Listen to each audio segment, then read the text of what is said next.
Chapter 721. There were always some rules that couldn't be trampled. When he said this, Li Tianlan's expression was unusually calm and full of confidence. Dongqing Wudi paused for a moment and looked at Bai Zhanfeng. They both saw doubt in each other's eyes. The fact that Li Tianlan could say this proved that he was very sober. At least he was not insane as the outside world thought. But this sentence could have nailed Li Tianlan to death. Now, judging from his tone, it turned out that it was also what he was relying on. Where did this confidence come from? Are you sure you can get out of this unscathed? Dongqing Wudi asked in a deep voice after taking a deep breath and gradually calming down from his manic state.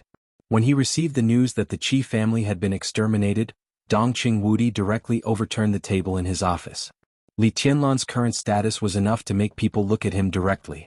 Dongqing Wudi understood that he wanted to establish his prestige, but there were many ways to do so. In his opinion, Li Tianlan chose the most irrational way. The sword light that filled the whole street almost clearly showed the identity of the perpetrator. At least in today's Jianghu state, only Li Tianlan could have such abundant sword energy.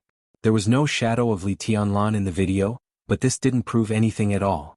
The most important thing was that Li Tianlan dared to do this, and obviously he didn't intend to hide anything. He participated in the meeting of the Jianghu State Parliament. After the meeting, he crushed the Qi family in a grand manner and wiped out the Qi family. This slap made the whole Jianghu state bloody and dizzy. Dongqing Wudi rushed to the Bai family's manor as soon as possible and scolded Li Tianlan along the way. At the same time, he called all the important figures of the giant group urgently, ready to clean up Li Tianlan's mess, and even ready to let Li Tianlan leave Jianghu state temporarily. In this matter, Dongqing Wudi saw no way out for Li Tianlan. Qi Mulan's life or death was not important. What mattered was that his appointment represented the will of Jianghu state, which was the most basic bottom line and principle that could not be trampled. To say the least, even if Qi Mulan went to Tianan, Li Tianlan could take action and make up a reason to frame someone else. It would be much better than him killing the whole Qi family on Rosewood Street. Li Tianlan certainly understood this, but he still did it. He did it blatantly and scrupulously and without any taboo. He killed so many people that the whole Rosewood Street was covered with blood and mutilated corpses. Since he could do this, he was not afraid of Jianghu State's suspicion at all. He even hoped that Jianghu State would confirm that he did it. Establishing dominance? Once the news got out, Li Tianlan would indeed establish his prestige. But in this matter, how could Li Tianlan escape unscathed? Of course. Meeting Dongqing Wudi's gaze, Li Tianlan nodded calmly. Tell me your thoughts.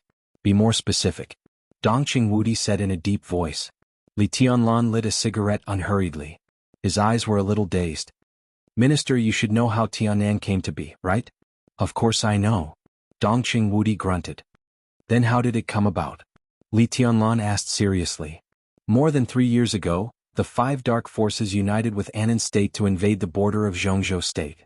Senior Li raised the flag of Jianghu State on the border front and fought bloody battles with the elites of the Li family on the border. They inflicted heavy losses on the 5 dark forces and the rebel army of Annan State. The Thunderbolt Battalion of the Border Control Corps and the Blood Battalion jointly broke through and went straight into the territory of Annan State, which is today's Tianan. Dongqing Wudi said slowly. Li Tianlan said, that's the most complete statement. How did Annan come about? In the most official statement, the border conflict broke out more than 3 years ago. Dongqing Wudi, the god of massacre of Jianghu State, led the Border Control Corps to beat the 5 forces, and finally went deep into Annan State to help Annan put down the rebellion. Finally, they fought their way out of Tianan. In this story, the role of Jianghu State was a friend of Annan State. They entered Annan State to help Annan put down the rebellion. Another, the most critical point was that there was no report on the achievements of the Li family and the deeds of Li Honghe. But this was crucial. If Li Honghe and the elites of the Li family hadn't severely damaged the power of the 5 forces and the rebel army, although Dongqing Wudi could have defeated the enemy at that time, it would have been difficult for him to enter the territory of Annan State in the first place. However, this point had been covered up by Jianghu State for more than 3 years. According to this statement, the conquest of Tianan has the credit of the minister and part of the credit of the Li family, right? Li Tianlan asked. Dongqing Wudi said, he seemed to be thinking about something. If the Li family is still at its peak and conquered Tianan with the Dongqing clan, how should we divide it? Li Tianlan asked again. Dongqing Wudi was stunned. Before he could answer, Li Tianlan's voice had sounded, no need to divide it. I'm the young master of the Li family, but I'm also the son-in-law of the Dongqing clan. The minister has only 2 daughters. Brother-in-law is now developing in the political circle, so can the Tiannan that you and the Li family conquered together be mine? Of course. Dongqing Wudi said without hesitation, it's a matter of course. He hesitated and continued, but it can also be regarded as Jianghu states. But Jianghu state can't admit it now. Li Tianlan said blandly, and I admit it. I've always admitted that Tiannan is mine and a part of Jianghu state. Bai Zhanfeng, who had been silent, suddenly brightened his eyes for a moment. The content of this sentence was really familiar. Jianghu state has acquiesced to the development of Emperor Dong's palace in Tiannan. The future of the Freedom Corps is also to join Emperor Dong's palace. Emperor Dong's palace will control Tiannan and announce its surrender to Jianghu state. This is part of Jianghu state's plan. In this plan, I want to ask the directors of Jianghu state what position do they put me in? Dongqing Wudi's eyes also brightened slightly. To put it bluntly, Tiannan can now be regarded as my property. It doesn't belong to Jianghu state yet. As long as I have the ability, this is my private property. I set up Xinyuan City in my private territory and reported it to the parliament. I'm giving them face, but they are shameless. It's serious that I killed Qi Mulan. Maybe I touched some bottom line, but obviously some people still don't know what they have touched.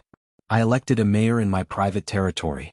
Outside Jianghu state, where do they get the right to tell me what to do? Shameless. Li Tianlan's voice was unusually cold and overbearing. So, Dongqing Wudi finally understood. At this moment, his body was completely relaxed. The first mayor of Xinyuan City can only be Ning Qianqing. Whether it's Qi Mulan or Wang Jingxin, once this precedent is set, it's very dangerous. So now the person who needs to worry the most is not me. How to deal with this matter has nothing to do with me. Li Tianlan said lightly, I just killed some people. Bai Zhanfeng looked at Li Tianlan for a long time. There was some appreciation in his eyes and some emotion in them. Tianlan, if you are willing to go into politics, your future may not be worse than that in Tiannan. Li Tianlan smiled and shook his head. The twists and turns in officialdom were too complicated. If he really limited himself to fighting with those old foxes in Jianghu state in a certain field, Li Tianlan didn't think he could gain any advantage. He undoubtedly couldn't see the delicate joints clearly. He just accurately grasped some of the most basic principles. The president, Dongqing Wudi hesitated for a moment. The rift has existed for a long time, and it has always existed. The premise of cooperation is that both sides benefit. This is the only premise. If this premise doesn't exist, cooperation is naturally unnecessary. The key depends on how the president chooses. I may owe the academics, but we don't owe the academics. Li Tianlan said calmly. For more than 3 years, not only the giant group had been cooperating with the academics, but also the Samsara Palace had been cooperating with the academics. Sai City, which Li Tianlan could best represent, was also getting closer and closer to the academics.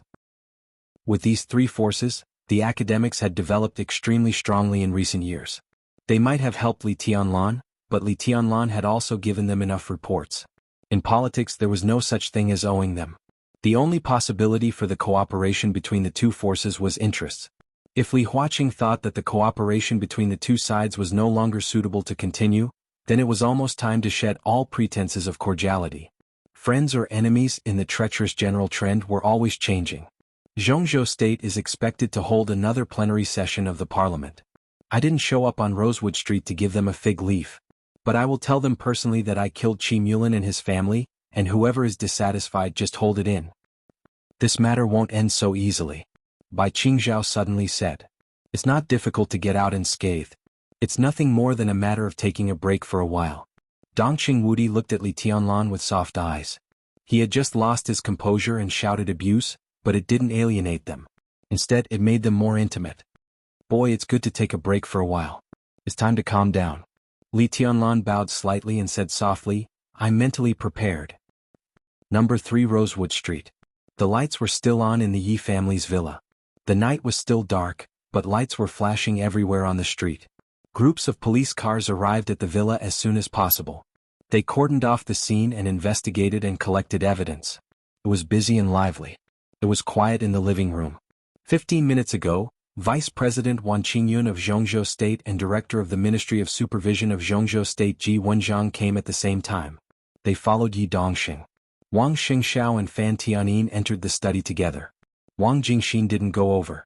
He just sat in the living room and didn't even care about what was being discussed in the study at this time. Ji Wenxiang and Wan Qingyun were invited by Wang Xingxiao. These two were now the top leaders of the Southeast group. As juniors, Wang Xingxiao should take the initiative to visit them, but he didn't do so. At such a sensitive time, the heir of the Wang family of Beihai didn't go to Hidden Dragon Sea or even to Dragon Lake Park where Yi Dongxing lived. Instead, he chose to meet them at the Yi family, which was enough to explain the problem. Ji Wenxiang and Wan Qingyun still arrived on time, which also explained the problem. If it were in the past, Wang Jingxin could naturally detect that something was wrong, but now he didn't pay any attention to it. His mind was full of the blood flowing on Rosewood Street and Qi Mulin's body. He held the cup with both hands and the warm tea kept swirling in the cup, causing ripples after ripples, just like Wang Jingxin's mood. His face was pale and his eyes were full of fear and relief. To be honest, he was really scared by Li Tianlan. Apart from Qi Mulin, there were almost no complete corpses of the Qi family. The hellish and miserable scene was still vivid in Wang Jingxin's mind. The more Wang Jingxin didn't want to recall it, the clearer the scene in her mind was. This sense of immersion was too strong, so strong that his body was trembling slightly. Li Tianlan was a madman. After tonight's events, anyone could have confirmed this. Wang Jingxin was completely sure that if the person elected as the new mayor of Shenyuan City tonight was him instead of Qi Mulin, then number 3 Rosewood Street, Shu Lin, and the branch family of the Wang family of Beihai that belonged to Wang Jingxin would almost be exterminated by Li Tianlan. Qi Mulin's ending would be his ending. Now Li Tianlan really had no scruples. The Wang family of Beihai, Kunlun City? Everything in his eyes was exactly the same. At this moment, Wang Jingxin's heart was full of fear, but also with the joy of surviving a disaster and a little anger. As a candidate to compete with Qi Mulin for the mayor of Shenyuan City, Qi Mulin's tragic death was bound to have an impact on Wang Jingxin, and the extent of the impact depended on Li Tianlan's ending. If Li Tianlan could get out of this storm unscathed, his prestige in Lin, and was bound to suffer a fatal blow. He and Qi Mulin were pushed out together. No matter what the reason was, at least on the surface they were at the same level. It was a level, not a level. That was to say, if Li Tianlan could get out unscathed after killing Qi Mulin, then it would not be a problem for him to kill Wang Jingxin. Lin, and was the Li family's territory, Li Tianlan's territory. In Li Tianlan's territory, following Wang Jingxin and going against the Li family? After the Qi family was exterminated, if Li Tianlan could be safe and sound, there would really not be many people who dared to continue to follow Wang Jingxin. In other words, he could not stay in Lin, and any longer. He did not lose to Zhou Yuanshan, but was forced to leave by Li Tianlan. Wang Jingxin put down the teacup, gritted his teeth, hesitated, took out his mobile phone and began to dial. When the number was dialed halfway, footsteps were heard upstairs. Wan Qingyun, Ji Wenxiang, Yi Dongxing, Wang Xingxiao, Fan Tianyin, and everyone else came down from upstairs with solemn expressions. The two council giants did not say much, just nodded to Wang Jingxin and then quickly went out. Yi Dongxing followed them closely. Wang Jingxin looked at the backs of these people and his eyes were a little confused. The president decided to hold another plenary meeting of the parliament, and they have to go there as soon as possible. Wang Xingxiao explained. Wang Jingxin, who was confused, said, and did not say much. Wang Xingxiao turned to look at Fan Tianyin, hesitated and said slowly, Uncle Fan, you must be careful. Don't worry, I understand. Fan Tianyin nodded and patted Wang Xingxiao on the shoulder. You talk first, I'll arrange it. Be careful of what? Where is Minister Fan going? Wang Jingxin finally noticed that something was wrong and asked in surprise. Fan Tianyin hurried out and did not answer the question. Wang Xingxiao was silent for a while and then slowly said, Zhongzhou State has issued a document. Wang Jingxin raised his eyebrows. Wang Xingxiao's usually calm and gentle expression suddenly became a little gloomy. The Zhongzhou State Parliament, the Cabinet, the Army Headquarters and Kunlun City jointly issued a document defining Li Tianlan as an important suspect in the Qi family's massacre. 10 minutes ago, the official document has been sent to the Ministry of State Security and even to various agencies in Yuzhou. Li Huaqing personally signed the order, asking the Ministry of State Security, the General Staff Headquarters, Kunlun City, the Special Operations Bureau of Yuzhou, the Shadow Sect and various special warfare organizations in Yuzhou to send people to arrest Li Tianlan. The Ministry of State Security is a little late, and it is estimated that the people of the Special Operations Bureau of Yuzhou are already on the way. So fast. Wang Jingxin was suddenly shocked and stood up directly. He could not believe that Jianghu State's attitude would be so resolute this time. In less than a few hours after the incident, they directly made a decision to arrest Li Tianlan. However, although it was an arrest, Jianghu State had not officially convicted Li Tianlan. It just said that he was a major suspect in the Qi family's massacre. For a moment, Wang Jingxin could not figure out whether this major suspect was to leave room for compromise or to stabilize Li Tianlan first. With the current power of Yuzhou, especially the power sent to arrest Li Tianlan, it seemed difficult to keep Li Tianlan. But if Li Tianlan resisted, it would be a real treason. Jianghu State's territory of tens of millions of square kilometers was under the feet of the emperor. No matter how invincible Li Tianlan was, how many people could he kill? Moreover, he was now only a suspect, not a criminal. With this leeway, the possibility of Li Tianlan resisting was much smaller. In this way, the possibility of temporarily stabilizing Li Tianlan was the highest. Is Jianghu State really going to take action? Wang Jingxin could not believe it. He knew that if Li Tianlan really decided to resist, he alone could bring irreparable heavy losses to Jianghu State. Jianghu State might win, but it would not be easy. How could Li Huaqing not know the problem that even he knew? But now they actually dared to take action. They didn't even prepare anything in advance and directly took action. If this was to test Li Tianlan's final attitude, the risk was a little too big. The president said that it's better to have a short pain than a long one. Jianghu State does not allow any cancer to exist. The whole of Jianghu State should be healthy, positive, and united. Any cancer that threatens Jianghu State must be eliminated, even if it's scraping the bones to cure the poison or giving strong medicine to a serious disease. It's better to have a short pain than a long one. Wang Xingxiao sneered. Wang Jingxin nodded subconsciously and seemed to agree with Li Huaqing. But, wait. No, he carefully recalled what Wang Xingxiao said. Looking at the sneer on his face, his whole face suddenly changed. This is, Wang Jingxin sucked in a breath of cold air and said in disbelief, the drunkard has an ulterior motive. Wang Xingxiao's expression became more and more gloomy. He looked at the night sky outside the window and was silent for a long time. Then he sighed softly. A storm is coming. Chapter 722. Wang Jingxin's expression was stiff. He sat on the sofa and kept silent for a long time. A storm was coming and dark clouds were hanging over the city. It was an eventful time. Combined with Li Huaqing's statement, no matter how dull his brain was, he now understood why Wan Qingyun and Ji Wenjiang had just met Wang Xingxiao here. The more he thought about it, the more meaningful it was. As the president of Jianghu State, his every move and every word had to be careful. It was no exaggeration to say that every word of a person like him had to be carefully thought out. Now that his statement could be conveyed to Wang Xingxiao's ears, it showed that the situation had spread widely enough, and he was not afraid that someone would misunderstand anything. When a person was not afraid of being misunderstood, there were often only two possibilities. One was that he had a clear conscience and was magnanimous, and the other was that it didn't matter if you misunderstood him because it was the truth.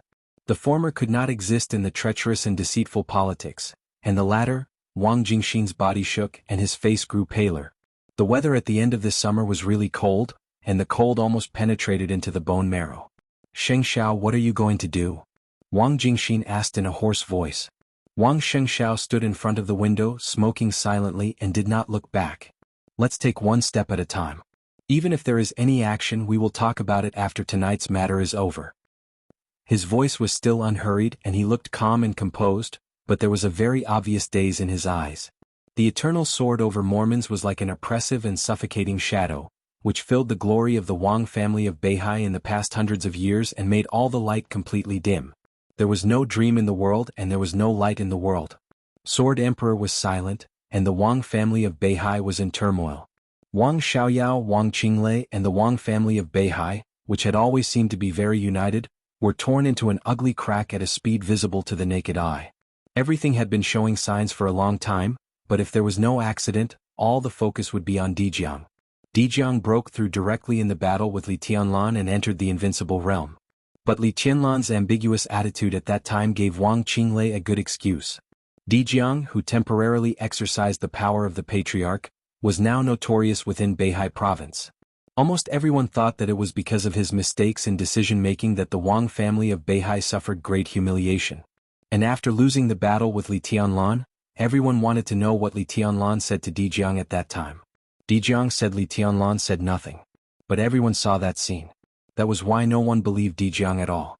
Whether this was the truth or not was no longer important. What was important was whether Wang Qinglei was willing to believe it. Obviously, Wang Qinglei was not willing to believe it. Even if Jiang's words could be recognized, he would find other crimes to oust Jiang. A new expert of the invincible realm would enhance the strength of the Wang family of Beihai, but it was not a good thing for Wang Qinglei. He had already cooperated with Wang Xiaoyao. If the Wang family of Beihai only had Wang Xiaoyao as an expert of the invincible realm, then he could have the greatest advantage. Jiang had been temporarily imprisoned. The internal differences in the Wang family of Beihai had been growing as to how to deal with him. Wang Qinglei insisted that Jiang was no longer loyal to the Wang family of Beihai, and even reached some kind of deal with Li Tianlan, demanding that Jiang be executed. Summer Solstice said that she believed in Jiang's position and did not deal with Jiang. The two sides argued endlessly, and the rift was getting deeper and deeper. After Wang Xingxiao came back, Jiang didn't even have the identity of acting patriarch anymore. Therefore, Wang Xingxiao naturally took over the nominal supreme power of the Wang family of Beihai. Compared with Jiang, who brought great humiliation to the Wang family of Beihai and even Beihai province, many people were full of hope for Wang Xingxiao, the young master. How to deal with Jiang was mostly up to him. And such a decision, no matter what it was, once it was made, it was equivalent to the complete break between Wang Tianzong and Wang Qinglei. Wang Xingxiao knew what it meant. The Wang family of Beihai. The greatest Wang family of Beihai, which had been standing at the peak for hundreds of years, had developed to the present. It had been out of control. This rift was the biggest internal trouble inside Beihai. Anli Huaqing's words, today's Zhongzhou state was a foreign invasion. There were countless thoughts in Wang Xingxiao's mind. But in the face of such a situation, he really didn't know what to do. That kind of confusion and pressure were all on him now, and he couldn't breathe at all. The only thing he remembered was what his father said to him when he had just become an adult. That day Wang Tianzong called him to his study. The existing strength of the Wang family of Beihai, all the institutions, all the industries, and the future plans meant that everything of the Wang family of Beihai was in front of him. That day Wang Tianzong calmly told him that these belonged to him now, and the future belonged to Wang Xingxiao. He would become the future leader of the Wang family of Beihai. On that day Wang Xingxiao was not excited, fearful, excited, or doubtful. He had been prepared for it, but in the face of the Wang family of Beihai, he was still a little numb. Yes, numb. This was the only feeling he had at that time. That was the Wang family of Beihai in his father's hands, and in the face of all that, he didn't know what to do. Wang Tianzong told him that the only thing he needed to do was to become a qualified leader. How can I become a qualified leader? That year, on that day, the blood-like setting sun of Mount Dibing shone through the window into Wang Tianzong's study. Outside the window, the tide of Beihai rose and fell, and people came and went on Mount Dibing. In the early autumn sunshine, the Wang family of Beihai still had its own prosperity, which was extremely gorgeous. Wang Xingxiao, who was only 18 years old, had entered the fire-flaming realm. He stood in the study, looked at Wang Tianzong and asked very seriously. Wang Tianzong looked out of the window for a long time. He turned around and his eyes became extremely deep. Wang Xingxiao still clearly remembered his father's answer. It was his own answer. As a leader, you can do anything, you can make any decision, and you can say anything. But the most important thing is, no matter what situation you face, no matter what situation you are in, never, ever say that you don't know to the people you lead. What? Because you are a leader. Don't say that you don't know. That's not the power of a leader. No matter what situation you are in, those who follow you will wait for your decision. Even if your decision is wrong. Don't say that you don't know. Wang Xingxiao silently smoked a cigarette and let out a long breath. He didn't know if the decision he made tonight was right. No matter whether it was right or wrong, it was his decision. He didn't say that he didn't know. But at this moment he suddenly wanted to know what others thought of his decision.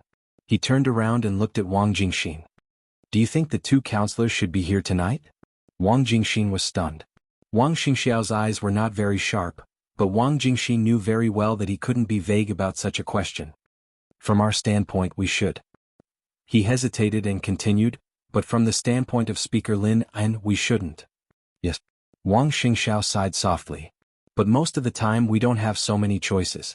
Li Tianlan is too dangerous, Wang Jingxin said slowly. Even when he mentioned this name now, he would feel a burst of fear in his heart. I don't think he dared to do this on impulse, but he knew what choice we should make. I have never underestimated Li Tianlan. Wang Xingxiao calmly said, The future heavenly son can be arrogant and supercilious, but he will never be stupid, let alone a fool. But just help him get through it? Wang Jingxin was a little unwilling. If it weren't for us, the giant group couldn't handle this incident.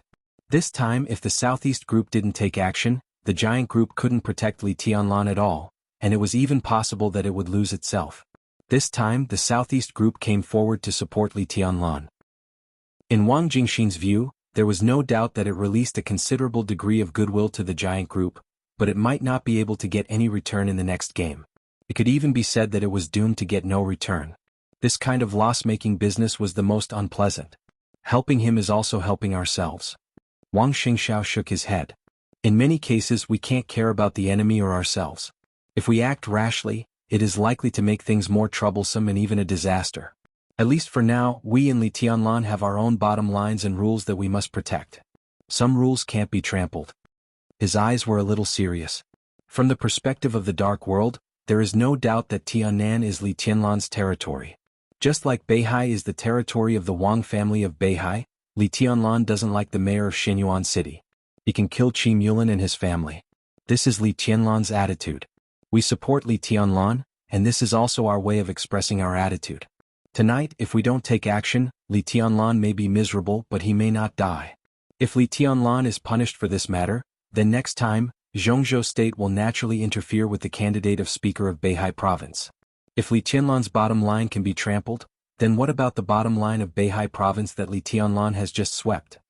The bigger this matter is, the better. In any case, the Southeast Group must support Li Tianlan and express its attitude to Jianghu State. Li Tianlan can kill Qi Mulan and his family because of the position of mayor of Shenyuan City. If Jianghu State wants to touch Beihai in the future, what Li Tianlan can do, the Wang family of Beihai can also do, even more crazily. Wang Xingxiao's voice was cold, and his eyes were full of determination.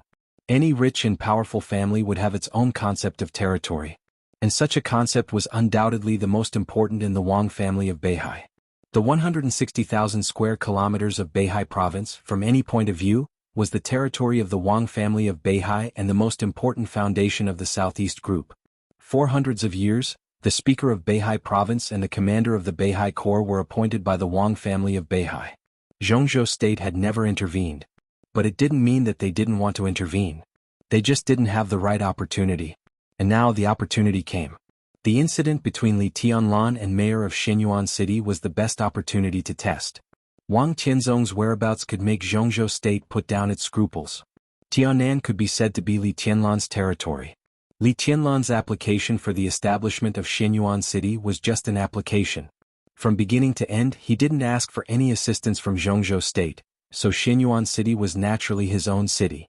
Li Tianlan, as the founder of the city, didn't have the final say in such a mayor.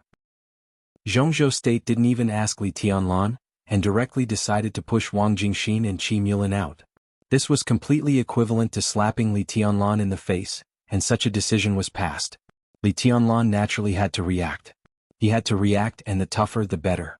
So after being slapped in the face at the meeting, Li Tianlan directly slapped back without any hesitation. He did violate the most basic rule of Jianghu State, but in Wang Xingxiao's view, it was the Jianghu State Parliament that broke the rule first. The Parliament destroyed the territorial consciousness of the rich and powerful. As the Wang family of Beihai with the most territorial concept, it couldn't be silent at this time. Li Tianlan built Shenyuan City by himself, but the candidate for the mayor didn't agree with him.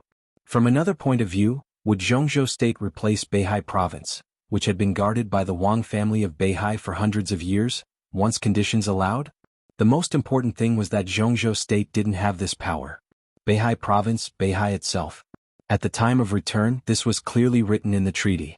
If the Southeast Group didn't support Li Tianlan at this time and let Shenyuan City elect a mayor with the will of Jianghu State, once such a dangerous precedent was set, they would naturally have more reasons to elect a speaker for Beihai who was also with the will of Jianghu State. This was the bottom line and principle of the Wang family of Beihai, and it couldn't be trampled. What the Wang family of Beihai had brought to Beihai Province for hundreds of years was their own will and freedom. That glorious and prosperous era was built on this bottom line and principle. The Wang family of Beihai had to protect all this at all costs. With this determination, what was the point of supporting Li Tianlan at this time at the meeting? This was a warning from Li Tianlan to Jianghu State. Don't have any ideas about Tianan. It was also a warning from the Wang family of Beihai to Jianghu State. Don't have any ideas about Beihai. Anli Huaqing and the Jianghu State Parliament could react in such a short time. Naturally, they couldn't break the rules just for Li Tianlan. This might make them angry, or they might also attack Li Tianlan. But if it was just for this, they wouldn't react so fiercely, let alone so quickly. Most importantly, it was because of the Wang family of Beihai. The arrest of Li Tianlan could almost be said to be a warning to the Wang family of Beihai to see the consequences of Li Tianlan's violation of the will of Jianghu State. That was why the parliament acted so decisively, like a thunderbolt. The highest agency jointly issued an order in the fastest time and in the toughest terms to arrest Li Tianlan. It was so tough that there was no room for negotiation. This was also a warning from the parliament to the Wang family of Beihai, with Li Tianlan as the center. The game between the Wang family of Beihai and Jianghu State had begun silently, and now it was the first round. The more it was like this, the more the Southeast group had to resist the pressure from the parliament and help Li Tianlan get through the current difficulties. In other words, even if Wang Jingxin was elected today and it was Wang Jingxin who was killed, and no matter how the Wang family of Beihai would retaliate in private in the future, at least in this meeting, they would still stand on Li Tianlan's side to maintain the overall stability, power and interests of the Wang family of Beihai. As long as they helped Li Tianlan get through it, if the parliament wanted to do something to Beihai in the future, Li Tianlan would definitely support the Wang family of Beihai. As for the reason, it was exactly the same as their support for Li Tianlan at this time. This was the most basic principle and bottom line of Beihai and Tianan, which could not be broken. Even if the two sides were hostile, they could not allow the other side to break it. So in other words, as long as the Wang family of Beihai and Li Tianlan could withstand the pressure from Jianghu State in this first round, then in the future, no matter how fierce the game between the Wang family of Beihai and Jianghu State was, at least the highest power of the Wang family of Beihai and Beihai would not be shaken, and the internal personnel issues of Beihai would not be interfered with, unless Jianghu State could settle Beihai Province and Tianan Province once and for. Such a result could not put the Wang family of Beihai in an invincible position, but at least it would not be at the mercy of others when it was extremely weak. This was Li Tianlan's reward. At the critical moment, in order to maintain his interest in Tianan, Li Tianlan would naturally voice his support for the Wang family of Beihai, but that was all. As for the other content of the game between Beihai and Jianghu State, he would definitely stay out of it. Unless Li Tianlan's Xinyuan city could also develop to a scale similar to Beihai province. But even such a return was rich enough for the current Wang family of Beihai. This was definitely not the situation that Jianghu State wanted to see. So everything that happened tonight was just a beginning. And just a beginning. No matter what the result of the meeting was. Wang Xingxiao lit the second cigarette again. He inhaled half of it. In the lingering smoke, his voice was extremely heavy and slow. This matter will not be so easy to solve. Wang Jingxin took a deep breath and said dryly, "Can you stand it?" "Maybe, maybe not. It depends on this meeting." Wang Xingxiao said slowly, "Since this kind of thing has been moved to the table, we can't take the vote. If we really vote, no matter what the result is, the mess will only be bigger. This is trouble for us, and it is not easy for the parliament either. The result of the meeting is just a beginning. In the next few months or even a year, I am afraid that Jianghu State will be very lively. The specific result may not come out until then." Wang Jingxin narrowed his eyes and gradually calmed down. "What do you need me to do?" Looking at Wang Xingxiao, he slowly opened his mouth and said in a very sincere tone. As a member of the Wang family of Beihai and one of the core figures, it could be foreseen that once the Wang family of Beihai failed in this game, he would not end well. Even if it was just for himself, he wanted to do something. It has not come to that for the time being. Wang Xingxiao shook his head. After you go back, you have to maintain the stability of Jianghu. That is the most important thing. The stability of Jianghu. As long as he and Su Xinghe no longer fought with Zhou Yuanshan, Jianghu would be very stable. They were really going to join hands. At least during the first game, the two sides would really join hands. Wang Jingxin understood what Wang Xingxiao meant and nodded. "I'll leave now." He stood up. Wang Xingxiao reached out and shook hands with him. Wang Jingxin took a deep look at him. "It's okay." Wang Xingxiao laughed.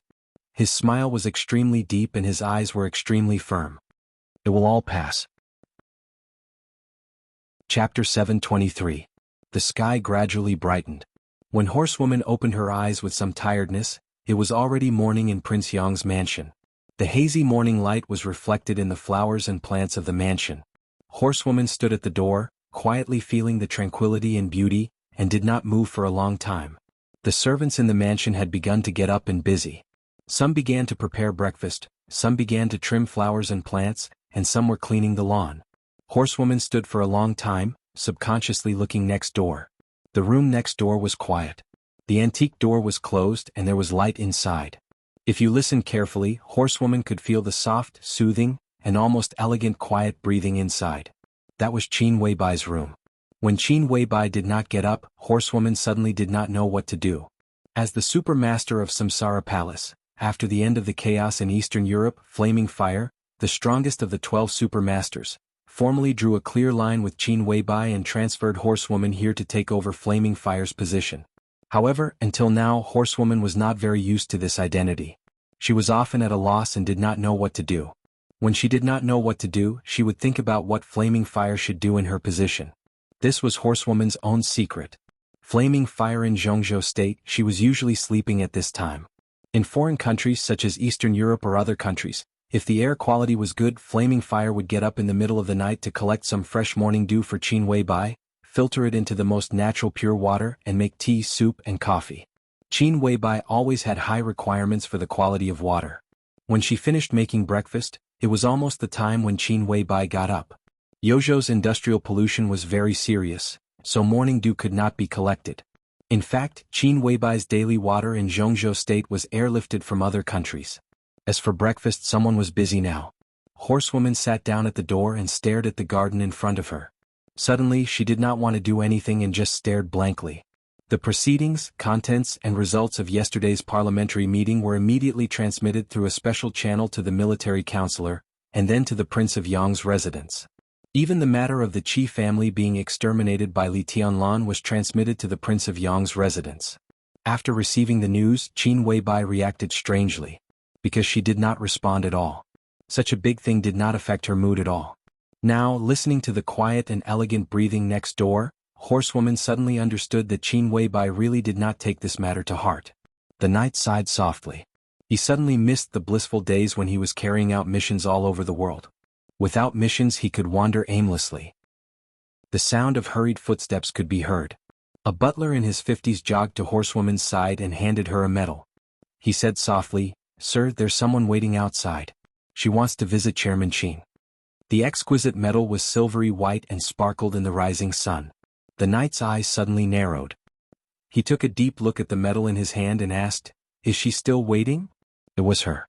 The knight was certain of the young man's identity just by looking at him. "Yes." The butler's voice became more respectful. "She's been here for about 2 hours. She's been standing outside the door the whole time. She only asked to bring this medal in and said that she wanted to visit you." 2 hours. Horsewoman muttered to herself. She calculated the time since the destruction of the Qi family and raised her eyebrows slightly. She touched the medal in her hand and stood up. She came to the door of Qin Weibai's room and knocked on the door. With a strong penetrating voice, she deliberately slowed down and sounded very soft. "Boss." The soft breathing inside the door paused for a moment, and then there was a sound. She was extremely lazy and delicate. "What's the matter?" Horsewoman hesitated. Qin Weibai's voice continued, "Come in and talk." The butler lowered her head and did not dare to look into the room. Horsewoman pushed the door open and walked in. Qin Weibai, wearing a moon-white silk nightgown, sat on the bed and was lazily tidying her hair. Horsewoman handed over the medal in her hand and whispered, "She's outside the door. She wants to see you." Qin Weibai looked at the medal and was silent for a moment. Then she whispered, "She's slow. It said that she has been standing outside the door for 2 hours." Horsewoman whispered, 2 hours. For the person outside the door, this was undoubtedly a great sincerity. Qin Weibai shook her head. "That's too slow." Horsewoman said no more, quietly waiting for Qin Weibai's decision. Qin Weibai touched the medal in her hand and handed it to Horsewoman. She whispered, "Invite her in. I'll wait for her here." Horsewoman nodded and turned to go out with the medal. She walked to the door with the butler. The defense of Prince Yang's mansion had been strengthened after the raid on the hospital. Many elites in plain clothes had moved from the dark to the light. The 2 motionless guards at the door were retired veterans of Zhongzhou's Eastern Deity Swords Brigade. They were in the ice-condensing realm. Under the guard of these elites, the entire Prince Yang's mansion appeared more and more awe-inspiring.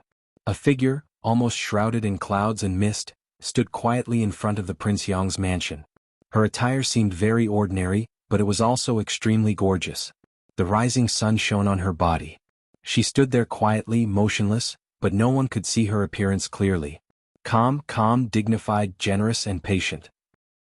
Like a shadow, she quietly stood there, restraining all of her elegance and beauty.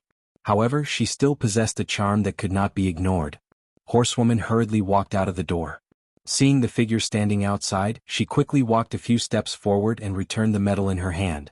Bowing slightly, she softly said, "Madam, please follow me." The figure in the clouds and mist smiled lightly. She did not accept the medal, only saying softly, "Consider it a small gift for Chief Qin. In the future, if Chief Qin has any needs, you can bring this medal to me at any time. If I can help you, I won't refuse." Horsewoman's expression suddenly froze. For a moment, she was somewhat hesitant.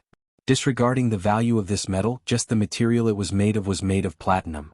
It was indeed a small gift to give away. However, the contents of the woman's words carried great weight. It was so heavy that even a horsewoman would not dare to rashly accept it. She lowered her head, glancing at the medal in her hand.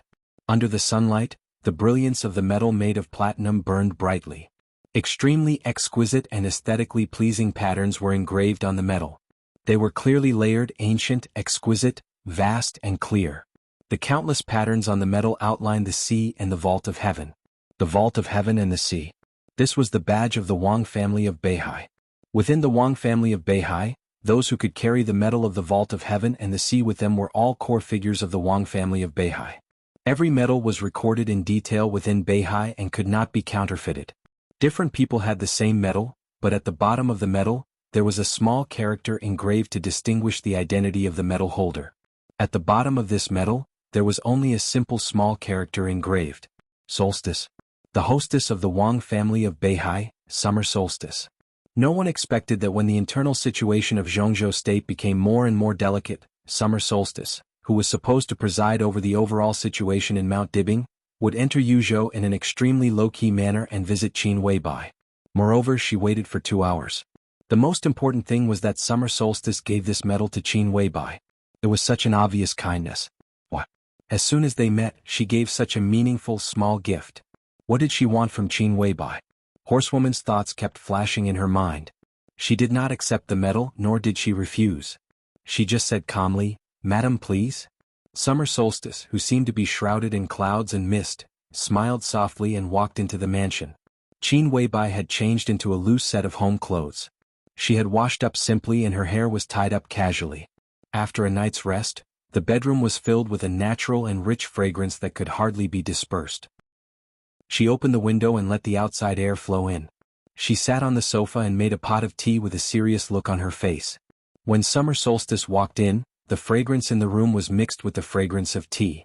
It was faint and dispersed by the morning air, making people's sense of smell extremely soft. Summer solstice looked at Qin Weibai's expression and sighed softly. She was indeed an extremely perfect woman. Her beauty could cause the downfall of empires and cities. It would not be an exaggeration to use all the adjectives to describe her. Any man, even if it was a future heaven's chosen one, would be extremely lucky to have her. Or even luck. A complicated look flashed in summer solstice's eyes, but her voice was still steady and soft. "Hello, Boss Qin." She was very humble and even used honorifics. "Hello, Mrs. Wang." Qin Weibai stood up and took the initiative to reach out her hand. Summer solstice didn't feel anything, but Qin Weibai's arm stiffened. Summer solstice shook hands with her, and the two sat face to face on the sofa. The night retreated without batting an eyelid. "I haven't seen you for a while, Boss Qin. You are still elegant." Summer solstice chuckled softly. The first time they met was when the maneuver of the two academies had just begun. At that time, Qin Weibai directly went to Mount Dibing with an extremely tough attitude. Naturally, the conversation was not friendly. "Madam, you look a little haggard." Qin Weibai said softly and poured a cup of tea for summer solstice. Summer solstice took it and said thank you. "When did you come?" Qin Weibai asked. "I came here as soon as I heard that the Qi family was destroyed." Summer solstice held the teacup and looked at Qin Weibai. Her tone was very calm. "I should have come earlier, but I couldn't find a chance. This time it's an opportunity." Tianlan destroyed the Qi family and committed a big taboo. But the action of Jianghu state is also challenging the bottom line of Tianlan and Beihai. In this matter, our position should be the same. With the basis of cooperation, our meeting will not seem abrupt, right? Cooperation? Qin Weibai raised her eyebrows slightly. Cooperation. Summer Solstice's voice was calm. Qin Weibai was silent for a while and then said lightly, "First, I don't think it's cooperation this time. Tiannan and Beihai have the same position. It's just that each has a bottom line that needs to be guarded. This is at best a tacit understanding. I don't see any possibility of cooperation except for this matter. Second, even if you want to cooperate, you should go to Tianlan, not me. But I don't think he will agree to this kind of cooperation.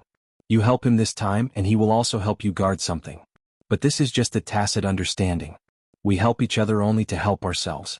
The conditions for cooperation are not established." She looked at Summer Solstice with soft eyes. After the chaos in Eastern Europe, the perfect woman, who was more and more restrained and willing to stand behind the scenes, said softly, "Madam, you found the wrong person." "Oh." Summer Solstice shook her head with a smile. "It's the right and best candidate to find you. As you said, in this matter, there is only a tacit understanding between Beihai and Li Tianlan, not the basis of cooperation. We don't expect Li Tianlan to help us with anything. In fact, he will develop Beihai next and won't have the spare power to participate in the game of Jianghu state. This time, I'm not here to cooperate with Li Tianlan, but you, Boss Qin. Or this can be regarded as a deal. You want me to betray Tianlan?" Qin Weibai's voice was a little cold. "It's not so serious. We each take what we need. What Boss Qin has been doing is helping Li Tianlan, hasn't it?" Summer Solstice said calmly, "Beihai is so big. There must be something you need. I'm here this time to get an answer from you. Boss Qin, you can also put forward your own conditions. As long as both of us think it's appropriate, the deal is made." She looked at Qin Weibai and smiled. "Li Tianlan and Beihai have reached an agreement. Next, we will give Li Tianlan a lot of things. But there are always some things that are of great help to Li Tianlan, but he doesn't know them. Similarly, you can't tell him for the time being. I can give them to you." "How would I know what Tianlan doesn't know?" Qin Weibai said calmly. "The night Li Tianlan stepped on Mount Dibing, I saw the real 13-story building. No, in other words, I saw the real Shenyuan sword." Summer Solstice looked into Qin Weibai's eyes. "With the intelligence system of the Samsara Palace, is there anything you don't know now?" Qin Weibai was silent and did not speak for a long time. Summer Solstice was very patient and waited quietly, waiting for Qin Weibai to make a price. With the current situation of the Wang family of Beihai, she came here today. Qin Weibai must know what the answer she wanted was. Now it depended on whether Qin Weibai's price was acceptable to her. Qin Weibai lowered her head. At this moment, no one could see the fear and hesitation in her eyes. "I do have what I want." She took a sip of tea and said softly, "But the answer I give you may not be what you want. Are you sure you want to make a deal with me?" "What do you mean?" Summer Solstice frowned slightly. "Since you've seen the Shenyuan sword, you should know that Mormon sword shouldn't have existed for me. Don't you understand?" Qin Weibai glanced at Summer Solstice. Summer Solstice's face changed slightly. Qin Weibai said no more and quietly enjoyed the tea. "In this case, Boss Qin, do you have nothing to teach me?" After a long time, Summer Solstice asked with a dignified face. "Yes." Qin Weibai's voice was concise and powerful. Summer Solstice took a deep breath and asked faintly, "What do you want?" "The body of the god of war." The hesitation in Qin Weibai's eyes disappeared completely, and she gave her answer in an unquestionable tone. "The body of the god of war." Even in the Wang family of Beihai, this was the core secret. Summer Solstice was not surprised. She just looked at Qin Weibai and whispered, "You really know?" Qin Weibai put down the teacup. "Will you give it to me or not?" Summer Solstice hesitated, which was rare. Qin Weibai did not urge her. She just reminded her, "The Wang family of Beihai is in danger now. It's time to put down some ambitions and make some concessions after standing at the peak for hundreds of years." In fact, if the Li family had not appeared in Jianghu state, the Wang family of Beihai would not have been so glorious. You need to pay back what you owe the Li family. It's not good for you to be too stubborn. What if I don't give it to you? What's the worst result? Summer Solstice suddenly asked. She shook her head and looked straight at Qin Weibai. I don't want to listen to the analysis. I want to hear the result. I don't know the result. But at present, even if I know part of the result, It's definitely not what you want to hear. Qin Weibai said. Summer Solstice's face turned pale for a moment. She could see that Qin Weibai was telling the truth. The so-called result was not what Summer Solstice wanted to hear, nor was it what Qin Weibai wanted to see. How could this be? Summer Solstice muttered to herself. This is your own choice. Qin Weibai said faintly, will you give me the body of the god of war? Obviously, if she couldn't get what she wanted, this conversation would end here. I can give you half at most. Summer Solstice gritted her teeth and said. Qin Weibai's tone was unquestionable. Half of the body of the god of war is enough. Since you know about the body of the god of war, you should know that the Wang family of Beihai currently only has one. And it's not a complete product. The Wang family of Beihai is doing the final research on it. Once it succeeds, even if Li Tianlan breaks through and becomes a heavenly son in the future with this thing in hand, he can survive in most cases. What else do you want? Summer Solstice's voice was a little weak. I really need one. Qin Weibai said seriously. Half at most. More than this share is also unbearable for me. I'd rather terminate this transaction. Summer Solstice said with some tiredness and determination. Are you going to give your half to Wang Tianzong? Qin Weibai suddenly said. Summer Solstice's face changed and she did not speak. The thing that could save Li Tianlan's life after he became a heavenly son could naturally save the life of the current heavenly son. The only body of the god of war in the Wang family of Beihai was equivalent to 2 extra lives for the heavenly son. Wang Tianzong could use half of it this time. Once he recovered, even if Li Tianlan was at the same level as him in the future, with the other half of the body of the god of war, the Wang family of Beihai had enough confidence to suppress Li Tianlan. But now Wang Tianzong used half of it and had to give the other half to Li Tianlan. Li Tianlan was not injured. Once he broke through and became a heavenly son in the future, with half of the body of the god of war in hand, Emperor Dong's palace would have the confidence to face the Wang family of Beihai. Summer Solstice's agreeing to this transaction meant that she had made a major concession on the future of Emperor Dong's palace, which was not what she wanted to see. But she had no choice. Jianghu State's intention to target the Wang family of Beihai had become more and more obvious. Li Tianlan had destroyed the Qi family for the first time. Summer Solstice was not optimistic about what would happen next. Asking Qin Weibai was the most helpless way. Qin Weibai might not be able to help them win the game, but at least she knew what they should not do. This was undoubtedly the most important thing. Okay. Qin Weibai thought for a long time and nodded slowly. When can it be sent here? This afternoon at the latest. Summer Solstice said slowly. Then stay here for lunch, madam. Have a taste of my cooking. Qin Weibai said with a smile. Summer Solstice narrowed her eyes and said nothing. I can't tell you too much before I get the body of the god of war. Qin Weibai said blandly, but at least I can tell you one thing.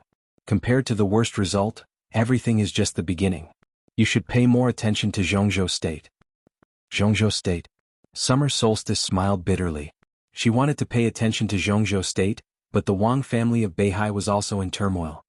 Don't underestimate Wang Tianzong. Qin Weibai said softly. He is your man. Even if there are 1 or 2 clowns in the Wang family of Beihai, even if he is seriously injured now, the situation is still under his control as long as he is not dead. Summer Solstice's spirit suddenly shook. She looked up at Qin Weibai and said, What do you mean? Qin Weibai smiled and did not answer the question.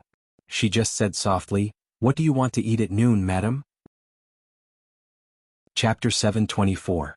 The sun was rising and the sun was shining brightly. At the end of summer and the beginning of autumn, Yuzhou ushered in a rare good weather.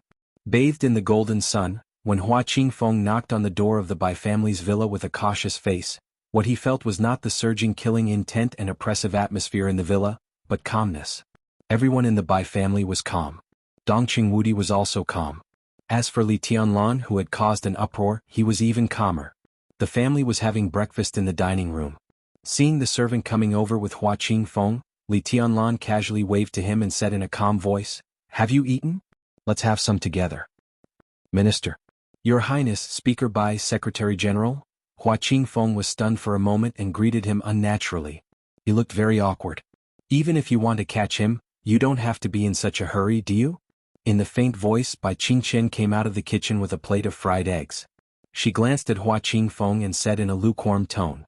At this moment, even the Shadow Sect master who had been with Li Huaqing all year round, felt a little out of breath. From the moment he entered the door to the present, except for Li Tianlan, Only Bai Qingqian said something to him, but the dissatisfaction in her tone was clearly expressed. Dongqing Wudi and Bai Zhanfang were eating. They didn't seem to notice Hua Qingfeng's arrival at all. They didn't even lift their eyelids. This kind of quiet calmness seemed to clearly express the indifference and hostility of the Bai family and the Dongqing clan, and then it turned into a huge pressure, which almost made Hua Qingfeng breathless. Hua Qingfeng stood stiffly and looked at Li Tianlan, who was eating breakfast slowly. He didn't dare to urge him, nor did he know what to say. He could only be silent.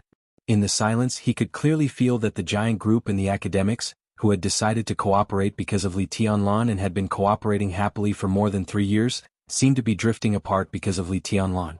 The rift between the two groups was getting bigger and bigger, to the extent that it could almost tear apart the honeymoon period of cooperation between the two sides. The Qi family was destroyed. Li Tianlan had touched the bottom line of Jianghu state. As the president, Li Huaqing was bound to punish Li Tianlan severely. But as the leader of the academics, it was not appropriate to do so. The general direction and personal position were always in conflict. Hua Qingfeng could not deny the correctness of Li Huaqing's action, but he did not dare to agree with his resolute approach. So the contradiction turned into silence. He stood there looking at Li Tianlan with great patience. "How are sect master's injuries?" Li Tianlan asked casually. "It's all right." The corners of Hua Qingfeng's mouth moved and he squeezed out a smile. He had not recovered from the serious injuries he had suffered in Eastern Europe. In fact, he had been staying in the hospital of the giant group to recuperate recently. When the Burning Legion raided the hospital, he barely fought with the experts of the Burning Legion for a few moves, which affected his injuries and made his internal injuries more serious. In fact, Hua Qingfeng was not in the lineup to capture Li Tianlan. But for some reason he came here with his injuries. Who are these people?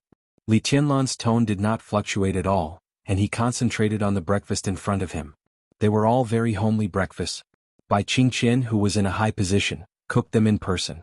Naturally, they could not be as delicious as those made by professional chefs. Millet porridge, fried dumplings, fried eggs, and a few light side dishes were common, but Li Tianlan enjoyed them very much. The Ministry of Security, the General Staff Department, the Special Operations Bureau, the Shadow Sting Army.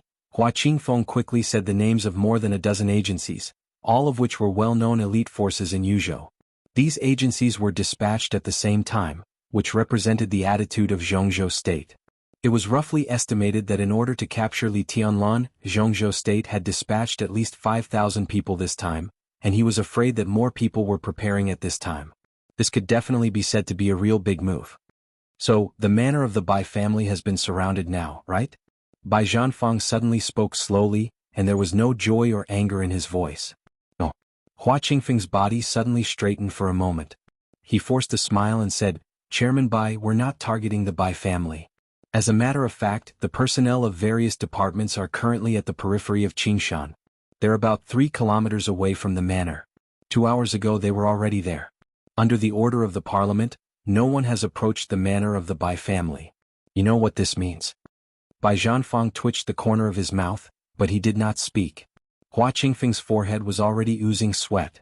After the hospital of the giant group was raided, the giant group had made arrangements as soon as possible.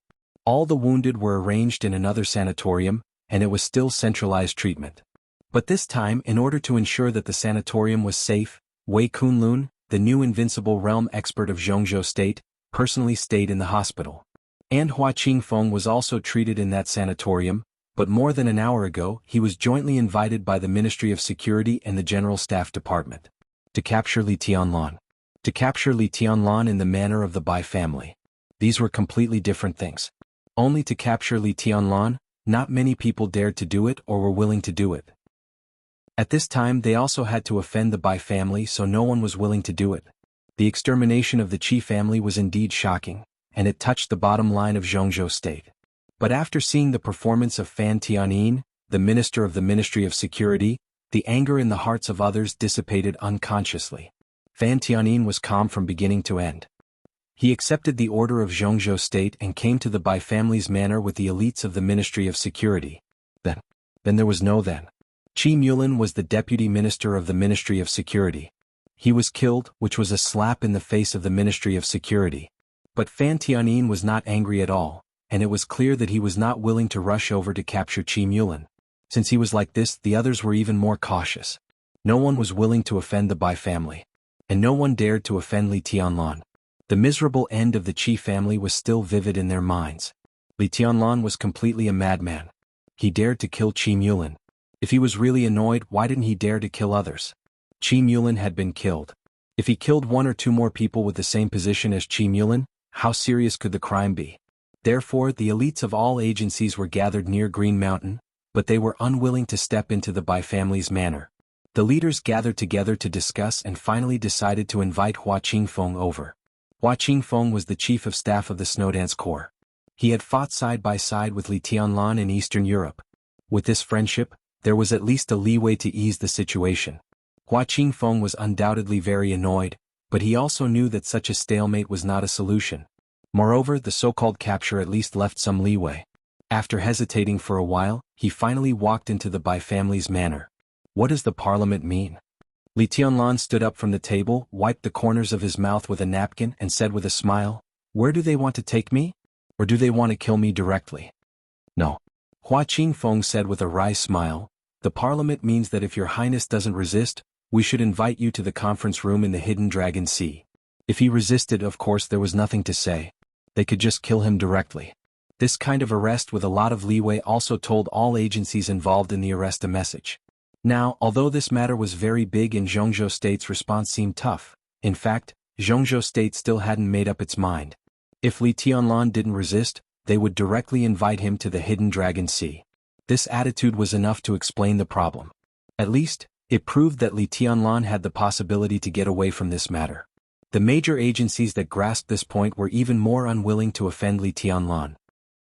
Li Tianlan narrowed his eyes and nodded, saying, "In that case, let's go." He reached out his hands to Hua Qingfeng and said with a faint smile, "Do you want to cuff me?" Hua Qingfeng smiled bitterly and said awkwardly, "Your Highness, you must be joking." He turned slightly and said respectfully, "Your Highness, please." Li Tianlan turned around and his eyes fell on Bai Qingqian. Bai Qingqian was also looking at him. Her eyes were soft and full of complexity. Li Tianlan subconsciously avoided her eyes and said dryly, "Auntie, I'll go." Bai Qingqian was silent for a while and nodded. "Let's go too." Bai Zhanfang put down the bowl and chopsticks and glanced at Dongqing Wudi. One of them was a director of Jianghu State, and the other was a member of Jianghu State. Naturally, they also had to attend. And the next meeting.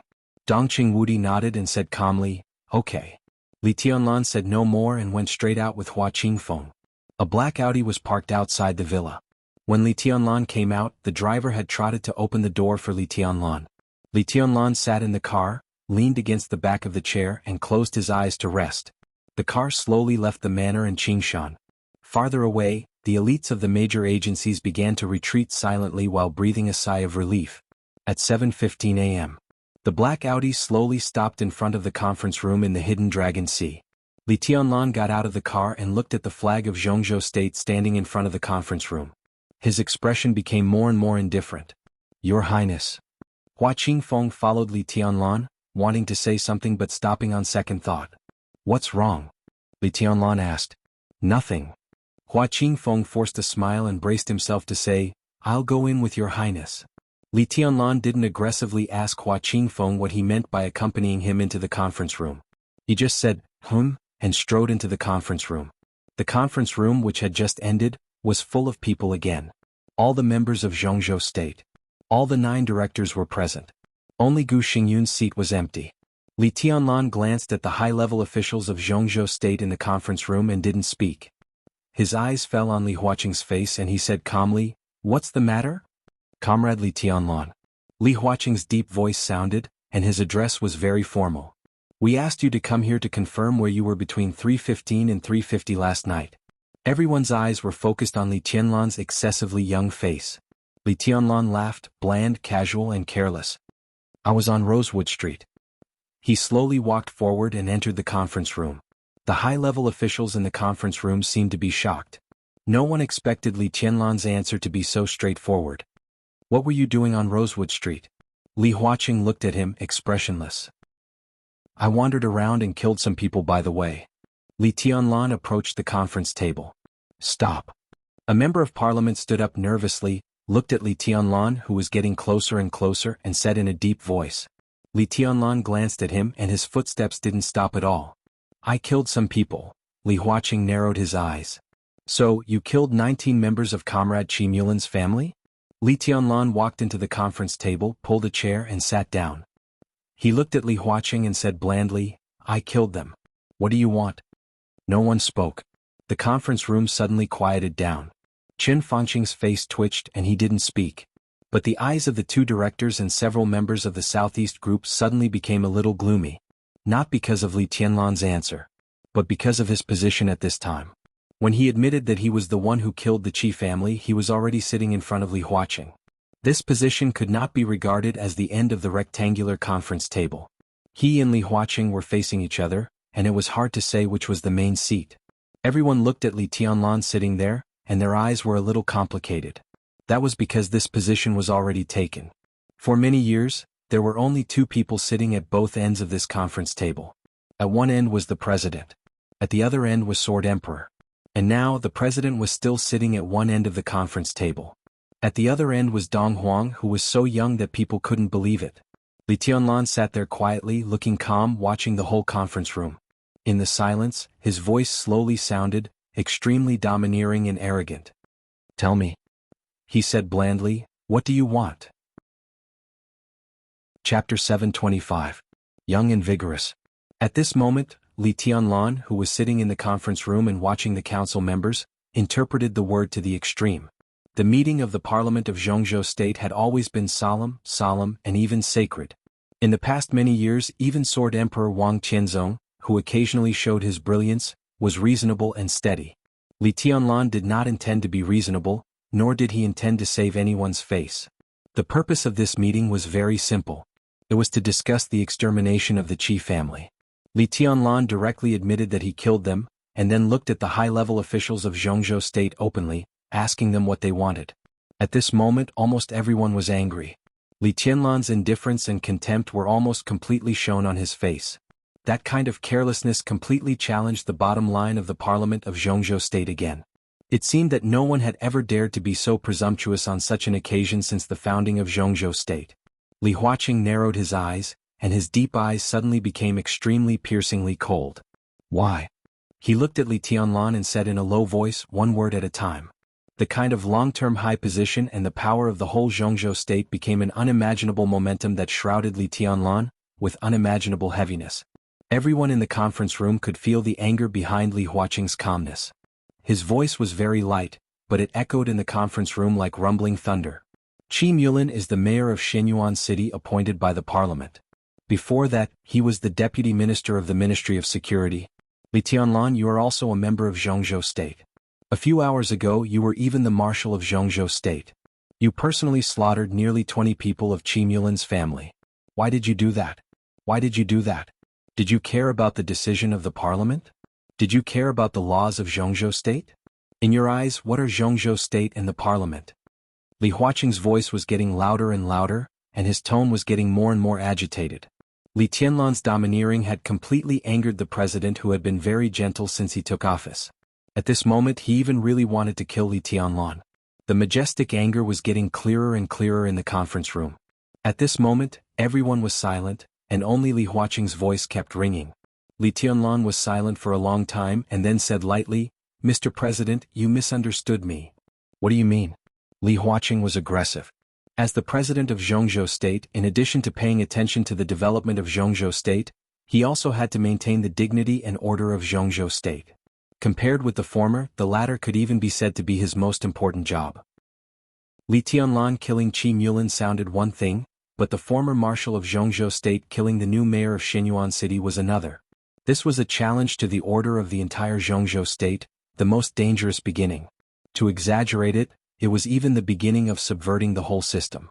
Li Huaqing could not tolerate such a thing, even if he thought highly of Li Tianlan. Because he was the president of Jianghu State. If something bad happened to Jianghu State in the future because of what happened to Li Tianlan, then everything would be his responsibility. Therefore, even if it was his own son who had done such a thing, Li Huaqing must take him down today, not to mention a young man he thought highly of. I'm a member of Jianghu State. Li Tianlan said calmly. Even not long ago, I could barely be regarded as a member of the core power of Jianghu State. This is my country. I have awe for Jianghu State and I also have respect for the parliament. I will abide by the order of Jianghu State, and I am willing to uphold the decision of the parliament. Killing Qi Mulin has nothing to do with the parliament or Jianghu State. Tell me your reason. Li Huaqing clenched his fists, gritted his teeth and said, I don't like him. Li Tianlan said softly without any anger in his voice, so I killed him. In fact, I am willing to respect any decision of the parliament. Jianghu State is a vast land with abundant resources, and some talents can always be found. Shenyuan City has just started, and the system in its jurisdiction is being rebuilt, so it is not difficult to manage. Jianghu State can appoint a new mayor for Shenyuan City, and I support the decision of Jianghu State 100%. Everyone was dumbfounded. Li Huaqing was stunned for a moment. Li Tianlan killed Qi Mulin not because of the decision of the parliament, but because he didn't like him? You fucking killed him because you didn't like him? You even killed his whole family? Are you kidding me? Li Huaqing's mouth twitched violently for a long time, and he couldn't even speak for a while. Li Tianlan had asked the parliament to reconsider the new mayor of Shenyuan City for the second time. His voice was very sincere. But this time no one spoke at all. Elect a new mayor? Are you kidding me? Even an idiot wouldn't believe that Li Tianlan didn't like Qi Mulin. And even if he believed it, there must be a reason to dislike a person. The reason why Li Tianlan disliked Qi Mulin was that he was the mayor of Shenyuan City. What kind of person was Qi Mulin? He was the most dazzling rookie in Jianghu State in recent years, the adopted son of the former director Qi Baitsong, and the future leader of the Special Warfare Group. If such a person could be killed because he didn't like him, would they send someone else to Shenyuan City to take up the post? Would they really take up the post? That was completely courting death. Maybe the next day, Li Tianlan would dislike the new mayor and kill him again. Li Tianlan could do this kind of thing. He could really do it. Qi Mulin's lesson was deep enough. Even if the directors and members of parliament were really stubborn and dared to send a mayor who didn't meet Li Tianlan's requirements to Tiannan, it was estimated that no one would dare to accept this post. Establishing power. That was establishing power. The bloody lesson of the Qi family was enough to make everyone flinch from this post. You don't like him? The corner of Li Huaqing's mouth trembled and his voice was a little twisted. You can kill him because you don't like him? Who gave you the right? I'm just protecting the interests of Jianghu State. Li Tianlan casually said, I received news that Qi Mulin is likely to have something to do with the Burning Legion's invasion of Tiannan, and even Qi Mulin may have committed treason. I took action at this time to prevent Jianghu State from suffering greater losses in the future. Nonsense. Li Huaqing slammed the table and flew into a rage. Sitting next to him, Qin Fangqing's arm trembled slightly. He looked at Li Tianlan with a somewhat complicated look in his eyes. I'm just telling the truth. Li Tianlan opened his eyes and didn't blink. Anyway, Qi Mulin was dead. Whatever he said was the truth. He had given him a way out. However, Li Huaqing obviously didn't intend to give in. He just said coldly, Qi Mulin committed treason? Where did you get the news? Have you investigated? Why did you investigate Qi Mulin? You didn't investigate? How can you speak without investigating? Even if it's true, why didn't you report the situation to the parliament in time? Time was too tight. I didn't have time. Li Tianlan still opened his eyes. It's ridiculous. With Qi Mulin's status in Jianghu State, what good can it do him to collude with the Burning Legion? Your Highness Li Tianlan, a murderer must pay with his life. It's meaningless to say some nonsense reasons. In the gentle voice, Hua Jingyang, the vice minister of the cabinet, slowly opened his mouth. His voice was extremely cold. But everyone at the meeting was shocked. Because of Hua Jingyang's words. A murderer must pay with his life. On such an occasion, every word of Hua Jingyang couldn't be said casually. As Li Huaqing's right-hand man, his words represented the attitude of the whole academics. This time, it touched the bottom line of the academics. Did they directly want to kill Li Tianlan? Let's not talk about the benefits first. Since Your Highness Li Tianlan said that Qi Mulin committed treason, there must be some reason. I think we can check it first. Vice President Wan Qingyun said calmly. Even if Qi Mulin is guilty, Li Tianlan doesn't have the right to kill him directly. Qin Fangqing said lightly. But he doesn't deserve death. Qi Mulin committed treason. Li Tianlan killed him. In order to safeguard the interests of Jianghu State, it's understandable that young people are impulsive. Wan Qingyun said tit for tat. At this point, Shenyuan City could be put aside for the time being. The academics and the prince group wanted to punish Li Tianlan severely and maintain the authority of Jianghu State, especially the authority of private territories like Tianan. And the Southeast Group wanted to maintain its territorial consciousness and protect Li Tianlan. The focus was not on Xinyuan City at all, but on Li Tianlan. As long as Li Tianlan was protected, the Southeast Group would withstand the first wave of temptation of Jianghu State. So now no matter what Li Tianlan said, the Southeast Group was willing to believe it. Even if he didn't say anything, the Southeast Group would find a reason to protect him. Li Huaqing narrowed his eyes and looked at Chen Fangqing again. They had enough psychological preparation for the reaction of the Southeast Group. But the firm reaction of the Southeast Group still made them a little angry. Wang Qingyun's attitude had already explained the problem. It showed that in the next game, the Wang family of Beihai had no intention of compromising. When they just took action, the Wang family of Beihai had already taken action. Comrade Yunhai, you are the Minister of Politics and Law of Jianghu State. What do you think of this matter? Li Huaqing was silent for a while, suddenly turned his head, and called the name of the leader of the North Group. This was the only group that was outside of the big group. And he was in charge of the politics and law of Jianghu State. It was natural for him to show his attitude at this time. Li Huaqing's name call was not abrupt. Zhou Yunhai's attitude was crucial. Protecting Li Tianlan was the bottom line of the giant group in the Southeast Group. Punishing Li Tianlan severely was the goal of the academics and the giant group. This was almost a copy of the previous meeting. At least in terms of the contrast of power, there was no change. In the situation where the two sides were clearly separated, Wang Qinglei would not keep silent this time. After all, he was a member of the Wang family of Beihai. No matter how big the rift inside Beihai was, Wang Qinglei still had the territorial awareness that he should have. In this way, Zhou Yunhai's attitude became the key of the key. Li Huaqing and Chen Fangqing still did not understand the sudden defection of the North Group. At this time, Li Huaqing called the name, undoubtedly to really see Zhou Yunhai's attitude. Zhou Yunhai was stunned. He picked up the teacup and took a sip of tea, then said slowly, I think we can slow down.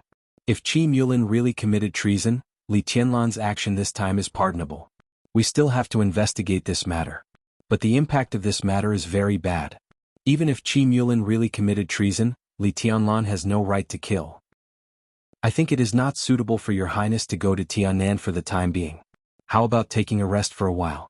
There was a moment of silence in the conference room, and countless eyes exchanged quickly for a moment. This time Zhou Yunhai did not change sides. But he did not take sides either. On such a sensitive issue, the North Group chose to be neutral without hesitation. By not supporting Li Tianlan, they did not offend the giant group in the Southeast Group. And letting Li Tianlan temporarily rest for a while was undoubtedly supporting the academics and the Prince Group, even though it was far from the support they needed. Li Tianlan sat there expressionlessly, waiting for the result of his trial by the parliament. As time went by, the meeting showed no sign of ending. Time went from morning to noon. It was close to evening again. The heated debate almost lasted for nearly 12 hours. When the night was about to fall, under the watch of countless people in Jianghu State, the parliament finally made a response to this incident. Qi Mulin was suspected of treason. The parliament ordered the Ministry of Security, the General Staff, the Ministry of Politics and Law, and the Ministry of Supervision to set up a joint task force to carry out a detailed investigation. The Ministry of Personnel of Jianghu State officially issued a document appointing Ning Qianqing as the mayor of Xinyuan City. The punishment of Li Tianlan was suspended.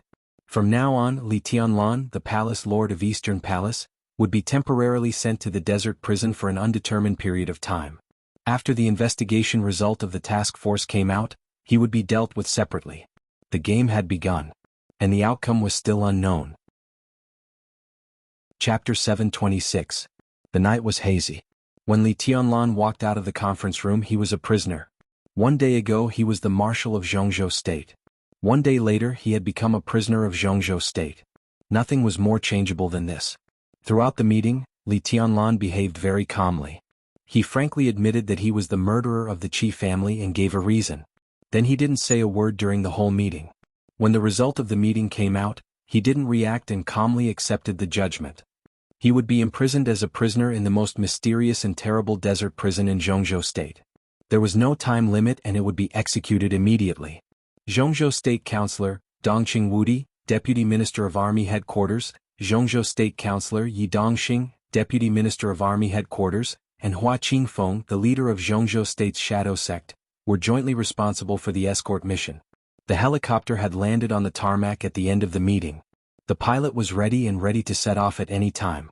Li Tianlan stood in front of the conference room and looked at the quaint, calm and solemn hidden dragon sea in his sight. He was silent for a long time.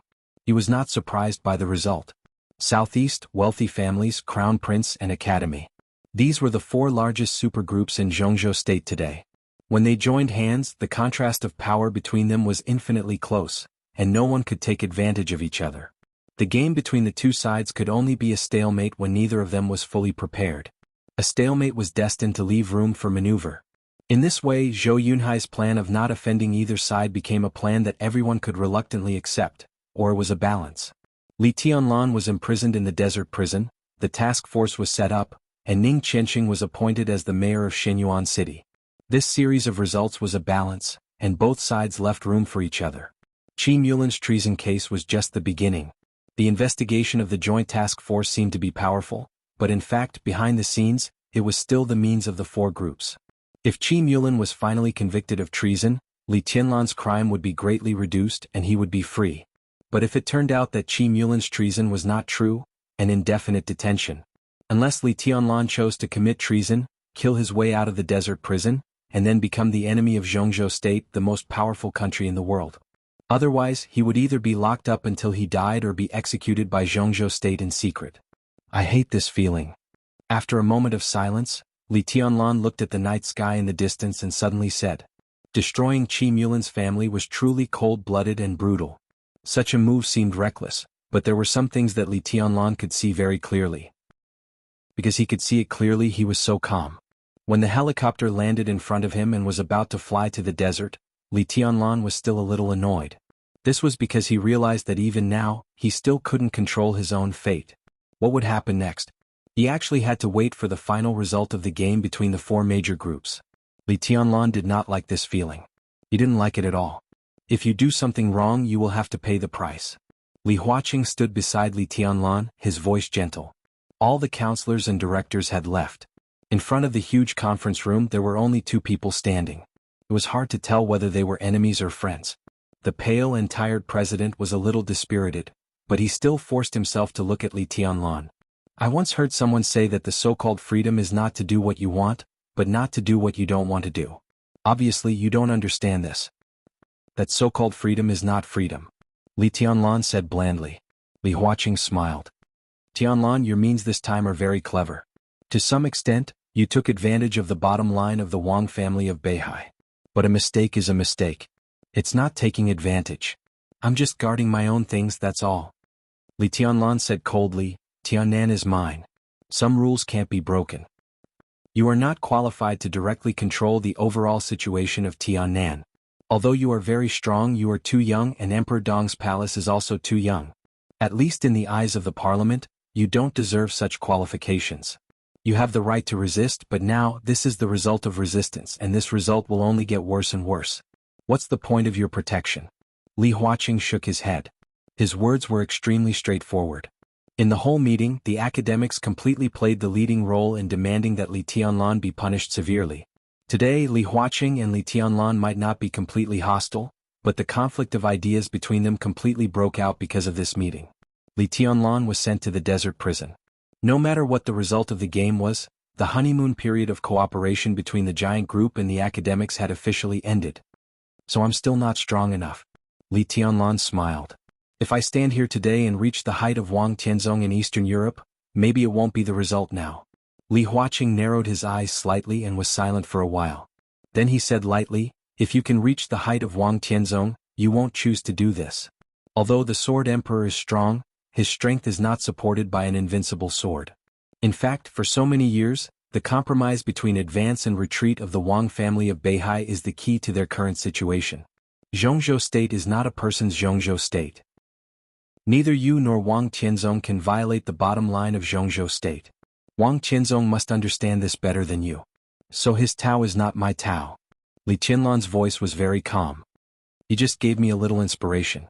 I always believe that when a person is strong enough, one person and one sword can defeat the whole world. Is this your Tao? Li Huaqing smiled sarcastically. How about it? Li Tianlan asked. It doesn't sound good. It's too strong and easy to break. Tianlan, you can't do that. Even if you can really defeat the whole world doesn't belong to you.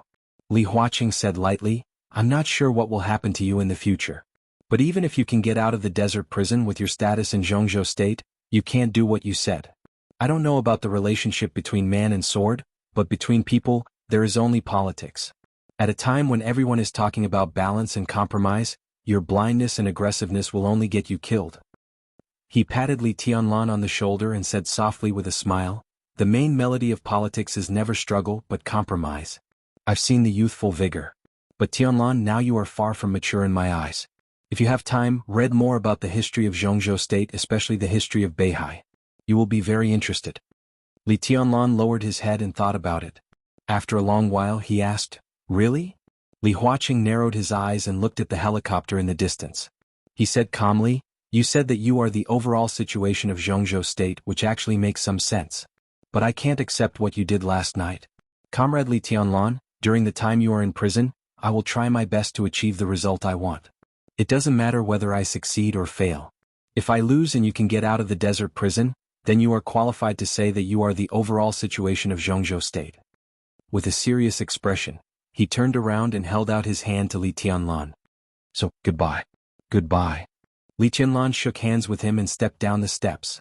Li Huaqing's last words contained too many meanings, and Li Tianlan had no time to think about it for a while. But in the next period of time, the last thing he lacked was time. He walked to the helicopter with steady and calm steps. Li Huaqing stood behind him and looked at his back expressionlessly. No one knew what he was thinking. When Li Tianlan was about to leave his sight, his figure suddenly stopped. Li Huaqing raised his eyebrows for a moment. In the clear night sky, Li Tianlan's voice rang in his ears. When I leave the prison, I want to see you at the gate of the prison. Li Huaqing did not respond. Li Tianlan did not wait. The roar of the helicopter's rotors sounded in the night. The flashing signal light was gradually rising. Li Tianlan looked down and his face was full of thoughts. Have a good rest for a while. Dongqing Wudi, who was personally in charge of escorting the felons, said slowly. His face was also a little tired. The president and the prime minister are undoubtedly very dissatisfied with the result tonight. It's not a good result, but it's still far from their expectations. They reluctantly accept it, but we can completely accept it. Jianghu state will not be too peaceful in the future. Your Highness has been showing off recently. It's good to restrain yourself for a while. Since Jianghu state has approved the appointment of Ning Qianqing, it will also maintain his authority when necessary. Neither the president nor the prime minister will object to this. They are all people who abide by the rules. Therefore, Your Highness's unruly behavior will make them so angry. Your Highness, you don't have to worry about Tianan.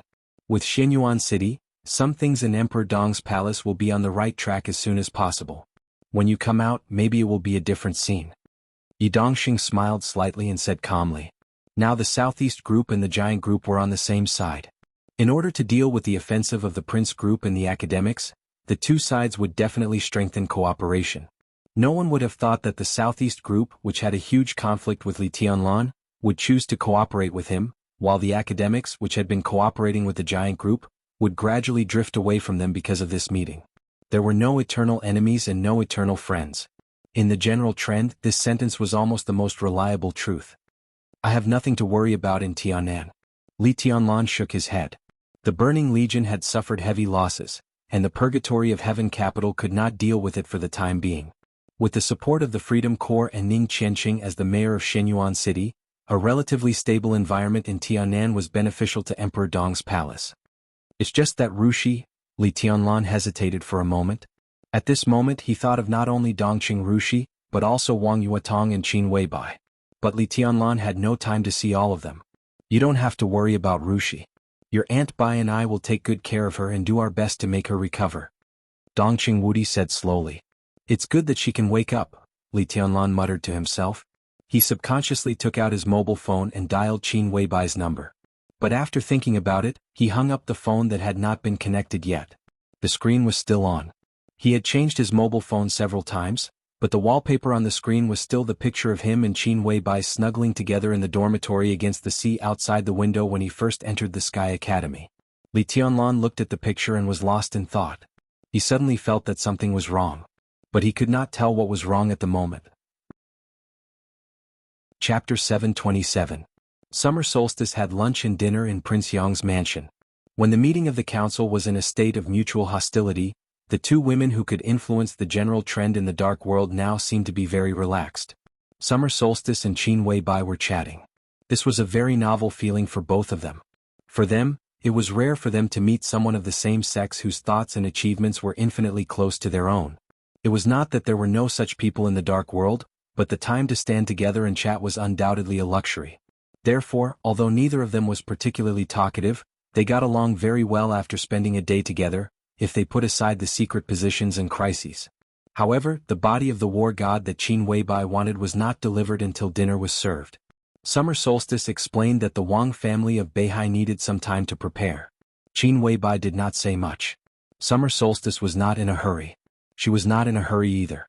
Summer solstice, who had been observing Qin Weibai's mood, suddenly felt a little curious. She looked at Qin Weibai, who was quietly serving rice, and suddenly smiled. I don't know if it's an illusion, but I suddenly find that you don't care about the body of the war god very much. Or you don't care as much as I thought. Why should I care? Qin Weibai asked. You know what the body of the war god means. Li Tianlan was seriously injured now, but he didn't need the body of the war god at all. This was the last half. The Wang family of Beihai might not be able to make a second half for a long time. Leaving this half in Li Tianlan's hands meant that Li Tianlan really had one more life. To put it bluntly, even if Tianzong recovered to his peak state in the future, he would not attack Li Tianlan unless he had to. On the contrary, Li Tianlan, who has the body of the war god, is the one we need to guard against. If he breaks through to Tianzong's current level one day, he can even use this trump card to hurt Tianzong and die with him. Then he can recover with the body of the war god. Summer solstice smiled gently, but there was hesitation and unwillingness in her eyes. To some extent, this half of the body of the war god means that Emperor Dong's palace will have the initiative to face the Wang family of Beihai in the future. There is no reason for you to have such an attitude. Because it's destined to be mine. Qin Weibai brought the dishes to the table and sat opposite Summer solstice. She said softly, others can't take them away. I don't have to worry about the gains and losses of my own things. Summer solstice looked at Qin Weibai with a complicated look in her eyes. I don't know if my decision today is right or wrong. If Tianzong knows, I'm afraid he will blame me. She looked at Qin Weibai and asked seriously, if you were in a neutral position, how would you evaluate my decision today? This is the smartest method and the most appropriate decision. Qin Weibai took a sip of soup and said without raising her head. Really? Summer solstice sneered. That is the truth. Qin Weibai looked into Summer solstice's eyes. We don't need to emphasize the importance of the body of the god of war again. This would be one of the core trump cards of Emperor Dong's palace. Even if Tianlan got the body of the war god, he might not attack the Wang family of Beihai, even if Wang Tianzong returned to the state in Eastern Europe. You know this very well. The body of the god of war is something that can be inherited from generation to generation. The stronger Emperor Dong's palace is, the more deterrent it will be. If Tianlan stands at the peak in the future, a sword emperor who returns to the state of Heavenly Sun is not worth Tianlan attacking and wasting this trump card in his hand. Not worth it? Summer solstice narrowed her eyes. I'm sorry. Qin Weibai smiled apologetically. That's not the right word. To be exact, there is no reason. The Li family and the Wang family of Beihai have been entangled for hundreds of years, but you are not Kunlun City. Even if you also played a very disgraceful role in the treason case, to be honest, neither I, Tianlan, nor even Li Honghe or Li Guangtu think that the Li family must fight with the Wang family of Beihai to death. Kunlun City must die, not because of their betrayal and despicableness, but because Kunlun City blocked the way of Emperor Dong's palace to control the special warfare system of Jianghu state. That's all. Standing in this position, personal grudges are far less important than gains and losses in the overall situation. Wang Tianzong will recover and Tianlan will make a breakthrough. Even so, the two sides will not necessarily fight with each other to death. So what if Tianlan kills Wang Tianzong? It's just to vent his anger, but he will get nothing. Jianghu state can't watch Tianlan take everything in Beihai when he has Tianan. This is the real bottom line of Jianghu state. So even if Tianlan destroys the Wang family of Beihai, it will only benefit others. In this case, why should he do it? And don't forget, Yuetong is the little princess of Beihai. With this relationship, Tianlan can't even vent his anger when he destroys Beihai. He will only be more depressed. I can't get practical benefits, but I'm embarrassed. Tianlan won't do this kind of thing unless I have to. At least in my opinion, it's better for Emperor Dong's palace and the Wang family of Beihai to maintain a relationship of being opponents but not mortal enemies than to be entangled with each other until they die. She held the silver tableware with her white hand and knocked on the plate in front of her. She chuckled and said, "This is the reason why I want to cooperate with you. I believe Wang Tianzong will think so." The most fundamental reason why Wang Tianzong always wanted to get rid of Li Tianlan was that he thought Li Tianlan would be a threat to the Wang family of Beihai in the future. In this idea, the most important word was not a threat. It was the future. Li Tianlan would be a threat in the future. That also meant that he was nothing at the moment. He was just an ant. An ant that might cause him trouble in the future. If he could get rid of him now, he would. That was Wang Tianzong's original motive. That was all. So Wang Tianzong wanted to kill Li Tianlan for two reasons. One was that there might be trouble in the future, and the other was that Li Tianlan was too weak. If Li Tianlan could stand at the same height as Wang Tianzong, he would have Emperor Dong's palace to compete with the Wang family of Beihai.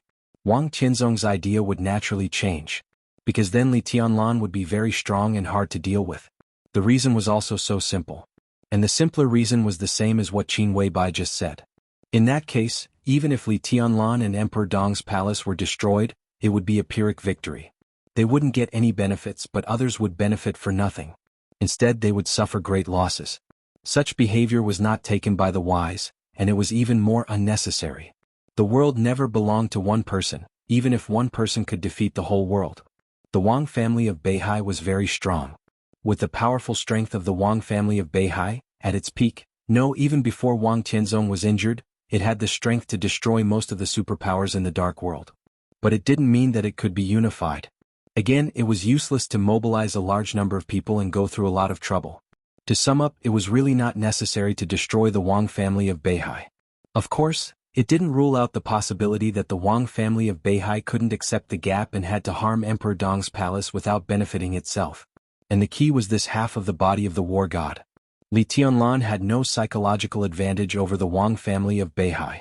He could look at the relationship with the Wang family of Beihai and the consequences of the entanglement between the two sides more rationally, so as to make the most rational choice. And this half of the body of the war god was the key to maintaining the balance between the two sides. I don't want to touch you, not that I can't touch you. This advantage and deterrence was what Li Tianlan had to have, and it was also what summer solstice paid for today. In fact, if there were no major accidents, such advantages and deterrence were meaningless. The body of the war god was a fusion potion. It was also the peak achievement of the Wang family of Beihai today. The so-called fusion was not the fusion of countless different potions, but the fusion of one kind of potion. 100 years ago, when the second-generation Immortality potion that could surpass the original version was successfully developed, the Wang family of Beihai had discovered a very embarrassing fact through countless experiments. That was, the huge vitality contained in the Immortality potion was actually not perfect to some extent. The vitality provided by the Immortality potion injected into the body could indeed make the body glow with unimaginable vitality. But to put it bluntly, it was the vitality that was forcibly supporting the body. It was not the body that was maintaining the vitality. If this result continued for a long time, there would be some extremely bad changes sooner or later. Because the vitality of the Immortality potion was too strong, to some extent, the Immortality potion had been regarded as a life-saving thing by the peak experts of the Wang family of Beihai in times of crisis. Using the Immortality potion at the first time when suffering an extremely fatal injury could quickly restore most of the injured to the peak state. But this way of using was completely different from the original intention of the Immortality potion. The original purpose of the Immortality potion was to simply enhance the human body's endurance and relieve a few people who were overdrawn or even on the verge of collapse because of martial arts. The person who first put forward the idea of the Immortality potion was also from the Wang family of Beihai. She was the little princess of the first generation of the Wang family of Beihai. And the purpose of her research on the Immortality potion was also to save her beloved man, the ancestor of the Lin clan, who was constantly overdrawn and almost faced the threat of death in the process of achieving martial arts. He was also the founder of Zhuanyuantai and the Li family. This purpose was so pure. She devoted all her efforts to research and finally made the Immortality potion. She succeeded. But it could also be said that she failed. Because the huge vitality of the Immortality potion could indeed improve the human body's endurance to a certain extent and relieve the body's pressure. But its biggest function was to increase vitality. Such a means was just a supplement, not the expected perfect recovery. This also directly led to the Immortality Potion being the core and the peak technology of the Wang family of Beihai for hundreds of years, but its position had always been a little awkward. The vitality was too huge and intense. The most suitable thing for it was to quickly heal injuries. This kind of replenishment, or rather, the replenishment was too intense. If a person was really on the verge of death, or even if their body was weak to a certain extent, not only would the tremendous amount of life force not allow them to recover, but it would also cause them to explode due to the problem of too much replenishment and intense. This was the core secret of the Wang family of Beihai, and also the most embarrassing secret. The vitality of the Immortality Potion could not be perfectly integrated with the vitality of the human body itself. They could only drive each other. This vitality filled and could only achieve the effect of delaying. And the premise was that the user's own body would not be too weak. This also meant that if one wanted to use the Immortality Potion, he had to take it when the body did not actually need it. When it was really needed, he could not use it. It also meant that no matter who the user was at the very beginning, he had to waste a part of the vitality of the Immortality Potion.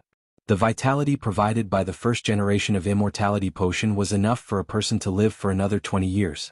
The vitality of the second generation of Immortality Potion was stronger than that of the first generation. But in fact, because it could not be used at the last moment, the second generation of Immortality Potion did not have much advantage over the original version. Most of the extra vitality was wasted. It was from that time that the Wang family of Beihai realized the most fundamental problem. That was, the Immortality Potion could only be filled, but it could not be integrated, let alone activated. So someone proposed two directions. One was to develop the third generation of Immortality Potion with the goal of completely activating the vitality of the human body. The second was to return to the original intention, with integration as the goal. The integration of the Immortality Potion was not the pursuit of vitality, but the ultimate reinforcement of the human body's endurance, to create a perfect body that was almost immortal in all aspects. Such integration was not without clues, but it was extremely extravagant. Because this was the integration of the Immortality Potion and the Immortality Potion. It turned out that an absolutely perfect body also meant vitality beyond everyone's imagination. The finished product of this potion was almost invulnerable to any damage and any overdraft. In all aspects, it was absolutely impeccable. Such a finished product could almost make up for all the shortcomings of the Immortality Potion. In order to commemorate the original creator and user of the Immortality Potion, the Wang family of Beihai gave it an unusual code name: the Body of the God of War. Chapter 728. Whether for Beihai or Jianghu State, the word God of War had an extraordinary meaning. The first God of War of Jianghu State was the founder of Zhuanyuantai, the ancestor of the Lin clan. He was the first God of War of Jianghu State and the first God of War of the Wang family of Beihai. In a sense, he could even be called the only God of War. In the founding history of Jianghu State, the first God of War had guarded Jianghu State for nearly 80 years and the Wang family of Beihai for nearly 80 years. 80 years. For any enemy, this was enough time to make them completely desperate. It was during this time that the God of War and the first chosen one of the Wang family of Beihai joined hands and established the position of the strongest country in the world of Jianghu State. At the same time, it also established the glory of the Wang family of Beihai that lasted for hundreds of years. The Wang family of Beihai named the integration plan of the Immortality Potion the Body of the God of War. It was nostalgia and reverence. At the same time, it also revealed their ambition in some ways. Summer Solstice's face was a little pale. No one knew what it meant for the Wang family of Beihai to take out the only body of the God of War at this time. Qin Weibai sipped the soup. Her diet was light and exquisite. She didn't eat much for dinner. Most of the dishes on the table were prepared for Summer Solstice. She held the spoon in her white hand and looked at Summer Solstice's pale face. She suddenly said, "Has Wang Qinzong used the body of the God of War?" Summer Solstice nodded and said nothing. Qin Weibai frowned and said in a tone without any emotion, "But you just said that the Wang family of Beihai hasn't broken through the technical bottleneck of the body of the God of War." Summer Solstice's face became more and more pale, but it was not panic but helplessness. The integration was successful. Her voice was a little low. "At least we are on the right path and are very close to the end. The effect of the body of the God of War has been proved, but it is not perfect." Qin Weibai seemed to think of something and nodded. "How imperfect is it?" "The effect," Xia Ji said with a wry smile. "At present, we can be sure that the effect of the body of the God of War has already surpassed immortality, or even far surpassed it. However, it is still a long way from the perfect state we expected. The current body of the god of war can already reconstruct a person's body to a certain extent, but it hasn't reached the perfect state we expected. Tianzong's injuries are severe. I won't hide it from you because it's meaningless. He's tried countless ways to stabilize his injuries and suppress the sword will of the 13 floors, but all of them have failed. Qin Weibai's body shook. Xie Ji nodded. Yes, Tianzong can't do anything about the 13 floors at the moment. His body completely collapsed 10 days ago, and he is struggling on the edge of life and death. The body of the god of war is not perfect. Although the vitality it contains is much softer than that of immortality, Tianzong can only bear half of it at most. This half can help him reconstruct his body. Such a body may still seem perfect now, but it is far from the theoretical peak. Moreover, such immortality has a lot of side effects. In order to neutralize these side effects, the Wang family of Beihai has also developed several kinds of equally precious potions. Tianzong does use the body of the god of war, but it is not perfect. Now he can only accept a few tenths of a gram of the body of the god of war every day, and the remaining half is on the way. The technical bottlenecks in the body of the god of war that may be broken in the near future. She said with a wry smile, maybe it won't be for a long time. Qin Weibai didn't say anything. Xie Ji's words already contained a lot of things. At least one thing was certain. The body of the god of war could not break through the technical bottleneck in the near future, which meant that the Wang family of Beihai didn't have many immortality potions. At least they couldn't afford to continue the integration experiment with the immortality potions. No one knew how many immortality potions the Wang family of Beihai had wasted for this experiment. Now the stock was so scarce that it should be stuck on some precious materials. Maybe this is the best result, Qin Weibai said softly. Qin Weibai said softly. She seemed to be sighing with emotion, yet it carried a wisp of faintly discernible deep meaning. Xie Ji didn't notice it. Qin Weibai sighed softly. Summer solstice might never know that the current body of the war god should be in the most perfect state. As for the theoretical perfection that could ignore all kinds of damage, all kinds of attacks, and wantonly squander power, the Wang family of Beihai would never be able to develop it. That kind of extreme perfection and power was absolutely invincible in martial arts. The simplest point was the role of force. The role of force was mutual. Even Wang Tianzong couldn't get rid of this kind of bondage completely. If Wang Tianzong's punch and sword had thousands of kilograms of power, his body would also bear such a huge force when he attacked. That was why there were different unique skills in the dark world today. The real killing move often appeared at the most critical moment. It was not that they couldn't use the same unique skill continuously, but that their bodies couldn't bear the interactive force. What was the perfect state of the body of the god of war? The potion in this theory was too powerful. Not to mention other functions, it could directly shape the body. In terms of integrating vitality to strengthen the human body's endurance, it was almost against the natural order. If Wang Tianzong really used the perfect body of the god of war in theory, his injury would completely recover and return to the peak state even better than before. That was not the most important thing. The most important thing was that in that state, Wang Tianzong didn't need other unique skills of the Wang family of Beihai. 6 paths of reincarnation. He only needed one move of 6 paths of reincarnation. When the body's endurance could ignore all overdraft and injuries, Wang Tianzong could use 6 paths of reincarnation dozens of times in a second. Who could bear it? That was really tearing the world apart and invincible in the world. Even moving mountains and filling seas was not a problem. Therefore, such an effect could only be theoretical after all. Such a theory had existed for hundreds of years. The most classic was in the later years of the god of war. After detailed calculations, a world-famous doctor of genetics and human biology came up with a theory of mortals becoming gods that was still talked about in the dark world.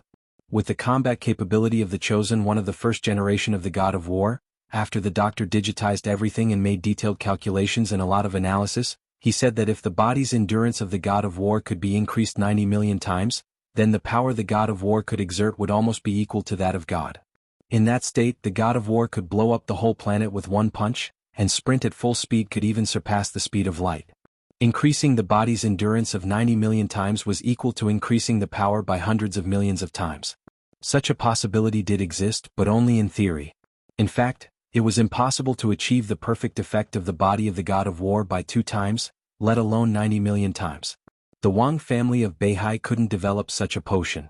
The reason why Qin Weibai understood this was that she had seen a possibility that was very close to, or even closer to perfection than the current body of the god of war. For so many years, perhaps the Wang family of Beihai had never known what kind of energy the body of the god of war that they had developed actually was. Qin Weibai was very clear. To be exact, the energy that strengthened the body was vitality. It was far more vitality than the immortality potion could provide, enough to bring people back from the dead. To be precise, it was the dragon vein. The dragon vein of Zhongzhou state. It was not the dragon vein that Li Tianlan was carrying now. It was the dragon vein that was strong enough to protect the rise and fall of a country in the future. The vitality evolved from the huge luck could at least double the body's endurance when Li Tianlan set foot on the peak. But this was also the limit, and the limit that was closest to the perfect state of the body of the god of war. As for the 2 times that the body of the god of war had been pursuing, it was simply impossible. At least within hundreds of years, such a technical bottleneck could not be broken. The Wang family of Beihai was doomed to not develop the body of the god of war they expected. There was no technology, no time, and not enough luck. Qin Weibai's eyes were a little complicated. Li Tianlan, who had the dragon vein, did not need the body of the god of war at all. So her deal with the Wang family of Beihai this time was a complete blessing. Hurried but light footsteps suddenly sounded. Horsewoman knocked on the door and whispered, "Boss, someone from the Wang family of Beihai is here." Qin Weibai suddenly lost interest and said lazily, "Let him in." The door was pushed open. A middle-aged man with a serious and old-fashioned look came in. He solemnly held a small square box in his hands, bowed slightly to Summer Solstice and whispered, "Madam, this is what you want." Qin Weibai's pupils contracted slightly. The small square box was completely made of alloy. It looked inconspicuous, but she knew what it was. The Wang family of Beihai trusted someone to deliver this thing, not because the delivery person was not simple but because the box was not simple. "It's yours." Summer Solstice pushed the box in front of Qin Weibai and whispered, "Now, tell me what I want to know." "The password." Qin Weibai said calmly, "I don't dare to open this thing without the password." She looked at Summer Solstice and said with a soft smile, "The power of this thing is enough to make the blocks within a few kilometers recognize it as a dead zone." Horsewoman's face suddenly changed and she subconsciously approached Qin Weibai. "It's useless." Qin Weibai shook her head. "Once this box explodes, even the domain of the invincible realm will be useless, not to mention you. There is a very special battery in it, which is its energy system. It is called a radioisotope battery." "Horsewoman, do you know what it is?" Horsewoman's face suddenly turned pale for a moment and she murmured, "Nuclear battery." Qin Weibai looked at Summer Solstice with a faint smile. Summer Solstice took a deep breath. She did not say the password but opened the box herself. In the vibrant blue light, Qin Weibai checked the things and finally took out all the things and pushed the box back. Summer Solstice answered a phone call halfway, and her eyes became a little strange. "There is news from the parliament," she said slowly. Qin Weibai studied the body of the god of war in her hand and said yes.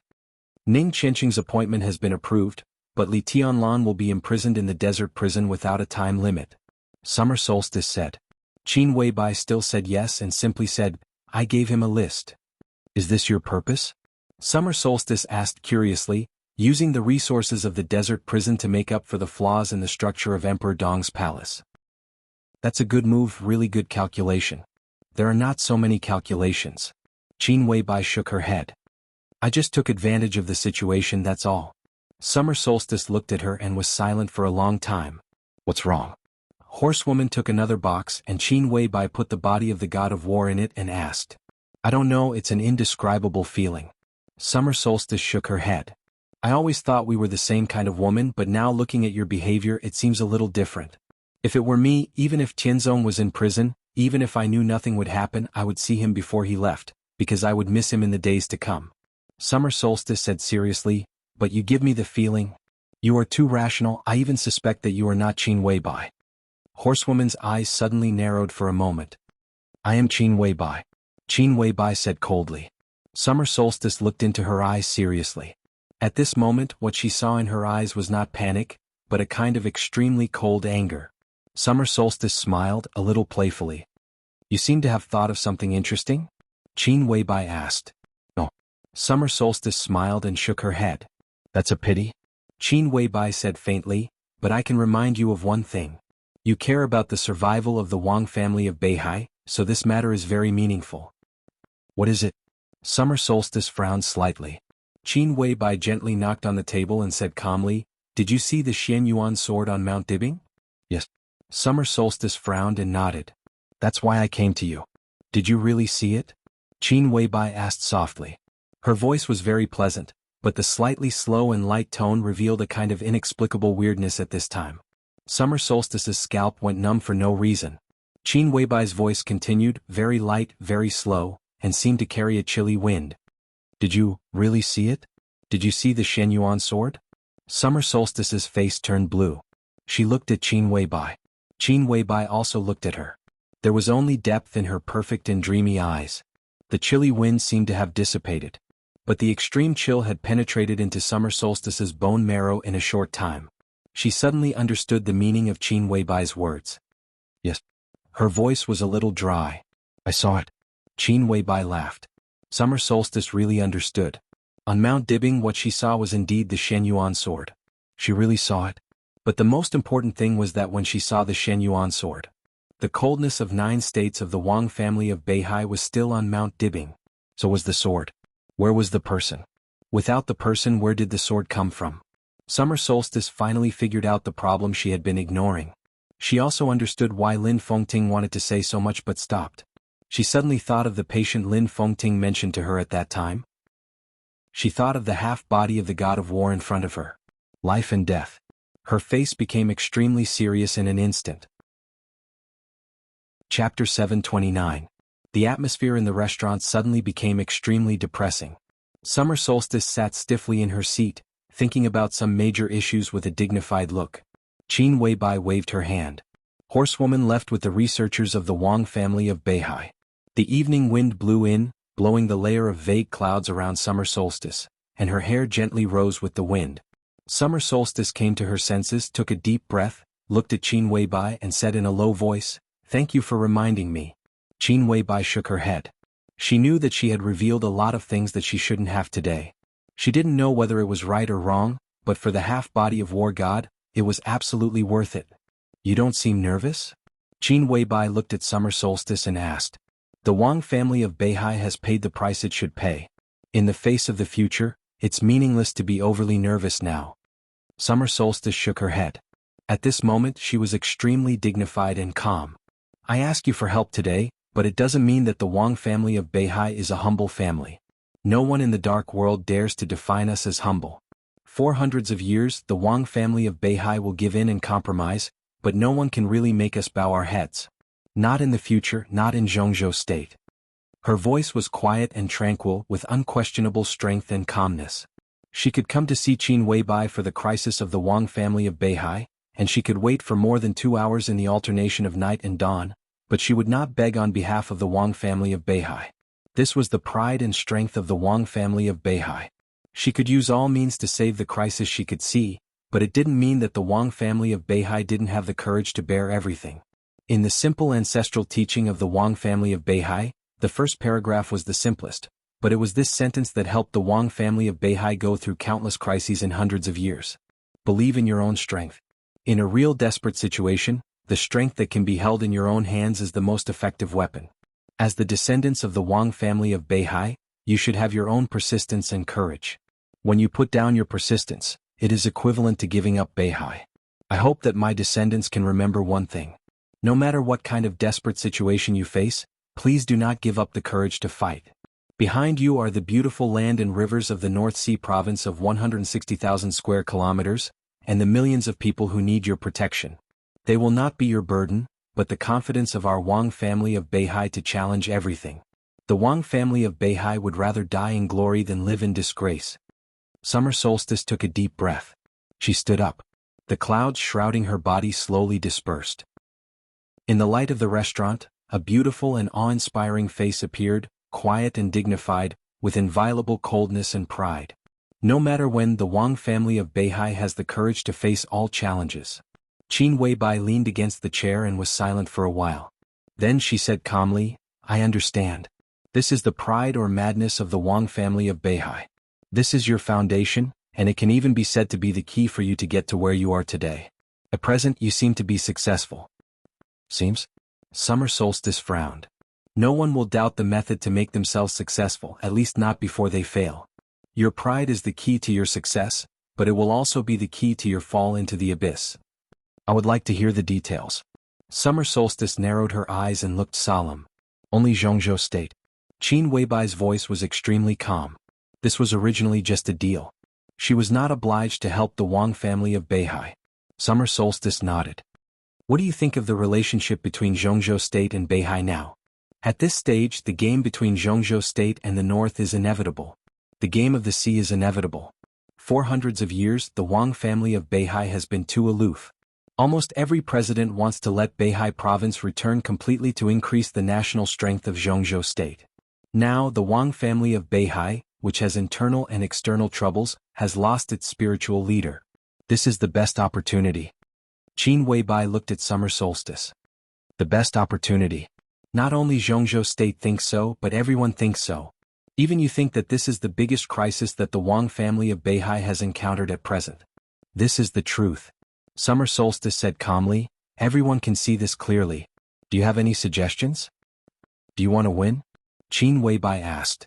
Of course. Summer Solstice replied without hesitation, and her tone was extremely decisive. This idea itself is wrong, Qin Weibai said calmly. Qin Weibai said indifferently, you can't win. The Wang family of Beihai has no chance of winning this game. This mentality of pursuing victory is also the pride of the Wang family of Beihai. But such pride will completely destroy the Wang family of Beihai. Don't think about winning. It's impossible. The only thing you need to do now is not to lose. This is the only advice I can give you. Why do you think that the Wang family of Beihai can't win? Summer Solstice was not angry. Her voice grew calmer. Because you are not capable enough. Qin Weibai said bluntly, this kind of ability is multifaceted. Your body is not enough to fully support the peak combat power of the Wang family of Beihai. Without Wang Tianzong, your existence can't replace Wang Tianzong's position in the hearts of the people of Beihai. Beihai does have many trump cards. With your temperament, I won't be surprised even if you really use nuclear weapons. But what you have, Jianghu State also has. If you really want to destroy everything, you can't do it. Most of your missiles will be intercepted before they can even enter the territory of Jianghu State. If it really goes to that step, the only ending for the Wang family of Beihai can only be destruction. If it really goes to that step, it will be a war. Even if Jianghu State can win, it can't easily have such determination. Summer Solstice said calmly. So this is the only thing you can rely on. Qin Weibai's voice was light and without the slightest anger. The only thing you can rely on is that Jianghu State doesn't dare to easily break out a war. This is the foundation of this game. This foundation is betting on Jianghu State's determination. Jianghu State doesn't want to do it and doesn't dare to do it at all are two different concepts. Under such circumstances, it's completely a pipe dream for you to want to win. Summer Solstice's face suddenly became a little ugly. She snorted coldly and did not speak. Retreat or even bow your head is your only choice. Qin Weibai said calmly, you can be strong but your strength is based on concessions. Between strength and concessions, the Wang family of Beihai needs to find a new balance and create a new situation. Then, in this situation you need to strive for stability, delay the situation and drag it into a mess. This should be the limit of your ability. And then? Summer Solstice said coldly. Wang Tianzong has begun to use the body of the god of war. At that time he should almost recover. At that time he will naturally come out to clean up the mess. During this process, to put it bluntly, if you want to delay it, you can only delay it. Is this your speculation? Summer Solstice said tentatively. I can give you some evidence you want. Qin Weibai said calmly. Summer Solstice was in a daze. After a long time she smiled bitterly. I'm afraid that by that time, it will be difficult for Tianzong to control the situation. Qin Weibai looked at her strangely and did not speak. I think I have another choice at the moment. Summer Solstice sat down again. The Wang family of Beihai can choose to join forces with Emperor Dong's palace. That's what you want to see, isn't it? What I hope is that Emperor Dong's palace and the Wang family of Beihai will not become mortal enemies, because it doesn't make sense. Qin Weibai's voice was very cold. But this is not something I can decide. I will try to persuade Tianlan. Only Tianlan can decide how the relationship between Emperor Dong's palace and the Wang family of Beihai will develop in the future. As for joining forces, it's impossible. At least for now, Emperor Dong's palace can't advance or retreat with the Wang family of Beihai. I can tell you clearly that before there is a clear result in the Wang family of Beihai, Emperor Dong's palace will not join forces with the Wang family of Beihai. A clear result, Summer Solstice muttered to herself. Qin Weibai looked at her quietly, politely and calmly. The final result, what will happen to Tianzong? After a long time, Summer Solstice asked softly. Her voice was a little trembling. I can't see the future, so I can't give you an answer. Qin Weibai said calmly. What do you think? Summer Solstice's voice was extremely persistent. Qin Weibai chuckled, but there was a flash of complexity in her eyes. She looked at Summer Solstice with some envy, some sympathy and some melancholy. He will die. Qin Weibai said, but he will die a worthy death. He is willing. Summer Solstice's body suddenly shook for a moment. Qin Weibai stood up, looked at Summer Solstice and said, that's all for today. Goodbye. Summer Solstice silently turned around and walked out of the restaurant. Qin Weibai watched her back disappear from her sight, sat down again and thought silently. No one knew what she was thinking about. Horsewoman came in and said softly, Boss, the sorted information has been given to her. Qin Weibai said yes, thought for a moment and said, where is Tianlan? The news came 5 minutes ago. The helicopter has left Yuzhou. Horsewoman said, if we go after him now, we can still intercept him. No need. Qin Weibai shook her head and said quietly, prepare the plane. We're going to Switzerland. With the body of the god of war.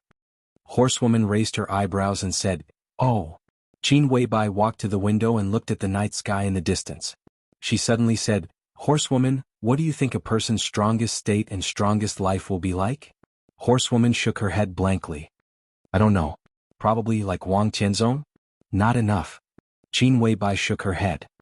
Sword Emperor is known to be invincible in the world, but his life is too tiring after all.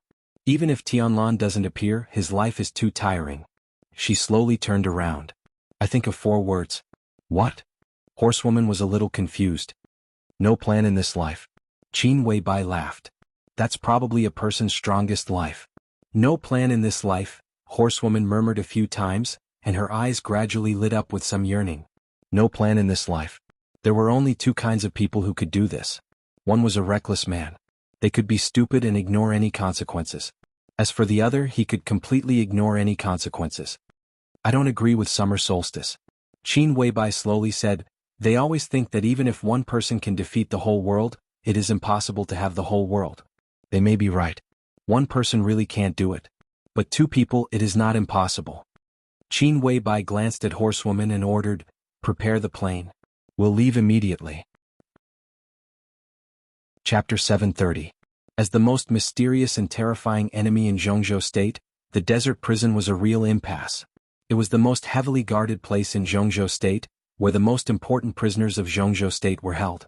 The prisoners in the prison were men and women, old and young, including all races.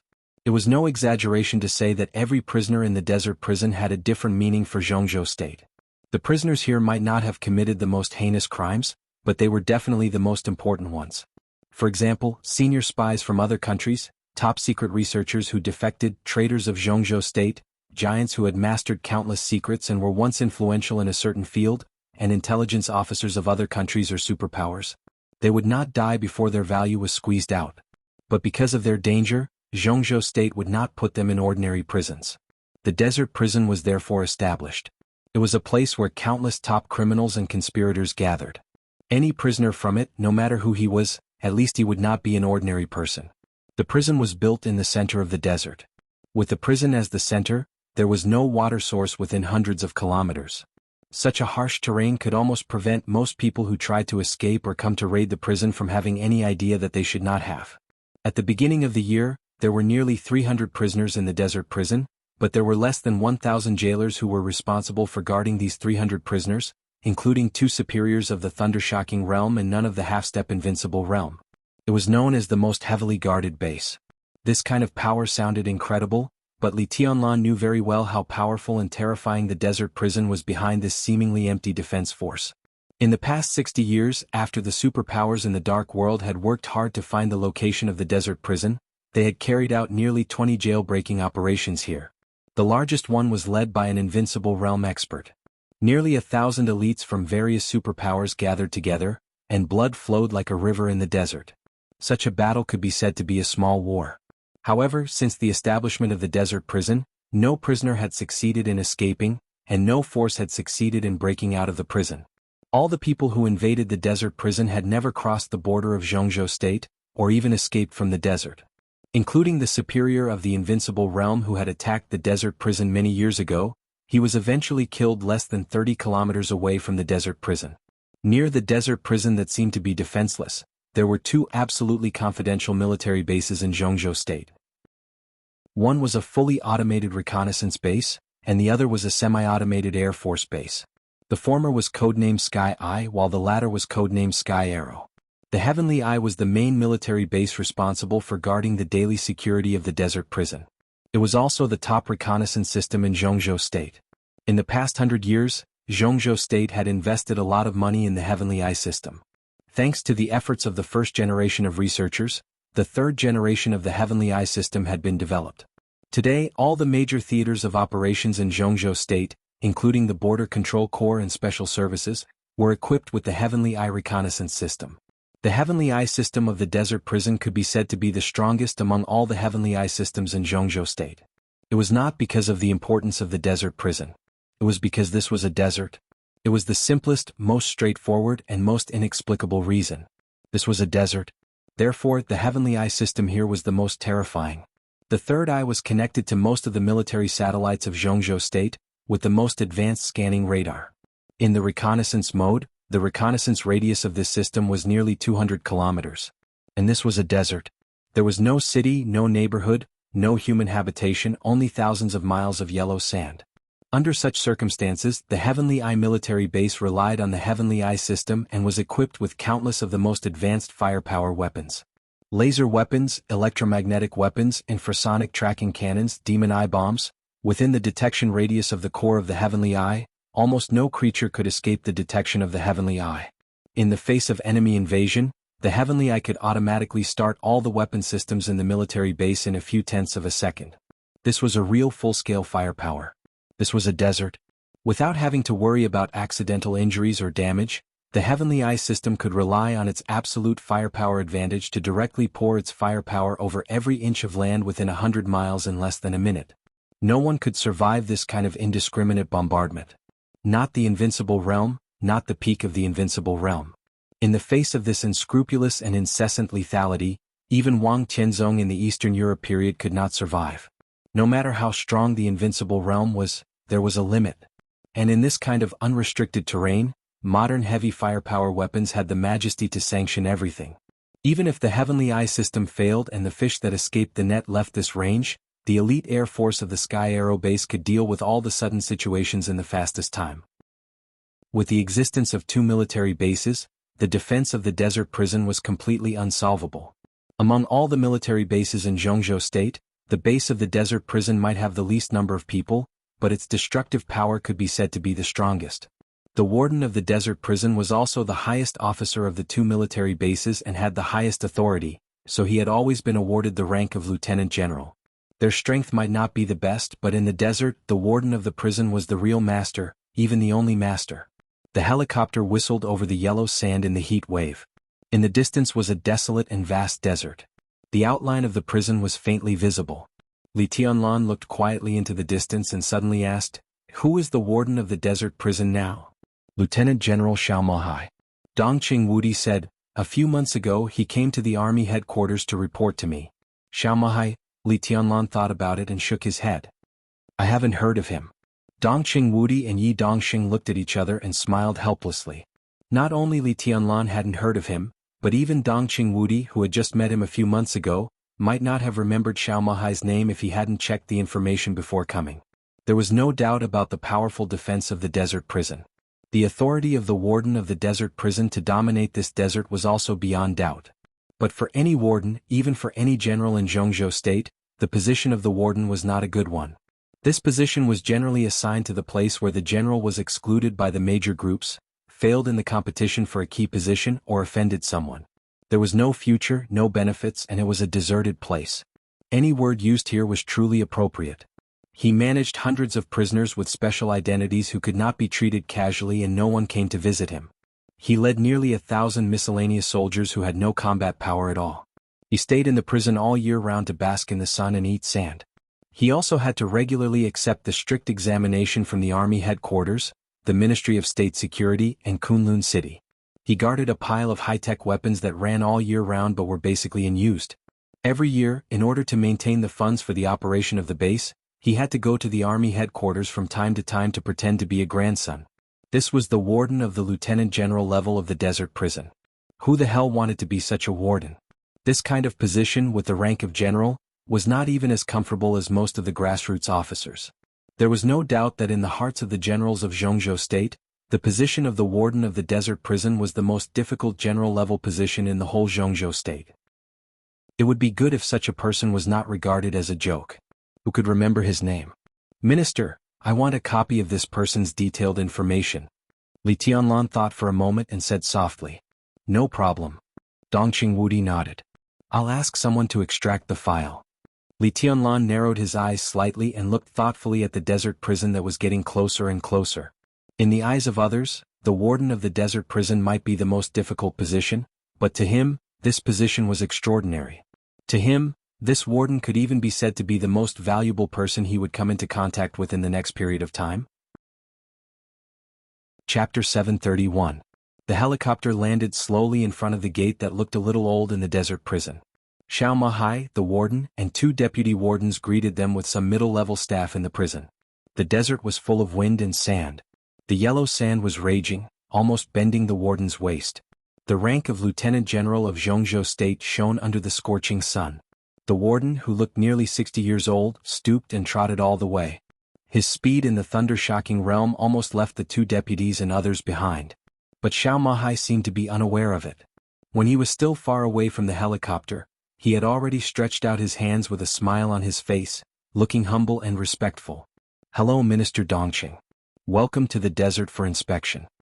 Dongqing Wudi smiled indifferently and shook hands with him casually. This kind of lieutenant general, who had an empty military rank but could hardly play any role, was indeed not taken seriously by him. He pulled out his hand, looked calm and said righteously, General Xiao, I'm not here to inspect the work. Yesterday there was a vicious case of extermination in Yuzhou City. Li Tianlan, the former marshal of the Special Warfare System, is a major suspect in the case. The parliament decided to imprison Li Tianlan in the desert prison. I'm here to escort the suspect. The desert prison is your territory. The suspect has been sent here.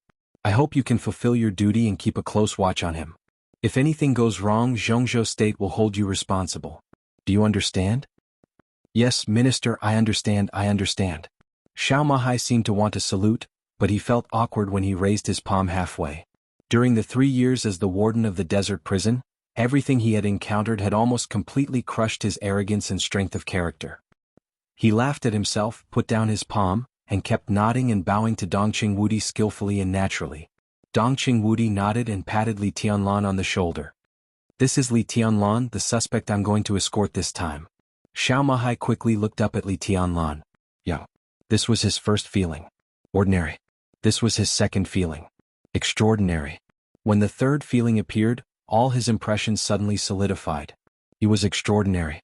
The young man, who had been a marshal and was now a prisoner, stood beside Dongqing Wudi. His eyes were calm and deep, but he stood there without any sense of existence. Under the scorching sun and the raging sandstorm, he stood there like an illusory shadow. But once Xiao Mahai's attention was focused on him, this illusory shadow suddenly became extremely real. Under that seemingly ordinary appearance, Xiao Mahai felt an indescribable peerless elegance. It was an indescribable feeling. Xiao Mahai could not describe it. He was just standing there, but he had fused with the whole world in the unseen world. Li Tianlan took the initiative to extend his hand and said quietly, Hello, General Xiao. Hello, Your Highness. Welcome, Your Highness. Ah, no, Your Highness, that's not what I meant. Hello, Your Highness, hello. Xiao Mahai's smile grew brighter, but halfway through his words, his face suddenly changed. Facing Li Tianlan, he didn't know how to phrase his words. His head was covered in sweat, and his waist seemed to be clockwork as he kept bowing to Li Tianlan. Li Tianlan smiled and seemed to find it interesting. Xiao Mahai became more and more nervous, and his hand holding Li Tianlan trembled slightly. Although he was sent to the desert prison, he was still a lieutenant general of Jianghu state. And as the warden, how could he not know the details of the prisoners he was about to lock up? Before Li Tianlan came to the prison, Xiao Mahai had already known Li Tianlan's details through the outside world. He also roughly understood the reason why he came to the desert prison. To be honest, the moment he saw Li Tianlan's information, Xiao Mahai's scalp was a little numb, and his heart sank to the bottom. Before he was sent here, Li Tianlan's name had already been famous in Jianghu state. But at that time, Li Tianlan was just an extremely talented young man who was the successor of the Li family. For more than 3 years, Xiao Mahai was discouraged and didn't pay much attention to the outside world. At this time, when he looked at Li Tianlan's information again, he found that the outside world had already changed dramatically. Li Tianlan was still very young. But no one saw him as a young man with a bright future. He had never entered the invincible realm, but he had killed more than one invincible realm expert. He led the Snowdance Corps to conquer 5 countries in Eastern Europe, became the Palace Lord of Emperor East's Palace, established Xinyuan City, swept away the Wang family of Beihai, and was even likely to become the master of Tiannan in the future. Such a figure was now strongly supported by the giant group. Even Wei Kunlun of Mount Shu had joined the Samsara Palace in a high-profile manner. He couldn't afford to offend him. This was the first thought that came to Xiao Mahai's mind when he saw Li Tianlan's information. Such a Li Tianlan was definitely not a figure he could afford to offend. After learning about Li Tianlan's past, he also understood why Li Tianlan appeared here. In this way he was even more frightened. He killed Qi Mulin's family, but he was taken as a suspect and escorted to the desert prison. Just by the identity of the suspect, Xiao Mahai smelled countless knives and swords. He had committed such a serious crime, but he was still only a suspect. Obviously, some people in Jianghu state wanted to deal with the case strictly, but there were also people who wanted to protect Li Tianlan. In the case that neither side could do anything to the other for the time being, they each took a step back, so Li Tianlan became a suspect. The moment he figured out this problem, Xiao Mahai had already decided his attitude toward Li Tianlan. He had to accept it. He had to accept it, but he couldn't treat him as an ordinary prisoner. If he did so, he would offend the giant group first. And in Xiao Mahai's view, Li Tianlan came to the desert prison only for a temporary period. Could even be said that he came to avoid the limelight. Such a figure, the future heavenly son, Li Tianlan could be said to be the general trend. It was impossible for such a figure to be trapped in the desert prison until he died. After 3 or 5 months, at most a year or two, when the limelight passed, Li Tianlan would go out. After he went out, naturally, it would be a situation of boundless sea and sky. How could Xiao Mahai offend such a person to death? How dare he offend him to death? Worship him. Worship him as an ancestor. General Xiao seems to be too nervous. Yi Dongxing, who was beside him, smiled. Xiao Mahai was stunned and then noticed the god of army of Jianghu state. He narrowed his eyes and nodded, saying, "Hello, General Yi." To Dongqing Wudi he used honorifics. To Li Tianlan, the suspect, he called him Your Highness, nodded and bowed and also used honorifics. To Yi Dongxing his tone was extremely calm, even indifferent. Yi Dongxing raised his eyebrows, smiled indifferently and didn't say much. He could understand Xiao Mahai's hostility and his excessive enthusiasm for Dongqing Wudi and Li Tianlan. In fact, the reason why Xiao Mahai was sent to the desert prison was the result of the game between the Southeast Group and the Giant Group. Before he was transferred to the desert prison, Xiao Mahai was the commander of a group army in Jianghu state. That group army might not be the trump card of Jianghu state, but in the main force, it had always ranked first. Xiao Mahai himself did not have a strong backer. He could serve as the commander of that group army. First, his strength close to the peak of the thunder-shocking realm made him qualified. Second, under the special background, all parties couldn't reach a good result after weighing the pros and cons, so they could only send Xiao Mahai to make the transition. More than 3 years ago, Xiao Mahai actually wanted to get close to the giant group and took action. He made positive comments on the Border Control Corps many times in public.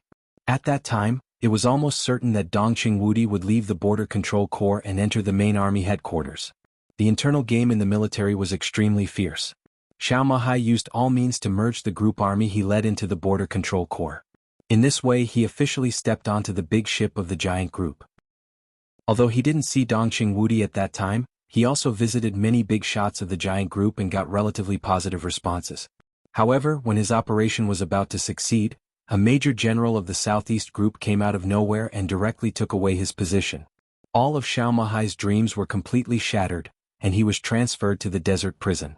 It wasn't that the giant group didn't fight for this matter, but in the end, it was no match for the Southeast Group.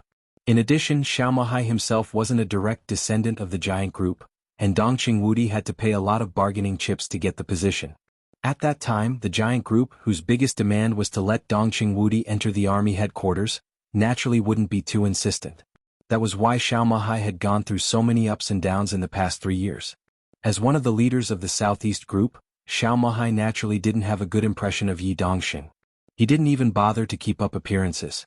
As a lieutenant general, he already had the worst treatment in the desert. How bad could it be? No matter how powerful Yi Dongxing was, could he beat him to the end? Even if he did, it would be a good thing for Xiao Mahai. In the past 3 years, Xiao Mahai could be said to have suffered enough. If he could leave this damn place, even if he had to take off his military uniform, he would consider it. Now, the arrival of Li Tianlan was undoubtedly a turning point. This made Xiao Mahai see an opportunity, a huge opportunity, a chance to make a comeback. Li Tianlan had the full support of the giant group. When he was in the desert prison, the eyes of the giant group would inevitably focus on the desert prison, and by the way, they would pay attention to him, the lieutenant general of Jianghu state who once wanted to get close to the giant group. As long as he served Li Tianlan well, when Li Tianlan left the prison, he had a great chance to be taken out by Li Tianlan. Xiao Mahai never belittled himself. In the desert prison he was a grandson. But when he left here, his strength, which was close to the peak of the thundershocking realm, was enough for him to play on any occasion. Moreover, it was the cooperation between the giant group and the Southeast group to protect Li Tianlan this time. If Li Tianlan was willing to take him away, the Southeast group might not stop him. In this way, as long as Li Tianlan was satisfied, his affairs would be promising. General Xiao, you're too polite. I'm a prisoner. In the future, I'll have to rely on you to take care of me in the prison. Li Tianlan said with a smile, his tone clear and light. Of course I will. Rest assured, Your Highness. If you have any needs, I promise to meet them. Xiao Mahai wiped the sweat on his forehead and glanced at Li Tianlan. The two of them looked at each other slightly and were deeply satisfied with each other's attitude. This seemed to be a good start. That was what both of them thought. However, Xiao Mahai thought about the beginning of his comeback. Li Tianlan thought about the beginning of the rapid maturity of Emperor Dong's palace. Li Tianlan chuckled and held Xiao Mahai's hand with more strength. Your Highness, please. Xiao Mahai bowed deeply, his posture becoming more and more respectful. Chapter 732. The area of the desert prison was neither too big nor too small, but it was more than 300 acres in the desert. It looked very majestic, like a small city that had suffered the vicissitudes of life. Under the leadership of Xiao Mahai, Dongqing Wudi and Yi Dongxing personally accompanied Li Tianlan into the desert prison. That was to accompany. Under the common interests, even Yi Dongxing, who did not get along with Li Tianlan, showed a smile and a very peaceful attitude. Such a move made Xiao Mahai more sure of his guess. Li Tianlan's coming to the desert prison was just that both sides of the game took a step back for the time being. It was far from the time to decide the outcome. The giant group and the Southeast group joined hands and advanced and retreated together. In such a situation, even if the other 4 groups joined hands, it was impossible to uproot the Southeast group and the giant group, not to mention that the other side of the game was just the academics and the prince group. As long as the 2 groups were not completely extinct, they would always have a way to let Li Tianlan out. Xiao Mahai could climb to the position of lieutenant general because he had seen too many similar things, so he knew Li Tianlan's situation very well. The outcome of the game between the 4 groups was still uncertain, but Li Tianlan could be said to be in an invincible position. At least he would not be trapped in the desert prison. Xiao Mahai could be completely sure of this. The interior of the desert prison was a semi-closed and semi-open building. After entering the gate and passing through a 100-meter-long passage full of various weapons, the first place to enter was the dormitory where the prison staff lived. There was a canteen between the dormitory and the prison. After passing the canteen, it was the place where the prisoners lived. There were extremely narrow corridors full of rooms, but most of them were empty. The prisoners were far away from each other. Li Tianlan looked at the narrow and winding corridor in front of him, and a very familiar expression appeared in his eyes. The entire prisoner area was a huge and complicated maze. The maze he walked through in the first half of the entrance maneuver when he entered the Sky Academy was a simplified version of the present maze. Where is my room? Li Tianlan suddenly asked. Xiao Mahai hesitated and glanced at Yi Dongxing.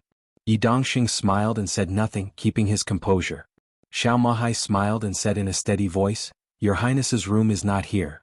During the time you are here, Your Highness, please live in my room. I've had it cleaned before you came. It's clean and I promise Your Highness will be satisfied. This treatment is really different. Prisoners come to prison, but they live in the warden's room. Interesting. Dongqing Wudi laughed and patted Xiao Mahai on the shoulder, but he did not show any displeasure. On the contrary, he looked extremely satisfied. Xiao Mahai's room and office were corpses. As a lieutenant general of Jianghu state, no matter how down and out he was, he still had the power to create a luxurious enough residence for himself in this remote place. Although Li Tianlan had to stay in the desert prison during this time, how could Dongqing Wudi really let Xiao Mahai lock him up in the prisoner area? Li Tianlan's current status was completely different from when he first came here a few years ago. He had intended to talk some sense into Xiao Mahai, but Xiao Mahai was so sensible that he even gave up his room. The warden's room had direct control over all the weapon systems in the prison. Xiao Mahai's decision showed how firm his position was. Dongqing Wudi glanced at Yi Dongxing.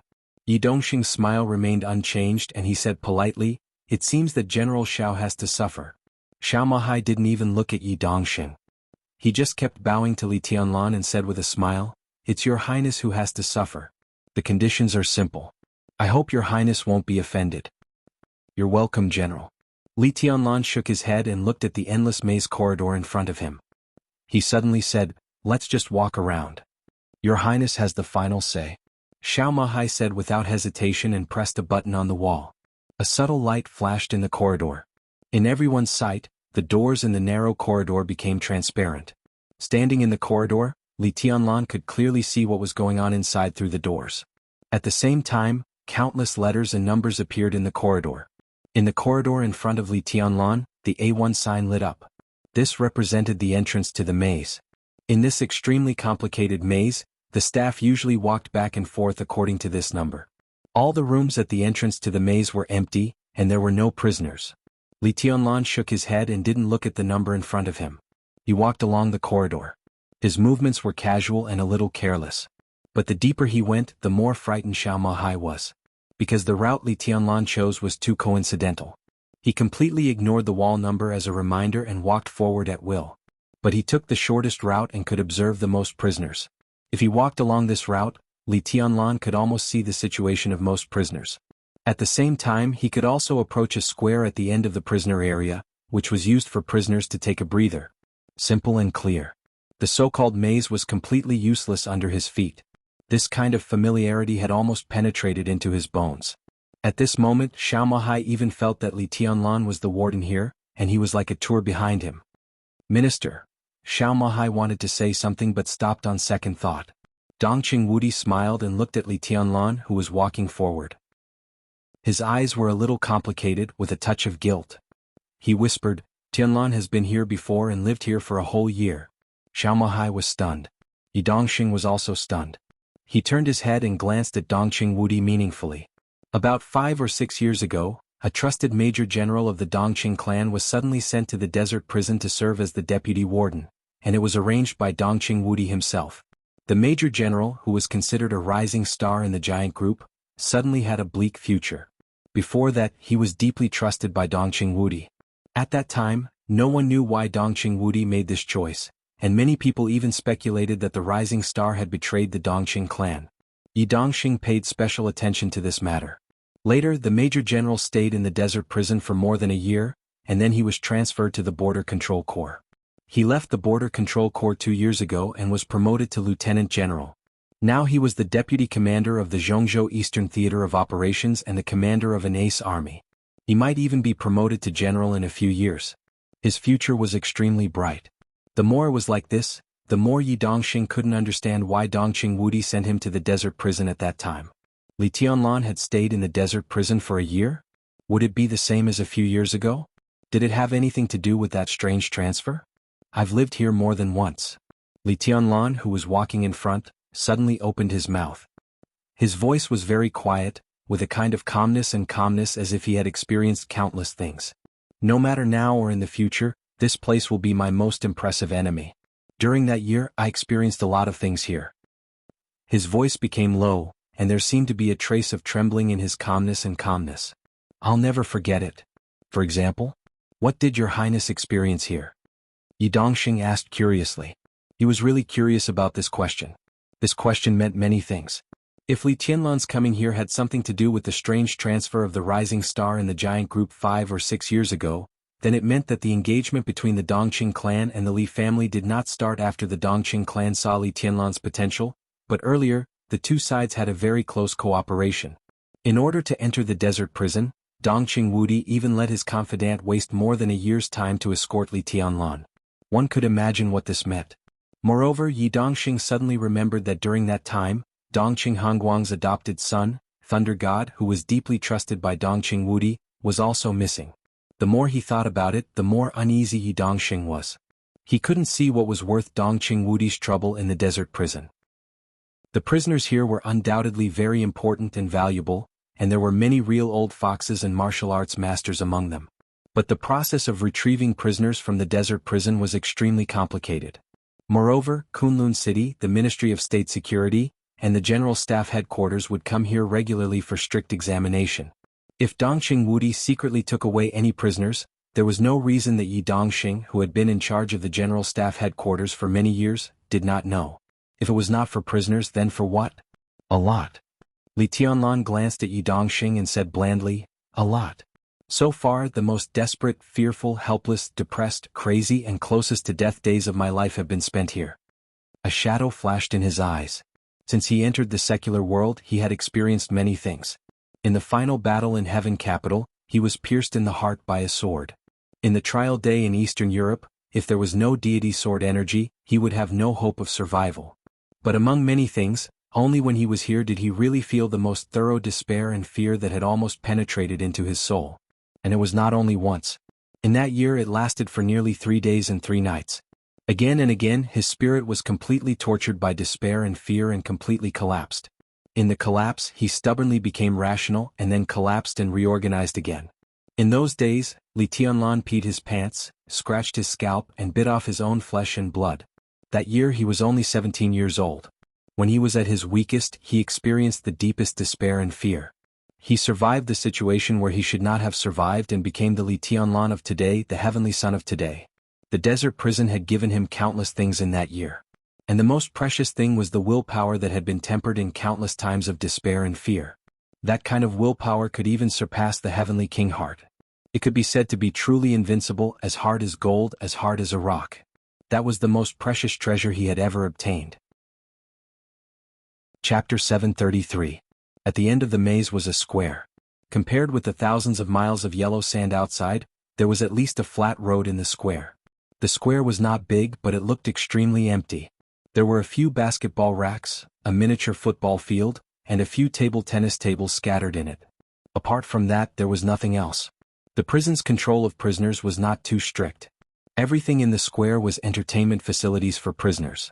Of course, there was a strict time limit, an average of 2 hours a day. When Li Tianlan and the others walked into the square, the break time had passed. The square looked extremely desolate. Li Tianlan walked around the track in silence and finally came to a corner. The corner was covered with yellow sand. A hole slightly larger than the dog hole was covered by a pile of weeds. It looked bottomless. Li Tianlan stood in front of the hole, narrowed his eyes and said nothing. Xiao Mahai's face changed.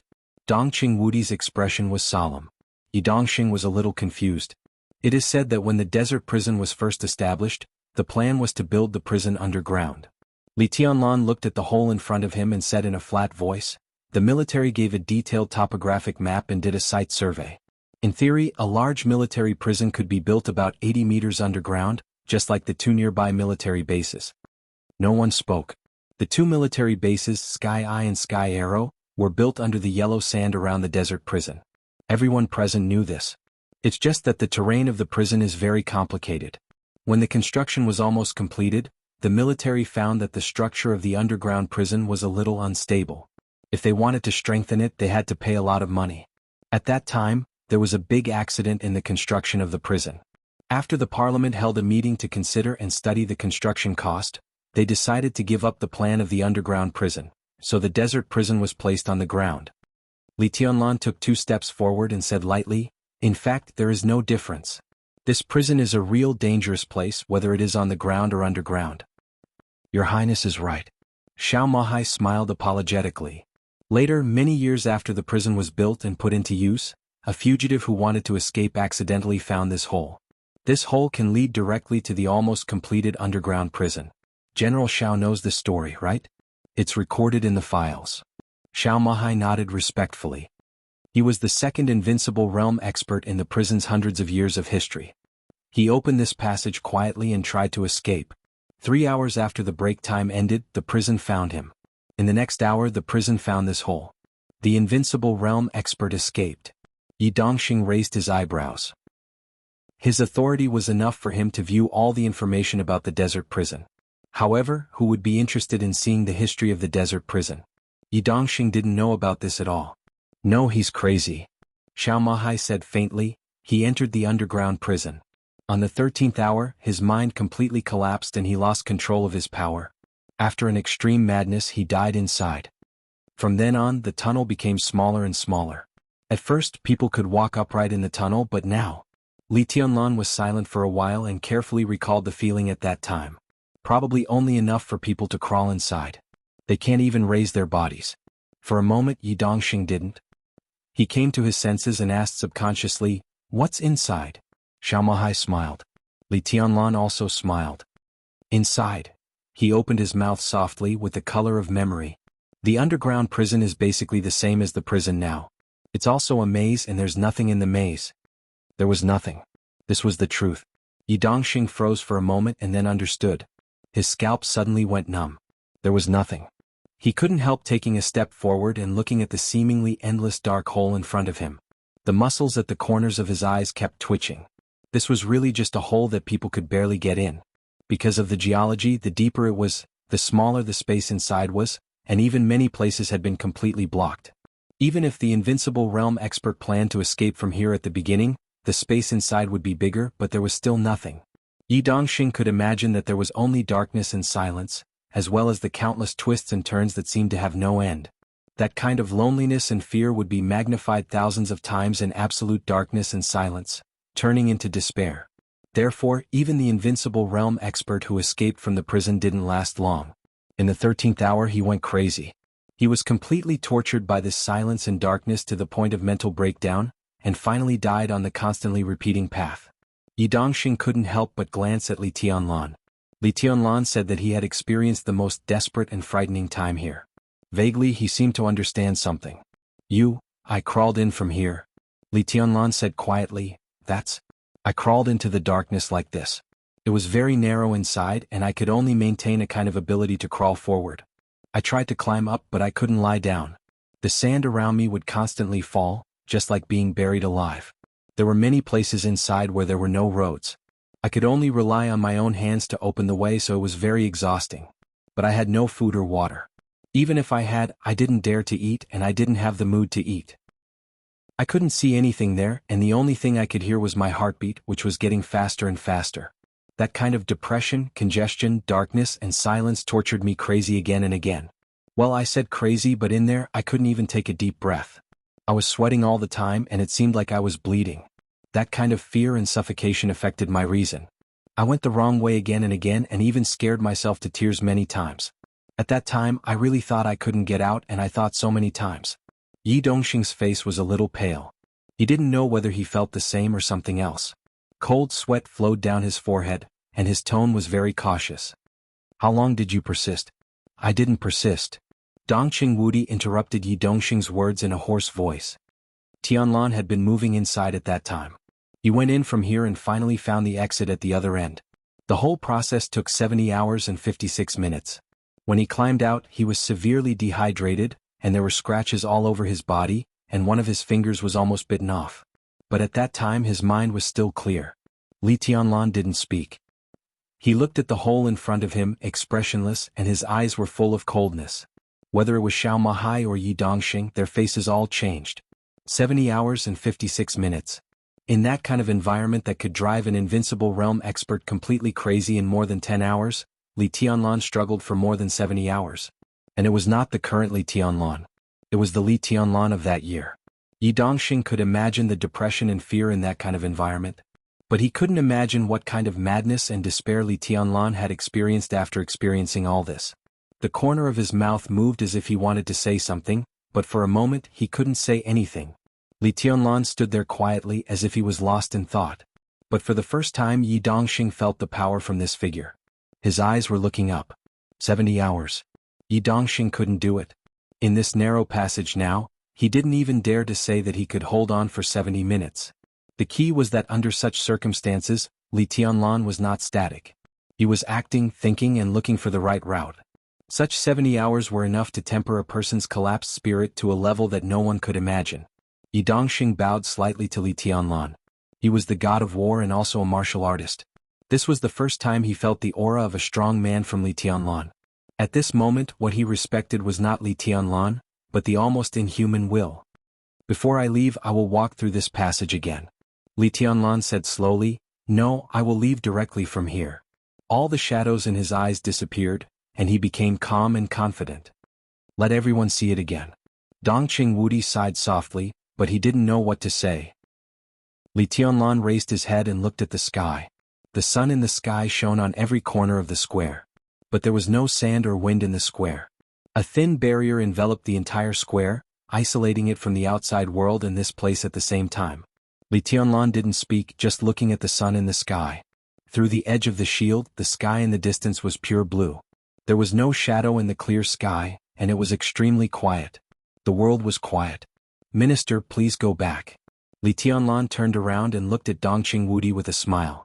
It's good here. I'm very satisfied. I really need such a place to think about something seriously. Dongqing Wudi took a deep look at him, nodded and said, okay. During my time here, Emperor Dong's palace and Rushi have troubled you, minister. Li Tianlan continued. Dongqing Wudi shook his head slightly and asked, anything else? Li Tianlan thought for a moment and raised his palm. There was a buzzing sound in the air. An extremely delicate and ghastly small black sword appeared in Li Tianlan's hand. The small sword rotated around Li Tianlan, as if it was reluctant to part with him. Li Tianlan flicked the blade of the Shenyuan sword and said calmly, Minister, please bring this to Little Bai. Dongqing Wudi held out his hand. Li Tianlan glanced at the Shenyuan sword. The Shenyuan sword trembled and fell into Dongqing Wudi's hand obediently.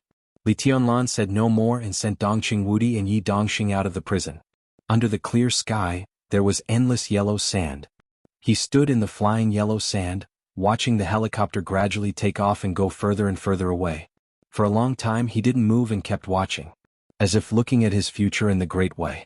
End of Volume 5. Chapter 734. It was raining in Qingzhou. The rain of early autumn kept falling. In the autumn world, it was empty and quiet. There was no morning or sunset under the gloomy sky. When she opened her eyes, the sky was still gray. The dense water lines kept falling, reflecting in her pupils like streams of light, cold and illusory. Her eyes went from blank to sober, and then she felt a little disappointed. She slowly sat up from the bed. The white blanket slid off her body, revealing her snow-white and soft shoulders. It seemed a little cold. She hugged her shoulders with both hands, bent her knees against the back of the bed, and looked at the autumn rain outside the window. She was in a daze and was silent for a long time. Autumn was a season that could easily affect people's moods. The impact was neither good nor bad. It was not a clear feeling, but it always made people feel strange. The autumn rain was falling. The autumn leaves danced in the wind and rain and fell again. She looked through the window silently, and her heart was a little complicated. It was longing, concern, melancholy, and reluctance. She sat in a daze for a long time until the alarm clock rang. She slowly got out of bed and put on her pajamas. She could vaguely hear the laughter of young people downstairs, carefree and carefree. She glanced down. The students who went to school had already walked out of their homes. A new day had begun, but it was still a little strange. The continuous autumn rain beat on the entire Qingzhou city, and her eyes became calm. This rain this season suddenly made her feel a little homesick. But she already did not know where her home was. She did not know, so she simply did not want to think about it. She took a light breath, turned around and walked into the bathroom. She brushed her teeth and washed her face, and methodically made herself a simple breakfast. Then she took out a very ordinary black professional suit from the empty wardrobe and changed into it. After all the preparation work was done, there were still 20 minutes before the departure time. She poured herself a glass of warm water, sipped it, and prepared for the interview. Yes, the interview. It was something she had never done before, at least not a month ago. In a month's time, she went to 4 cities and submitted nearly 12 resumes to different companies. After going through 6 interviews, after serious consideration, she rejected 5 of the offers and finally chose Qingzhou. Qingzhou was a very ordinary inland city, medium in scale and relatively backward in development. There were no mountains, rivers or seas in the whole city, not even any landmark enterprises. The only advantage was probably that it was very comfortable and the pace of life was relatively slow. Such cities were everywhere in Jianghu state, and there was nothing noteworthy at all. She rented a house here for $1,000 a month.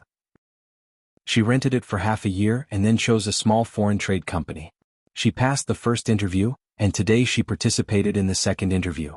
His phone suddenly rang. It wasn't a phone call but an app notification. The deputy governor of Beihai province, Chang Wanxing, has been placed on file for investigation by the Beihai Ministry of Supervision for serious violations of discipline. Her eyes were calm and gentle, without the slightest fluctuation. She just quietly drank the warm water and carried a lady's backpack out of the house. There was a brand new electric scooter in the corridor. She touched the electric scooter and looked out the window at the autumn rain. She wrinkled her nose and thought about it. In the end, she gave up and booked a taxi online. When the taxi stopped in front of her, she opened the door and got in. Her voice was clear and quiet as she said softly, "To the Susui Trading Building." The Susui Trading Building really wasn't big. The 5-story office building looked quite old. This was the headquarters of the Susui Trading Group. This company didn't stand out in the whole country, but in Qingzhou, it was second to none. Every time there was an open recruitment, the competition for the positions was fierce. To some extent, those who could pass the first round of interviews and enter the second interview basically had their own merits. But now, looking at the resumes on the table and the people who were going to participate in the second interview, He Yishui's impatience was practically written on her face. Yishui was the CEO of the Susui Trading Group. She was 31 years old and had just gotten divorced last year. In the entire trading circle of Qingzhou, she was a rather famous career woman. In the recent second interview, one of the positions to be recruited was for her special assistant. She had been looking forward to it, but she hadn't expected that all the candidates she saw would be of this standard. 8 candidates were competing for 4 positions, 3 men and 5 women. Yishui remembered very clearly that 2 of the male candidates had said their names wrong when they introduced themselves, and the other one was stammering. Yishui couldn't understand what he was talking about even after talking for a long time. And a few of the female candidates were obviously distracted. One of them had said the wrong college she had graduated from. The entire process of the second interview was a complete disaster in Yishui's eyes. It was a mess. It wasn't easy for her to get past the 5 candidates. Her heart had completely disappeared. When the 5th candidate walked out of the conference room, she couldn't help but stand up and say, "I still have something to do. I'll take my leave first." "CEO, don't worry. From their resumes they seem pretty good." A middle-aged deputy CEO smiled and said softly, "Pretty good?" Yishui raised her eyebrows. She was undoubtedly a very beautiful woman. She was in her early 30s, which was the most beautiful period of a woman. Mature, elegant, and calm. It was just that her entire aura seemed a little too fierce when she was working, so much so that it diluted her originally good looks. I can't see what's good about these people. Oh, except for their resumes. I don't even know how they passed the first round of interviews. Who was in charge of the first round of interviews? I need an explanation. Yishui's voice was filled with undisguised displeasure. I was in charge of the first round of interviews. The middle-aged deputy CEO who had spoken just now smiled and said, "CEO, the performance of those people just now wasn't very good, but it's understandable. Their state today is really a little unjust." Yishui raised her eyebrows. "I said that there was a candidate in the second round today who had a very good image." The deputy CEO chuckled with obvious appreciation and even amazement in his eyes. "Very, very good. These people's mentality is probably affected." Yishui knew about this. Part of the reason why she came here today was also because of this. But if it was said that the image of the competitors had caused the mentality of those candidates to be out of balance, she inevitably felt a little ridiculous. Is it so exaggerated? How good can the image be? The resumes are on the table. You have also seen the photos. The deputy CEO said calmly, "CEO, please sit for a while. I promise that you will be satisfied with this candidate." Yishui thought for a moment, sat down slowly and flipped through the last resume. There was a very formal 1-inch photo on the resume. The young woman in the photo did have bright eyes and white teeth. But through this simple and formal 1-inch photo, what she could see was really limited. She shook her head and said, "Directly invite this candidate in." The deputy CEO nodded and turned on the loudspeaker beside him. At this moment, even his voice unconsciously became soft. Number 6, Li Mutong. He Yishui quickly lowered her head and looked at the resume again. Li Mutong, female, 23 years old, graduated from the finance department of Beihai University. Work experience, none. Intended position, clerk. She raised her eyebrows and raised her head. The glass door of the conference room was pushed open. A tall and slim figure walked in. He Yishui's eyes flashed a touch of astonishment, and then she was completely stunned. She didn't even hear the smile on the other side's face. The deputy CEO said that the candidate had a good image. Only when she saw Li Mutong in person did He Yishui understand what this sentence meant. Exquisite short hair, beautiful face, clean eyes, simple dress, she was quiet. She stood there, but her whole body seemed to be glowing, which made people involuntarily focus their eyes on her. At this moment He Yishui couldn't even describe her feelings. Even as a woman, she had to admit that she had never seen such a beautiful person of the same sex, especially the temperament of the other party. He Yishui looked down at the resume again. 23 years old. She took a deep breath and her eyes gradually lit up. The other party was very young, but she couldn't see the slightest childishness from her. It was a kind of indescribable maturity and elegance, but also full of vitality, quiet, indifferent, calm and strong. Almost in an instant, He Yishui was completely conquered by the other party's image. This was the person that Su Shui wanted, even if she didn't know anything. At this moment He Yishui really thought so. Her eyes became extremely soft. She noticed that the other party's calm but not aggressive eyes were looking at her. As the CEO she blushed and coughed. "Hello, Miss Li Mutong." "Hello." Li Mutong looked at her and said softly. He Yishui took a deep breath, calmed herself down and said in a softer tone, "Please introduce yourself." "Okay." She nodded. "I graduated from the finance department of Beihai University, and I have a certain understanding of foreign trade. I am proficient in 4 languages, Chinese, English, Snow Country and Germanic and..." Her introduction was concise but not general. Perhaps because of her beautiful voice, when she finished, the company leaders in charge of the interview all felt a little sorry. The impulse in He Yishui's heart became a reality. She just asked a question that didn't have much to do with work. "Miss Li Mutong, are you married? Do you have a boyfriend?" Her bright eyes seemed to dim for a moment, and she shook her head gently. "No, I don't have a boyfriend." He Yishui nodded. She didn't even ask for the consent of others. She said seriously, "Miss Li Mutong, I can confirm that you are the talent that our company needs. We can handle the employment procedures for you right away. In the future, I hope that you can be my special assistant. What do you think?" Li Mutong was stunned and she said softly, "I applied for the position of a clerk. I think it suits me very well." Yi Shui frowned. The 4 positions that were recruited were the CEO's special assistant, financial assistant, business manager and clerk. In her mind, Li Mutong in front of her could take any role. She didn't know why she chose a clerk. Was it because she had no work experience? When she was about to speak, Li Mutong smiled. "I insist." Okay. He Yishui was stunned and she took the initiative to reach out her hand. "Then welcome to Su Shui." "Thank you." Li Mutong smiled. Yishui no longer had the slightest interest in the second interview. She smiled and said, "Let's go. I'll take you to handle the employment procedures. You can start work tomorrow. By the way, let's exchange numbers."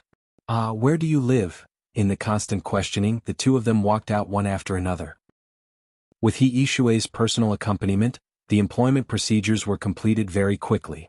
When Li Mutong walked out of the Su Shui trading building with the work pass, the autumn rain was still falling endlessly. She looked up at the rainy sky. After a moment of silence, she gently raised her hand and hung the light blue work pass on her snow-white neck. Under the autumn rain, she smiled extremely brightly. All the burdens and entanglements seemed to have completely left her. She turned her back to the place where she was going to work, facing the autumn wind and rain, and opened her hands.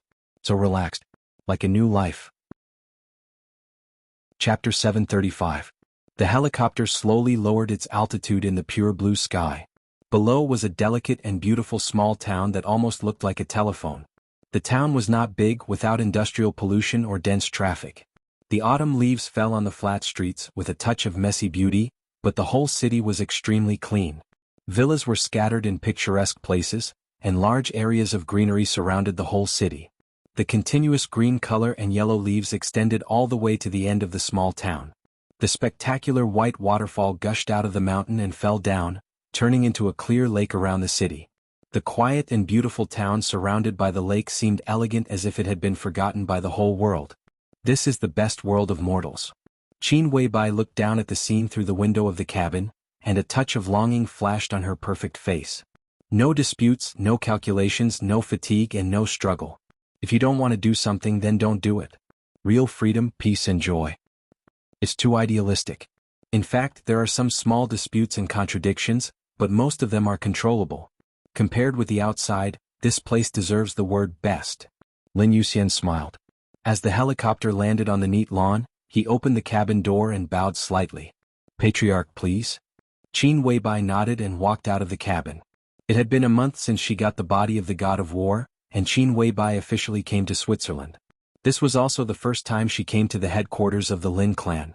Her feet stepped on the green grass, and she looked up slightly at the small town in front of her and the welcoming crowd in the small town. Under the ancient mottled and poetic city wall, the welcoming crowd stood quietly and neatly, and everyone was staring at Qin Weibai.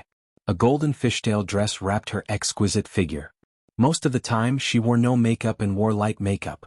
Under the golden top hat, her sharp and delicate face looked more dreamy.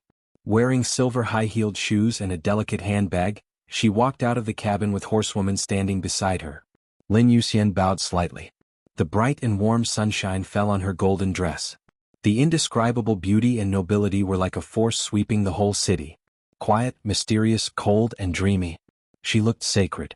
This was the first time that Qin Weibai came to the headquarters of the Lin clan Wolfrey Heights. It was also the first time that the new patriarch of the Lin clan came to Wolfrey Heights. Before that, the patriarchs of the branches of the Lin clan scattered around the world all rushed back to Wolfrey Heights. The relationship between the headquarters of the Lin clan and the major branches had always been very loose. The headquarters provided the necessary development funds for the branches in the early stage, and after the branches matured, they also had to fulfill the responsibility of supporting the headquarters in terms of funds. Simply put, the headquarters and the major branches usually had no contact with each other except for receiving the funds from the major branches. Only when a branch encountered a great problem would the branch contact the headquarters and apply for arbitration from the headquarters. There had always been only one result of the arbitration, that was, the branch naturally helped the branch. The Lin clan would draw up a support plan as soon as possible. It was possible to ask other branches to give financial support, human support, or even military support and technical support to the branch in need of help. The Lin clan, which had developed for hundreds of years, had never interfered with the development of the branches. The major branches were densely packed on the genealogy, which could be described as various. There were consortiums in Europe, gangsters in North America, drug lords in South America, and warlords in Africa. No matter what kind of support a branch needed for help, the Lin clan could always give it what it needed at the first time. When a branch encountered a disaster, the patriarch of the headquarters would even intervene in person. For hundreds of years, the headquarters of the Lin clan had an expert at the peak of the invincible realm in each generation, which was also one of the keys to the headquarters' transcendent status. In general, the headquarters of the Lin clan had been living a peaceful life for hundreds of years. What they had done most was to coordinate the relationship between the major branches, give some help when necessary and take back some money. The branches did not give much to the headquarters. The headquarters did not give much to the branches either. But the existence of each other was extremely important to each other. This was the perfect mutual need in politics.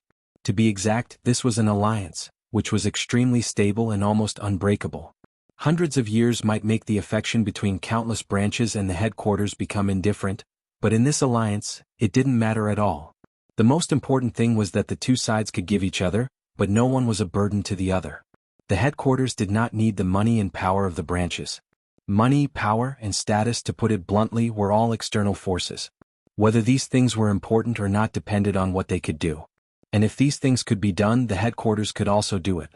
They received feedback from the major branches and could do almost everything. When the headquarters had so much money that they couldn't even count it, what was the point of the so-called interests? Similarly, the life in the headquarters was not what the major branches liked. That kind of leisure and freedom might be accepted by the majority of people, but it was not suitable for ambitious people. They could do whatever they wanted in the outside world, had money and power, and had strong support from all over the world. They did not covet the headquarters, and even if they did, what could they covet? The headquarters had almost no requirements for them. They were a group of carefree, lazy people. What they usually did was to coordinate the work of the major branches and be impartial. Even if they wanted to usurp the throne and become the patriarch of the headquarters, they still had to do this kind of work. They might not do it, but this was equivalent to destroying the survival mode of the entire Lin clan. The major branches would not agree. And those who didn't want to do this work would mostly set up new branches instead of usurping the throne, because the consequences of failure would be serious, and there would be no benefits if they succeeded.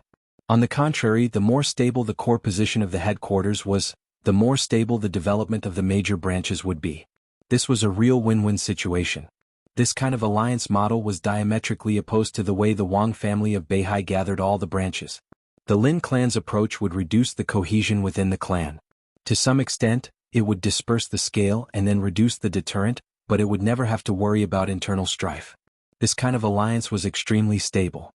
As long as they did not encounter an unimaginable foreign enemy that fundamentally destroyed the headquarters and all the branches of the Lin clan, this model of the Lin clan could develop for 500 years, 1,000 years, or even longer. The most important condition of this model was that there must be an expert in the headquarters who could control the situation, not only in the Lin clan but also in the entire Dark World. For example, Lin Fengting now. The idea of the Wang family of Beihai was undoubtedly to strengthen the cohesion within the family without limit. In the entire Beihai province, there were 7 sword-holding families, and dozens of branches of the Wang family of Beihai were all gathered together. While they shared interests with each other, sometimes it was tantamount to forcing the branches to be loyal to the family. This kind of forced cohesion was undoubtedly the most terrible at times. This was also the fundamental reason why the Wang family of Beihai had been the #1 power in the Dark World for hundreds of years. However, the strong centralization of power would also lead to increasing conflicts of interests, so the Wang family of Beihai had never been calm. When the contradictions accumulated to a certain extent, reshuffling became a fixed procedure. Therefore, for hundreds of years, the Wang family of Beihai would almost break out a very fierce internal conflict every once in a while. It might last for decades or it might last for hundreds of years. For example, the rift between Wang Qinglei and Wang Tianzong was getting clearer and clearer. Similar situations had played out several times in the past.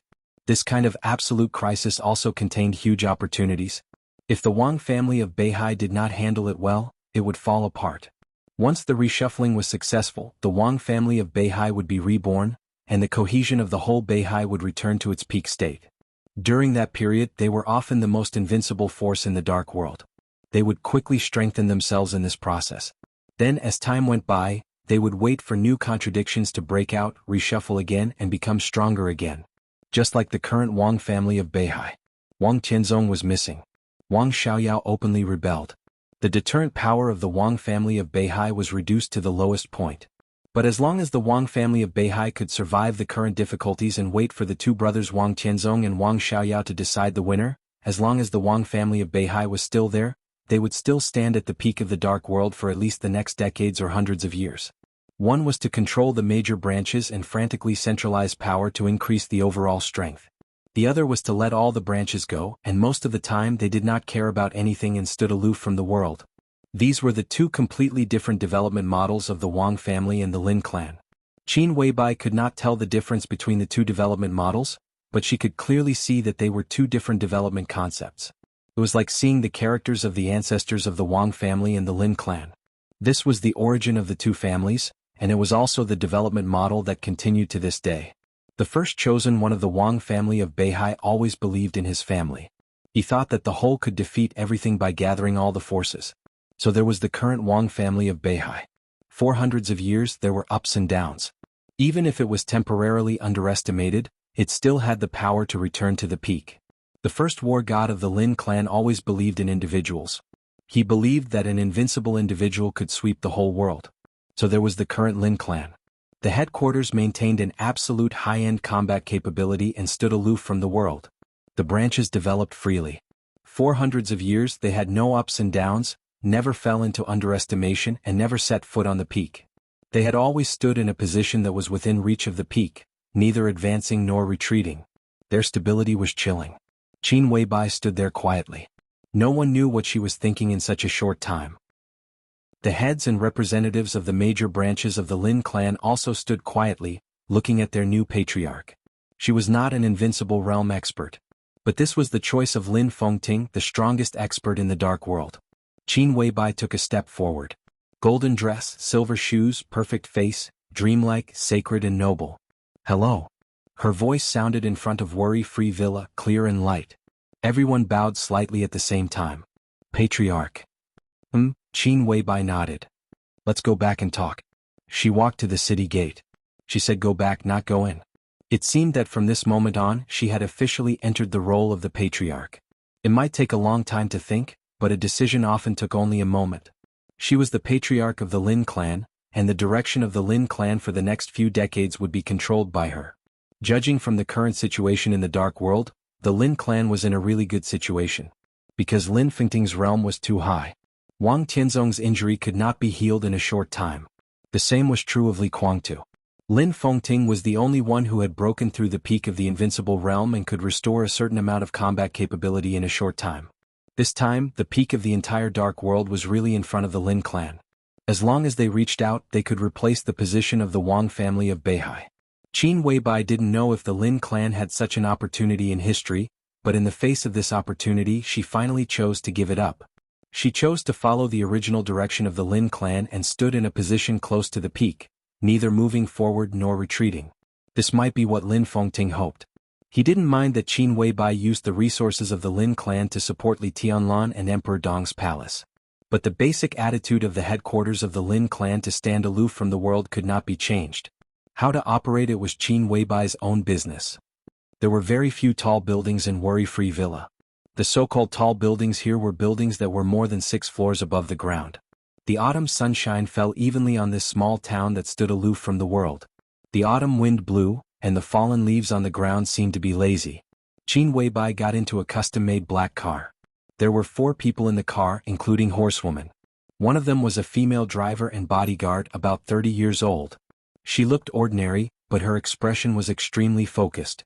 The other was a secretary assistant, a little younger, who was responsible for helping Qin Weibai deal with the daily affairs of the Lin clan. This was all arranged by the Lin clan, so Qin Weibai didn't say much. The mighty welcome motorcade drove into the gate of worry-free villa and entered an extremely wide welcome avenue. Slowly going down the wide welcome avenue, the motorcade gradually drove into a tunnel-like space.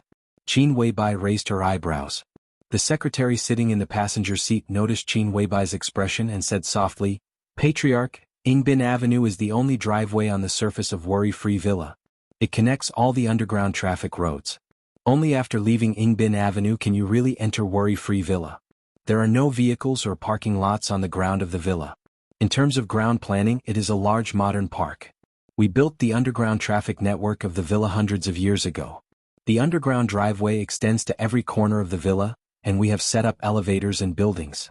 All the internal vehicles of the Lin clan usually travel underground." Qin Weibai nodded. "Xingzhou City." "Yes." The secretary nodded and said in a proud tone, "Everything in worry-free villa is similar to Xingzhou City, the capital of Beihai province. Xingzhou City is the most beautiful city in Jianghu state, and worry-free villa is more exquisite in this respect than Xingzhou City." Qin Weibai nodded with a smile. The whole city of Xingzhou City was also a park structure. There were only pedestrians on the ground and no vehicles could be seen. The Wang family of Beihai used a lot of money to build all the traffic roads in Xingzhou City. The whole city looked like a huge garden. This multi-level urban structure meant that there were no so-called driveways in the whole city, only sidewalks. The driveways were built underground, which not only alleviated pollution, but also greatly reduced traffic accidents. Together with the subway line of Xingzhou City, it effectively solved the traffic pressure. In the survey of Jianghu State, Xingzhou City was the city with the best air index, the lowest pollution, the largest green area, and the highest satisfaction of people's lives among all the cities in Jianghu State. It was not that no city wanted to imitate Xingzhou City, but they could only think about it. Such a transformation was equivalent to rebuilding a city. Not only would it waste a city's financial income for many years, but Yuzhou could not approve the project. At present, Xingzhou City was the only city in Jianghu State that needed this kind of ridiculously expensive transformation. "It is indeed more exquisite than Xingzhou City," Qin Weibai said. She had been to Xingzhou City more than once. Bicycles could occasionally be seen on the ground of Xingzhou City. And in worry-free villa. What was a bicycle? Perhaps most people did not have this concept. "How many people are in the villa now? How big is the villa?" Qin Weibai asked. The secretary thought for a moment and said accurately, the villa covers an area of about 40 square kilometers. Now there are 3,227 people who stay in the villa all year round, but there will definitely be more and more people in the future. Qin Weibai nodded and said, I like it here. The secretary pursed her lips and smiled. Her little face was shining with pride from the bottom of her heart. The motorcade finally stopped in the underground parking lot near the center of the small town. The secretary led Qin Weibai into the elevator. When the elevator door opened, they had already entered a single-family villa with an exclusive small courtyard. This is your exclusive elevator with fingerprint identification. This is your office and residence. Patriarch, if there is anything else you need or if there is anything you are not satisfied with, you can tell me and I will arrange it right away. The secretary said with a smile. Qin Weibai glanced at the decoration in the hall and nodded casually. What's your name? I am Lin Ying, Patriarch. It is my honor to serve you. There was a touch of intimacy in Lin Ying's voice. In the Lin clan, which was not completely isolated from the world, the freedom of most people was based on the responsibility of a small number of people. The Lin clan had Lin Fengting, so the headquarters of the Lin clan stood aloof from the world. But the Lin clan had more than Lin Fengting. Lin Ying was undoubtedly also the core member of the next generation of the Lin clan. The fact that she could be called the secretary of the patriarch of the Lin clan had already explained this. Standing in her position, he could see the whole dark world more clearly, so he naturally knew Qin Weibai better. That kind of perfection, that kind of coldness, that kind of dreamy, that kind of wisdom, that kind of strength, that kind of expression. She was the most perfect woman, the one and only. She was the goddess of the dark world and she deserved it. So Lin Ying's words were not flattery or compliments. They were completely from the bottom of her heart. Qin Weibai replied with a and sat on the sofa. She took off the top hat on her head, casually combed her hair and asked, when will the old patriarch come? About 2 hours later. Lin Ying said. The old patriarch referred to Lin Fengting. During this time he had been staying in the Wang family of Beihai. Qin Weibai had wanted to come to the headquarters of the Lin clan a month ago. Lin Fengting knew very well why she came here and reminded her that the situation of the person she wanted to see was very unstable. It was better to stay in Yuzhou to deal with some other things. Qin Weibai waited patiently for nearly a month and then received a call from Lin Fengting. Although they did not come to Switzerland together, they would arrive on the same day. Qin Weibai thought for a moment and said slowly, in this case, inform the representatives of the major branches that they don't need to come here now. At 7 o'clock in the evening, we'll have a meeting. I need to rest for a while. Okay. Lin Ying nodded and waited for a few seconds. Seeing that Qin Weibai had no other orders, she bowed slightly and left the villa. Qin Weibai was silent for a moment and reached out to Horsewoman. Horsewoman carefully put down a small backpack on her back, took out a square box from the backpack, and carefully placed it in front of Qin Weibai. Her eyes were a little complicated and excited. Qin Weibai looked at the box with a somewhat complicated expression. Thank you. Horsewoman suddenly spoke. Her tone was very sincere and serious. Since she got the body of the war god, she became more and more respectful to Qin Weibai. Even saint and military counselor became more and more respectful to her. Qin Weibai shook her head tiredly and said faintly, you shouldn't say thank you. Horsewoman was stunned. She smiled bitterly and did not speak. Do you know why I must have this half of the body of the war god? Qin Weibai said softly, if I give up this thing I can get more things. For me and Emperor Dong's palace. The price that the Wang family of Beihai is willing to pay for this half of the body of the war god is even beyond your imagination. To save people. Horsewoman said respectfully. Then why should I save people? Qin Weibai raised the corner of her mouth slightly with a sneer. I don't know how to view my relationship with her, but if I say that I am the one who wants her dead the most, no one can object, right? Horsewoman's eyes froze. She looked at Qin Weibai and did not speak. There were too many seemingly incredible relationships that were difficult to define. She did not understand the current Qin Weibai, but she also understood the current Qin Weibai very well. She understood her pride. From this point of view, Qin Weibai was indeed the one who wanted her dead the most. This was a fact that could not be denied. Qin Weibai stood up and walked to the bedside. She looked at the sky of the Lin clan through the window and said softly, I don't owe her anything. She changed my fate and I also changed her fate. We are even. Don't you think so? Horsewoman frowned and finally said yes. So when she wakes up, I want her to give my man back to me. I don't need her charity, but she owes me and I want to get it back. Qin Weibai's delicate and dreamy face was expressionless, but her bright eyes flashed with incomparably clear stubbornness and pride. Me loving him and her asking me to love him are two different things. The clouds passed over the clear sky. Qin Weibai looked up at the blue sky, and her voice was soft but insistent. Horsewoman thought of a saying. The biggest enemy in everyone's life was no one else. Chapter 736. Lin Fengting's return was very low-key. Unlike the new patriarch who stepped into his own tribe for the first time, his return was a real home. Relatively speaking, the representatives of the major branches who came here were outsiders, so the representatives did not come to greet Lin Fengting. Even Lin Yuxian did not come. Only Qin Weibai stood on the grass outside the city with Horsewoman, watching the helicopter landing slowly and waiting silently. The helicopter landed in front of them. The roaring wind made Qin Weibai's long hair dance wildly. In the cold wind, Qin Weibai took a few steps forward. The sound of the wind faded. The door of the cabin opened. Lin Fengting, who was a little pale but in good spirits, came out and looked at Qin Weibai with a smile. Welcome back. Qin Weibai's tone was calm and natural. She stretched out her hand to Lin Fengting. Lin Fengting nodded with a smile. Looking at the tender white hand that she stretched out naturally, he raised his eyebrows slightly and looked at Qin Weibai with playful eyes. I don't have so many problems with her, Qin Weibai said. It's really surprising. Lin Fengting smiled and held Qin Weibai's palm. He quietly looked at the sky of his family and was silent for a while. Then he whispered, It's better to be at home. I don't feel anything outside. Only when I come back can I feel tired. Qin Weibai said calmly, Thank you for your hard work, sir. Lin Fengting suddenly smiled and said, Patriarch, let me introduce a friend to you. He turned to look at the cabin. At the door of the cabin, a young woman in a white antibacterial suit walked out of the cabin door and saw Qin Weibai. Qin Weibai raised her eyebrows little by little. Her face was too delicate. This small movement did not destroy her beauty, but it made her suddenly more indescribable fierceness and strength. She looked at her charming silver eyes and was silent for a while. Then she said, Beihai Silver Eyes? Nice to meet you, Boss Qin. Nailan Shuring's tone was indifferent. It was not the kind of indifference that kept people 1,000 miles away, but a kind of indifference that did not care about anything. She lived in the core area of Mount Dibing all year round and was one of the most mysterious core members of the Wang family of Beihai. She did not know why Qin Weibai knew her and she did not want to know. One after another, figures in white antibacterial suits came out from behind Nailan Shuring. 3 men and 3 women, most of them middle-aged. Wang Junyi, Qin He, Situya, Song Qiu, Nailan Lingfeng childhood.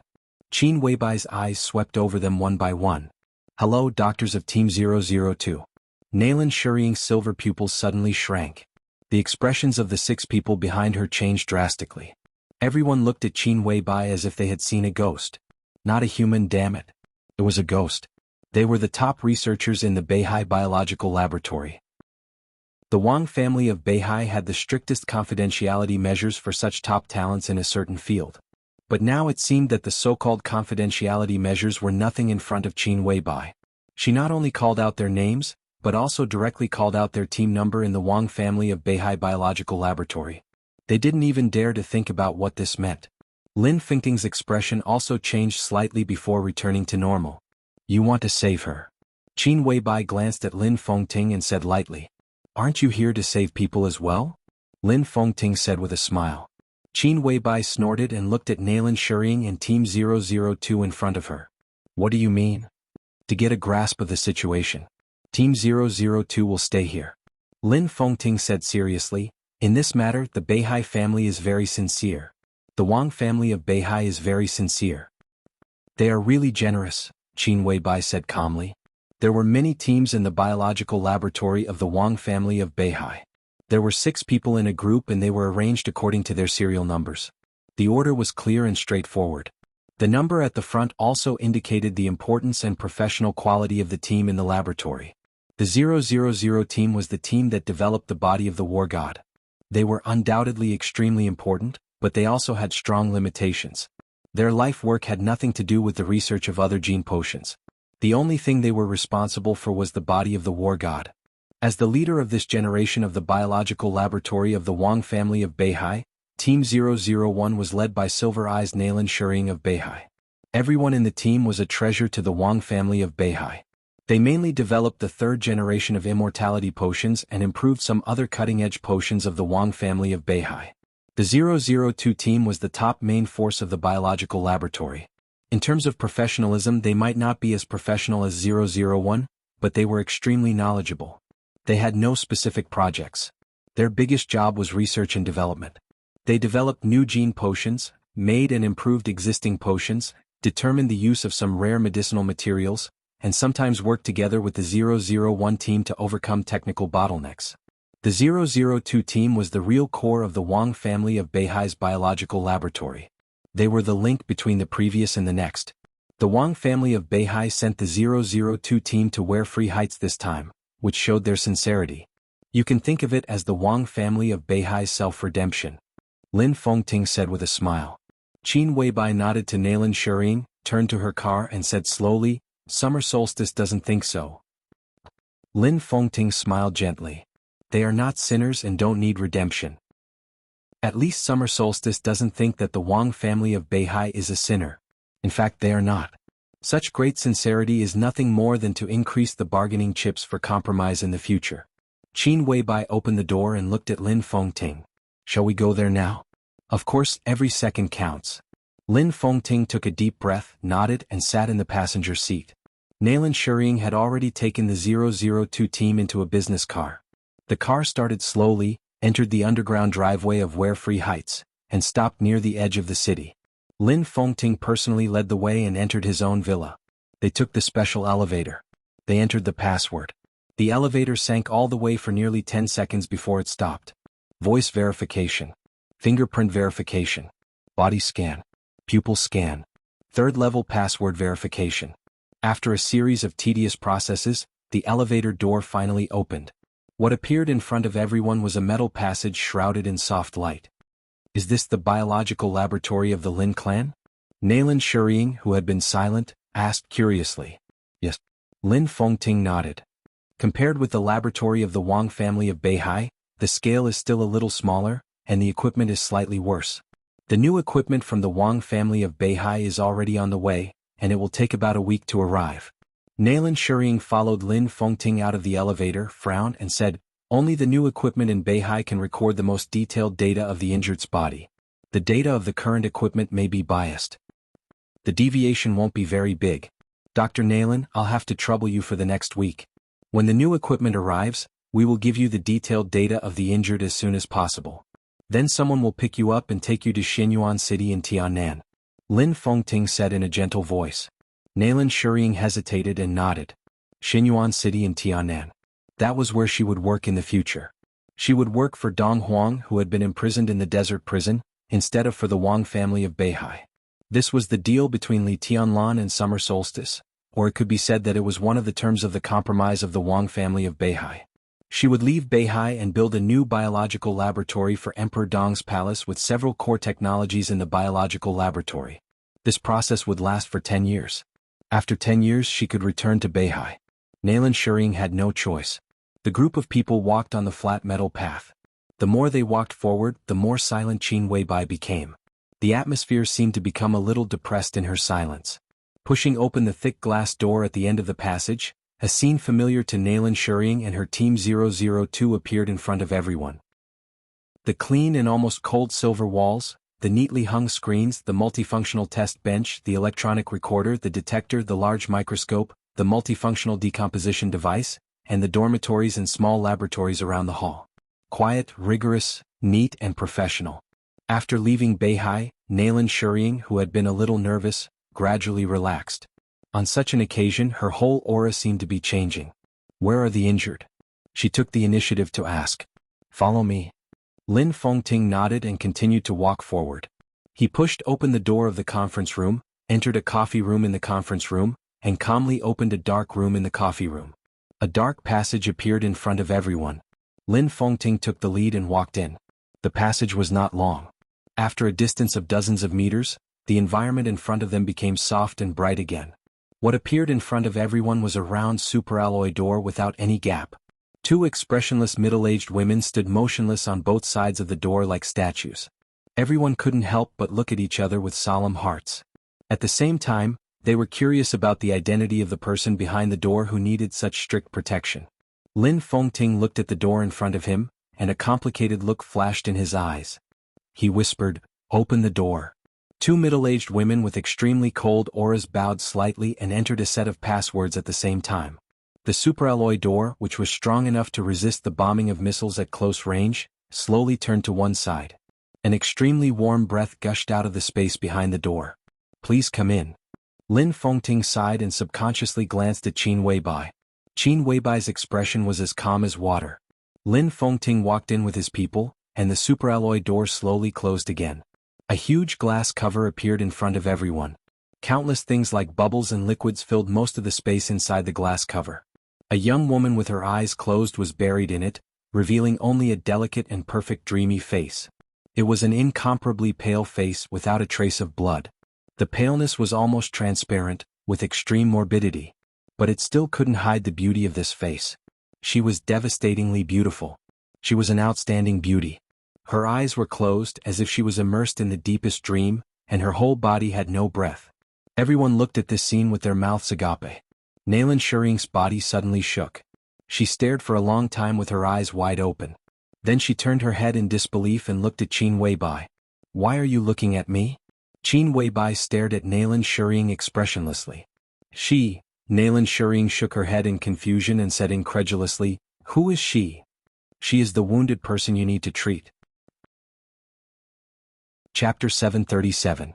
Nalan Shuring turned her head again, looked at the woman in the glass cover and took a deep breath. Countless incredible and absurd ideas kept flashing in her mind, and finally turned into disbelief.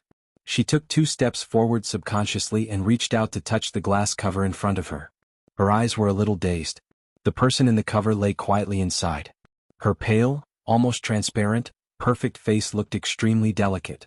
She restrained her sharpness and extinguished her consciousness. That kind of fragility and helplessness were displayed in front of everyone's eyes. But she gave people a serene feeling. If death was an eternal sinking, she must have been really willing before falling into the darkness. Qin Weibai looked at it calmly without any expression on her face, but her snow-white hands were clenched tightly. For many years she had made countless plans, walked on the edge of the blade, mixed in conspiracies and built her own general trend. The trip to Europe, the Samsara Palace, the 12 Supermasters, the extermination of Night Spirit, the Blue Sky Underworld, the Emperor Weapons Mountain, the decisive battle in Heaven Capital, the chaos in Eastern Europe, the Judgment Day, the Termination Day, Mormons and the Eternal Sword. She said she had been happy. Qin Weibai believed her. But every time Qin Weibai saw her, she planned all of this in an extremely cautious manner. The strength that she showed to the outside world on the basis of countless plans made her an extremely dazzling woman in the dark world. But every time Qin Weibai saw her, she could only feel the extreme sense of exhaustion and expectation from her. She had really used up all her means, all her trump cards and offered everything she had. The end of Eastern Europe and the end of the dark world. In the frenzied general trend, she personally pierced his chest, stained with blood, with all she had, what she missed, and what she was attached to, all her deep feelings and reluctance. Rising. Burning. The eternal sword. Countless obsessions completely ended at that moment. She seemed to have let go of a lot of things, but there was only one thing she could not let go. But it didn't matter. The entire dark world was almost buried with her. She officially took away an era. The shadows dissipated, the wind and rain stopped, and a sky without shadows was shrouding the person she could not let go of the most. He had his own radiance. All the meeting darkness was her own darkness. Qin Weibai took a deep breath and murmured softly, "How can you be so important?" Horsewoman and Lin Fengting glanced at her at the same time. Qin Weibai's voice gradually grew louder. "Why are you so important?" The knight's expression changed. Lin Fengting narrowed his eyes. Qin Weibai walked to the glass cover and looked at the transparent figure inside, who could be said to be infinitely close to death. She said very seriously, "I'm not convinced." The woman in the glass cover closed her eyes and did not respond. She was like the most exquisite and perfect work of art. Quiet, beautiful, gorgeous, dreamy, but without the slightest vitality. Qin Weibai turned to look at Nalan Shuring beside her and said in a tough tone, "Save her." Nalan Shuring glanced at Qin Weibai. She didn't know what the relationship between the two women inside and outside the glass cover was. After guessing for a while, she finally said, "I will do my best." A middle-aged woman in her 50s walked out from a secret door. She was holding a folder in her hand. When she saw the crowd surrounding the glass dome, she was stunned and frowned. Lin Fengting smiled and waved at her. Sister, let me introduce you. This is Dr. Nailan Shuying from the Wang family of Beihai. She is the chief person in charge of the biological laboratory of Beihai. Dr. Nailan, this is my cousin Lin Fengyue. She is currently in charge of the biological laboratory of the Lin clan. He did not introduce Qin Weibai. As the new patriarch of the Lin clan, although it was the first time for Qin Weibai to come to the Lin clan, a core figure like Lin Fengyue naturally knew her existence. Hello, Dr. Nailan. Lin Fengyue took the initiative to reach out and shake hands with Nailan Shuying. The person in charge of the biological laboratory of the Lin clan was not beautiful. She was in her early 50s and there were even some age spots on her face. Her hair was almost all white and she looked gloomy and serious from head to toe. She obviously knew what Nailan Shuying was here for, but she did not show any mercy when she spoke. She just said seriously, I thought Dr. Nailan and your team could do their best. It is said that the biological laboratory of the Wang family of Beihai is unparalleled in the world. I'm not convinced. Dr. Nailan, I hope you can prove this to me. Nailan Shuying nodded and did not take it seriously. I need the physical data and brainwave records of the injured, as well as the report of cell activity in the past 72 hours, blood tests, body x-rays, and your conclusions. Lin Fengyue took a deep look at her, handed the folder in her hand to Nailan Shuying and sighed, most of the things you want are here, please come with me. At present, the data of the injured are at the lowest point. Many of the data are even lower than the theoretical survival data. We have tried various methods, we have tried all kinds of methods. We have used a lot of recovery drugs but it didn't work. The method you see now is the result of our best efforts. Nailan Shuying looked back at the huge glass cover. The glass cover was naturally not glass. The things inside that looked like bubbles were naturally not bubbles either. This kind of huge transparent glass cover was mostly used in aerospace engineering. It was an extremely rare fusion metal that could form the best sealed space. The foam inside was a semi-solid nutrient solution that had a large amount of restorative drugs added into it. This nutrient solution was very airtight and easy to absorb. It was also at a constant temperature and was soft enough to not harm the injured person's body. Not only could it better maintain her almost completely exhausted vitality, but the greatest role that the nutrient solution could play was just maintenance. The vitality of the injured, even in the nutrient solution, was still declining little by little, but the speed was much slower than under normal circumstances. But no matter how slow it was, there would always be an end, and that would be real death. In fact, the Lin clan was busy saving the injured during this time, but their greatest efforts were not on how to let her recover, but on how to slow down the loss of her vitality in the nutrient solution all day long. We have already sent the first batch of body data to Beihai half a month ago, the second batch of data was sent a week ago, and the third batch of data was sent 3 days ago. Dr. Nailan, the data in your hand is from yesterday. I want to know if you have any ideas, even if it is some vague ideas. This injured person is very important to the Lin clan, and it is also very important for the improvement of our technology in the field of biology. Lin Fengyue led a group of people into her laboratory and spoke with a serious expression. Your thinking is wrong. Nailan Shuying was silent for a moment. It doesn't work to slow down the loss of the injured person's vitality. It doesn't even make sense. At present, the most important thing is her body. The vitality of the injured person is already very low, and it is even the lowest data to maintain survival because her injury is too serious and her body is too poor. The reason why her vitality is constantly flowing away is that her body can no longer bear anything, including the vitality in her body. No one spoke. After nearly a minute, Lin Fengyue blinked and tentatively said, You mean, she is already dead? Nailan Shuying said directly. Chapter 738. What nonsense are you talking about? Just as Nailan Shuying's voice fell, Knight's somewhat angry voice suddenly sounded, Dr. Lin just said that she still has vitality. She fiercely glared at Nailan Shuying. Her face was distorted and looked somewhat ferocious. But her body is already dead. Nailan Shuying said seriously, Vitality is the guarantee to support the survival of the body. As long as the body exists, vitality can't keep flowing away. The Lin clan's way of dealing with it is very professional. Under such circumstances, her vitality is still declining, which can only mean that her body is dead. That vitality is the last trace of activity of this body. A dead body naturally can't retain vitality. The Lin clan's current method is equivalent to forcibly keeping a person who is about to die, which is like defying the heavens. The knight's body shook violently, his face as pale as snow. Is there any other way? Lin Fengting said in a low voice. He had never thought that the situation would be so bad. Fuse. Naylan Shuring said calmly, this is the only way I can think of to strengthen her already dead body and temporarily fuse her vitality with this body. The corners of Lin Fengyue's mouth twitched. In the end she couldn't help but smile bitterly. Our Lin clan doesn't have such a technique. As far as I know, the so-called fusion technique is only in theory. Even if we can do it, the vitality in the injured person's body won't be enough to support this body. That vitality is too little for a dying person. Yes, so once the fusion is successful, the data we get will be even worse than it is now, much worse. She will also be closer to death than she is now, but that way she can preserve the last bit of her life force in her body. Naylan Shuring's voice grew calmer and calmer. Beads of sweat appeared on Lin Fengyue's forehead. It's worse than the current data, she whispered to herself with an ugly expression on her face. This state, neither dead nor alive. Naylan Shuring said slowly, right now the remaining vitality is not enough to support her life. Once the vitality completely fuses with the body, in the biological sense she is no longer a living person, just not dead. How to fuse them? Lin Fengyue shook her head and said, there's no time. Naylan Shuring turned to look at Qin Weibai. Before I came here, Aunt Xia told me that you have half a body of the war god? She asked softly. The body of the god of war. Lin Fengting was stunned. Even he didn't know what it was.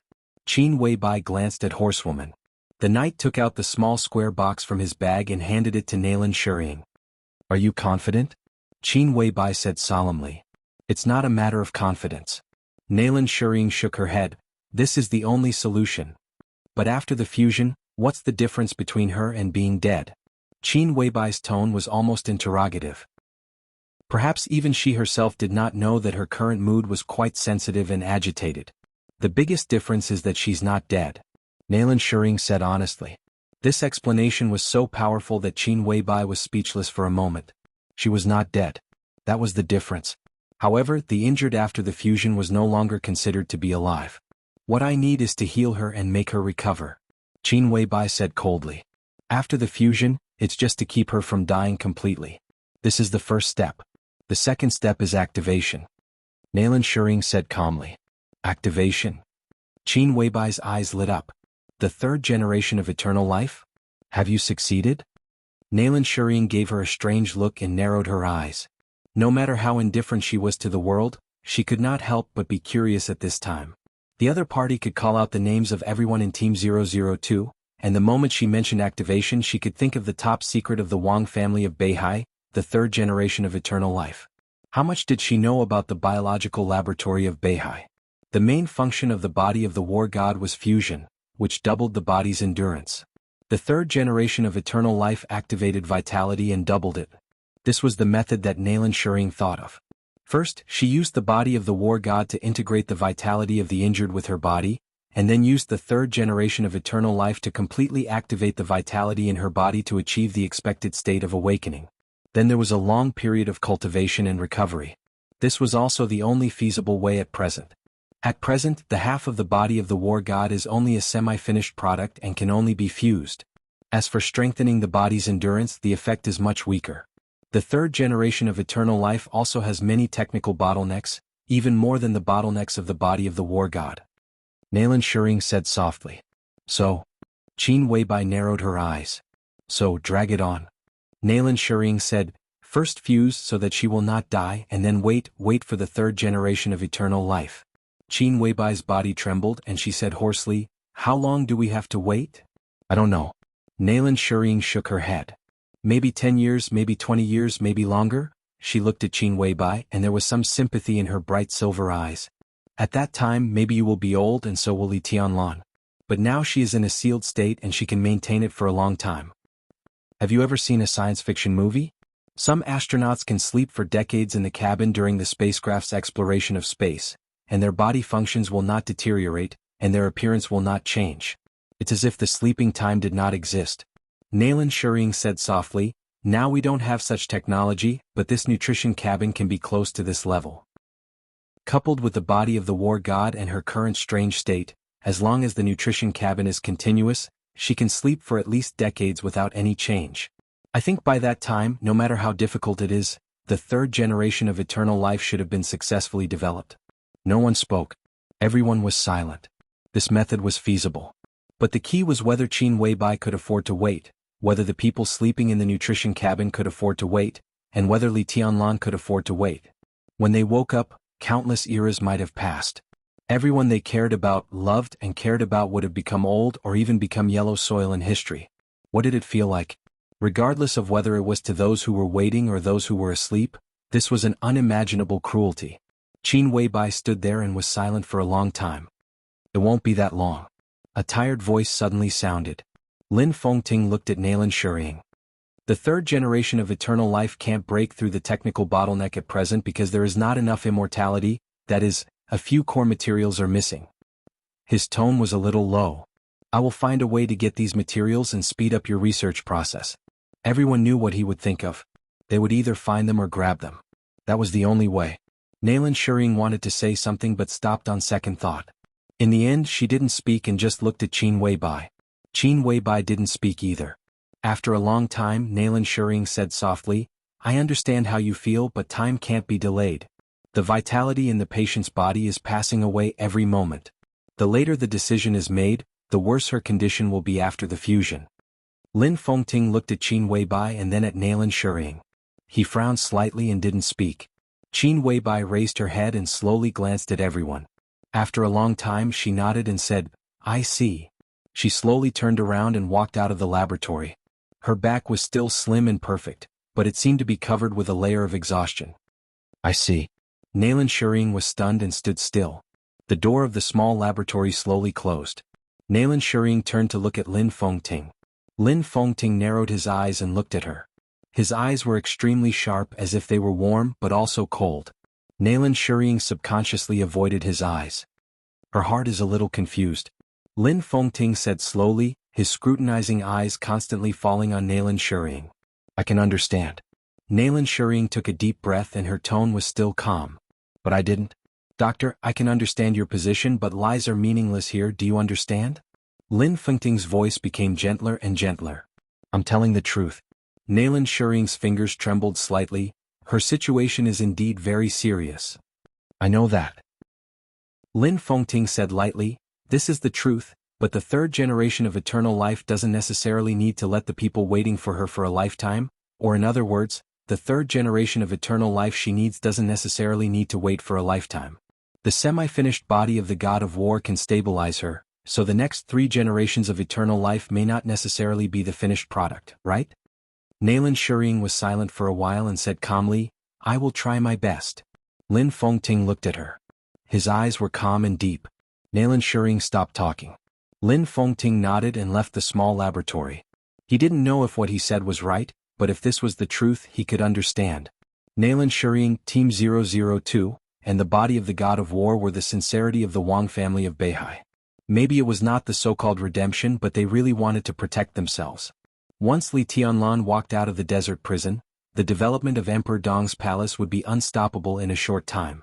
If Li Tianlan went to the peak, the Wang family of Beihai could only bow their heads and compromise. Then the wounded lying here at this time would become the biggest obstacle between Emperor Dong's palace and the Wang family of Beihai. These sincerity were the means by which the Wang family of Beihai tried to weaken this obstacle. As for the process, the Wang family of Beihai could choose and even control it. Letting the wounded recover was a process. But in this case, even if she recovered, Li Tianlan might still have a grudge in his heart. What if he didn't let her recover but gave Li Tianlan enough hope? For example, time and procrastination. Letting her recover was tantamount to taking the initiative to compromise and handing the initiative to Li Tianlan. If he didn't let her recover and delayed indefinitely, it could let Li Tianlan see the hope of her recovery, which meant that the initiative was always in the hands of the Wang family of Beihai. Li Tianlan would compromise. He could only compromise. Lin Fengting's face was a little gloomy. If this was true, he could understand the motive of the Wang family of Beihai to do so, but he would not accept it. And the truth and falsehood between this was undoubtedly the most difficult to distinguish. He thought silently, closed the door and came to the huge glass cover. Qin Weibai was standing there, looking up at the woman in the glass cover who was strong, powerful, glorious, but now could not control her own fate. She was in a daze. Lin Fengting stood there and watched for a long time without moving.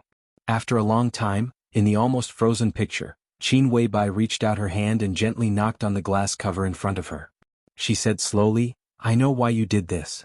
Her voice was so soft that it was almost a whisper. "You ended everything and tried to escape what you always didn't want to face, because you were worried that Tianlan would hate you." She was silent for a long time, looking at the unresponsive woman inside, and whispered, "But have you ever thought that if you died like this, when Tianlan found out the truth, who would he hate? Would he hate himself?" Her slender white fingers pressed hard on the glass cover, and her whole palm turned pale because of excessive force. "I hope you can recover," she whispered. "Please, that you're tuning in to the Han Li's Wuxia Adventures YouTube channel. We're so grateful for your support, and don't forget to subscribe to join us on this incredible journey through captivating stories.